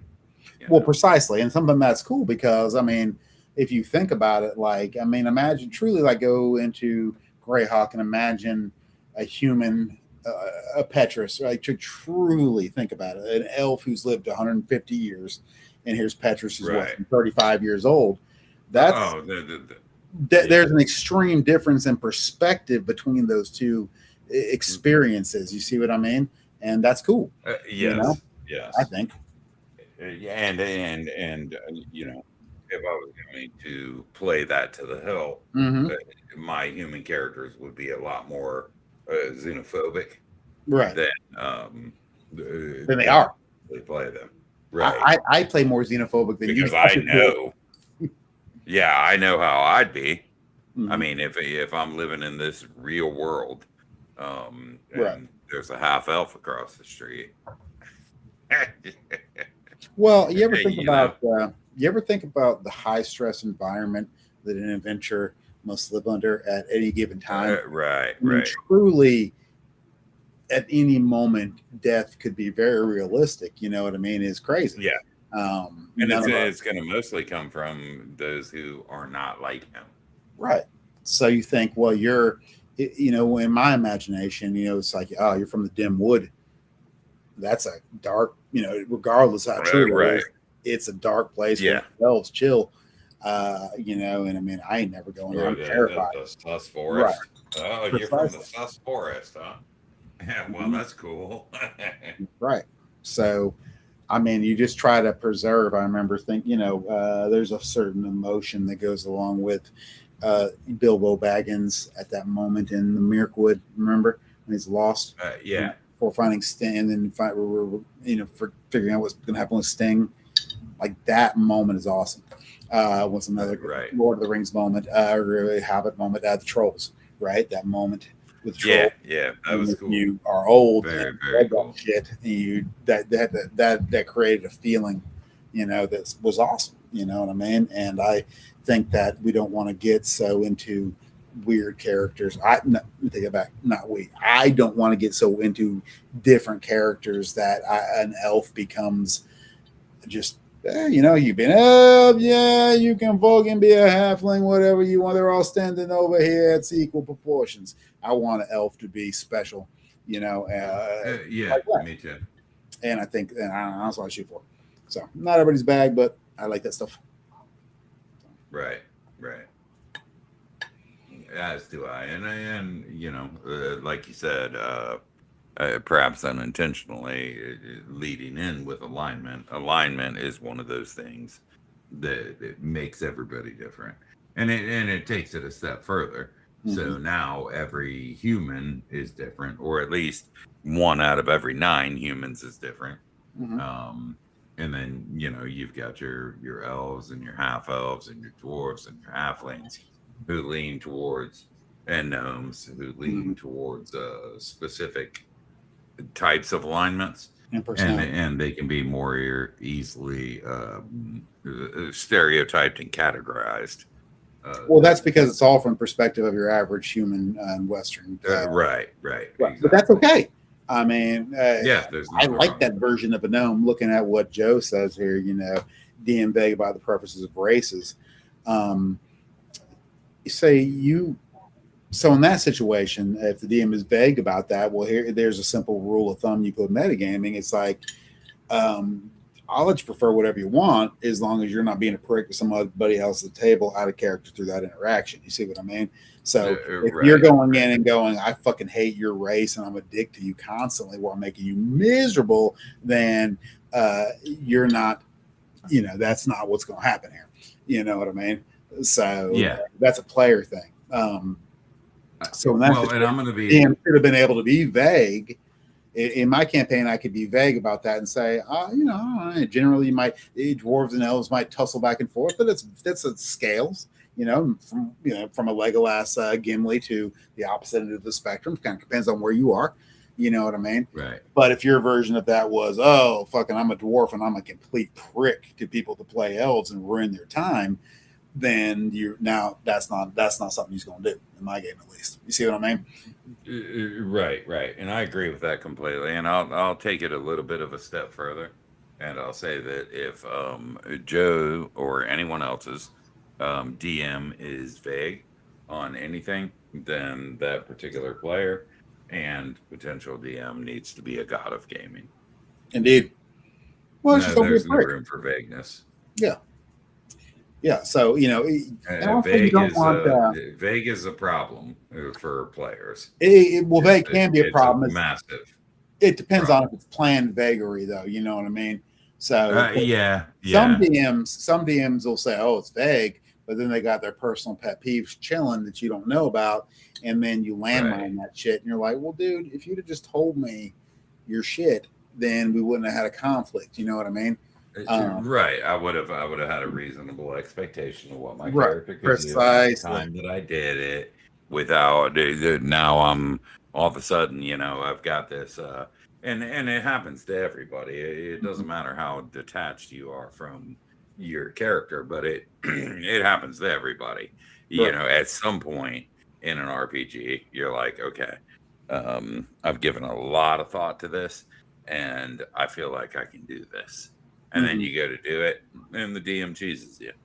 Right. You want to look for ways for characters to fulfill, or players to fulfill their imaginations that don't fuck the game up. Basically, you want to look for opportunities to hook your players up. Or try to at least. You know what I mean? Ways for them to succeed that don't unbalance the game. That's what's hard to do. So. Right. Right.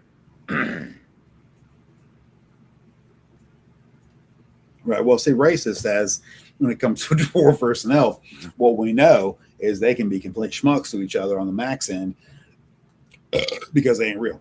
They're not real. But so you got the two types of races, dibby human races. Is that the one is I'm an asshole to the party. The other is I'm, sort of cordially playing through this competitively for trying to make it fun for everybody.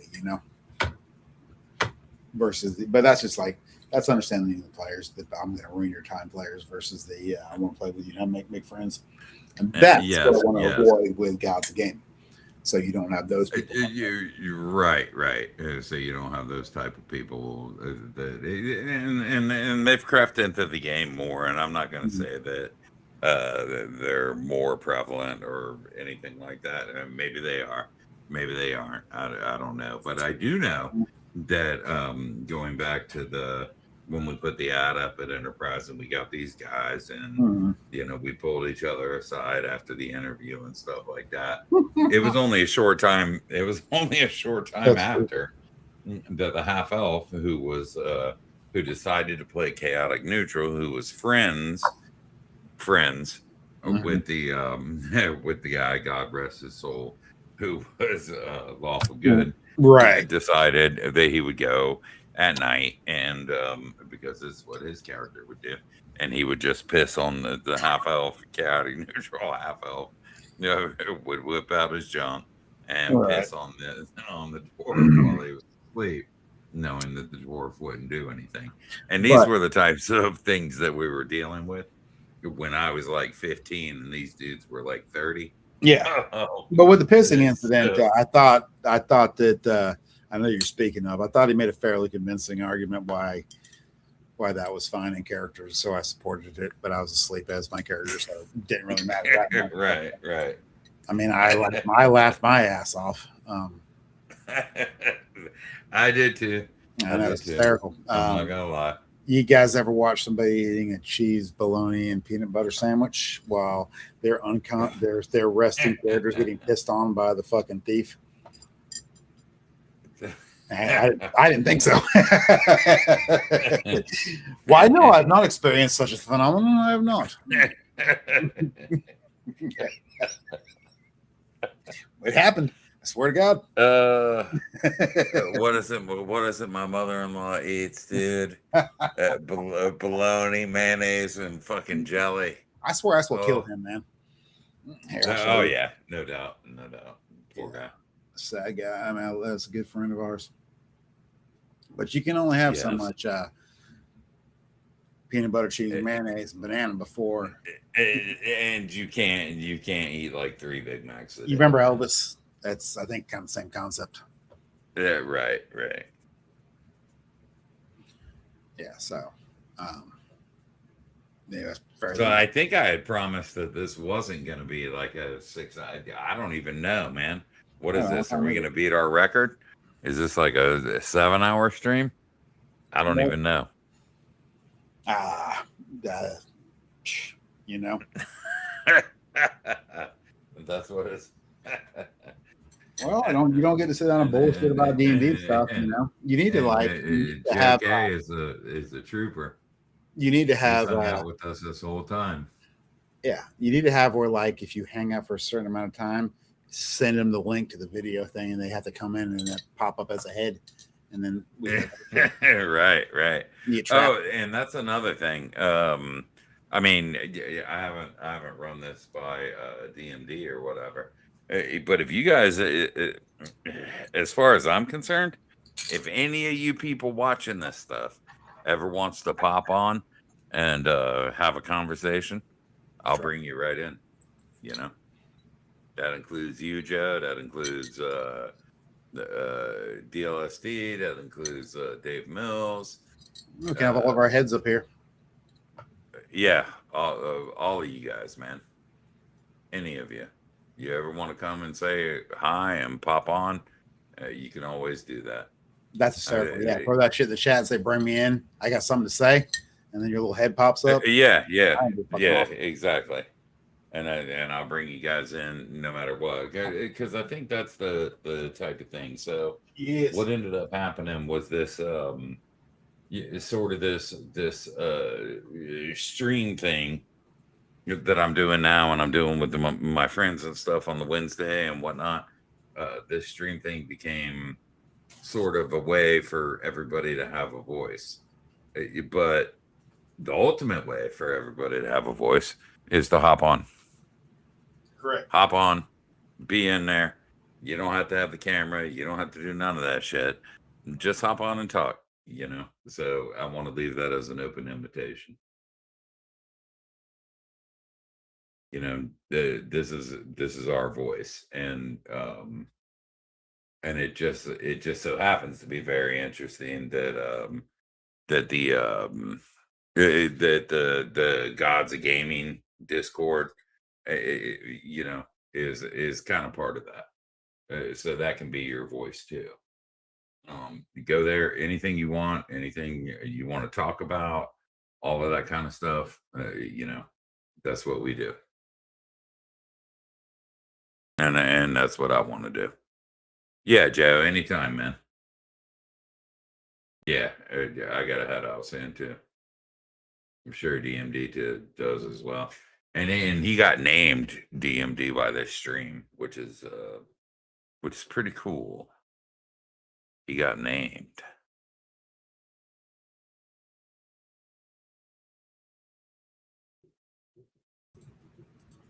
Sorry, it's late here. I had to go bathroom real quick. All right. Well, Yeah. are we rolling out?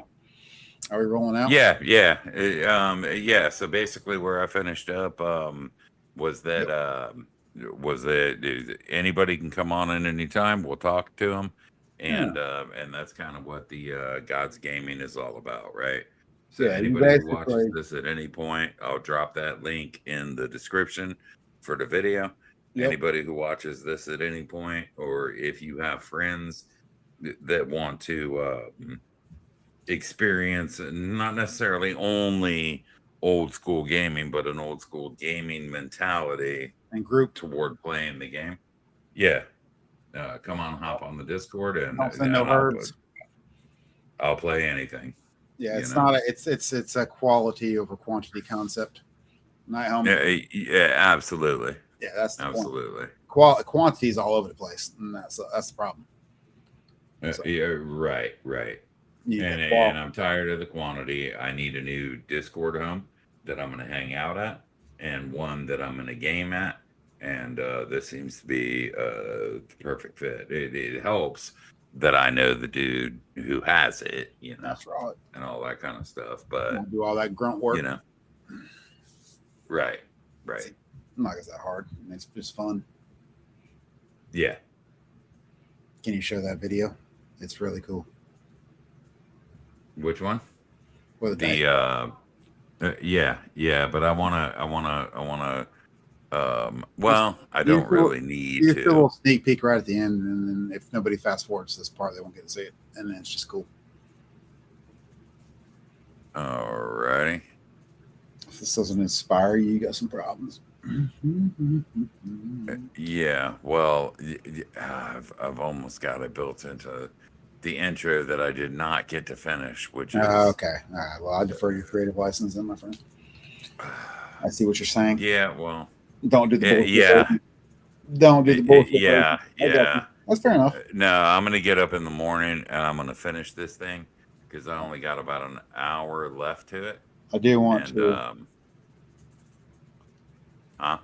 I do want to show everybody your favorite friend in my campaign, and then we can go. We already saw Chasm. No, that's not it. You know that's not it. Oh, fuck. You want to see how mad? It's that dude, ain't it? Dude, don't show him, man. Too bad. All right, so right here made Doom so mad. I hate this guy, man. Get out of here. It's Prelate Hale, and he's the man. He's the head preacher of the Church of Fultus. And see these women back here? That's his holy choir. So when Patrick was coming to speak to him, he don't they accentuate what he's got to say. He's always in choir practice. So Patrick's trying to say something, and then the prelate is so amazing that his choir would tone in behind him, so he couldn't really investigate because he wasn't down with the singing. You want to do a quick role-playing exchange at the end here, there, Petrus? All right, go ahead and ask a question. Well, we'll show him how we role-play. Watch how quick we can drop this role-play. Go ahead. Question. Go ahead. I would slap him in the face with a gauntlet. Yeah, you can't do that. Because I hate this. Yeah, of course you I can. can. Do that. You roll up to the Beacon Ascendant. Yeah, you got a question to ask the prelate. He comes out. He's like, I was in the middle of choir practice, my brother. What is it you have to ask me? Hello, prelate, brother love. What tidings have you to bring us? That's right. He called you Brother Love. They say in the background. That's right, Brother Love. I like that. I like that name. And then anyway, so Genome likes that name too. That's right. The problem with you Aronians is, what the problem with you Aronians is? It's the color blue. White is where it's at. The problem white is the focus. And the Fultons is it's all the same. You're not Aronians. Mm-hmm. I think he's trying to try you, brother. Hell, oh hell Try no. you. Yeah, that's right. See, you ain't got no choir. You and your battle priests and shit. Come out here and why don't you try going down the road and washing your clothes to start? Yeah. I'm bringing the choir to him. I got to understand why somebody walk. This is the problem with Iranians, right? They walk around with a helmet on all the time. It's weird. It's weird. You're walking down the road with a helmet on. Now I know why most y'all need a helmet, but this right here, a metal helmet, and he's got a metal helmet on. Calm down. See, I work on those NPCs so they can be ready to roll like that. So sorry to annoy everybody, but well, I apologize that you have a tiny helmet. Extra large pewter. All right, man. Anyway, so fun NPCs. Sorry, that was ridiculous. I just had to taunt. We haven't played in a month, so I had to taunt Petrus because I want to wait till the 11th. Yes, sir. Yep. And remember, I made you like sing correctly to get the. Yeah. Well.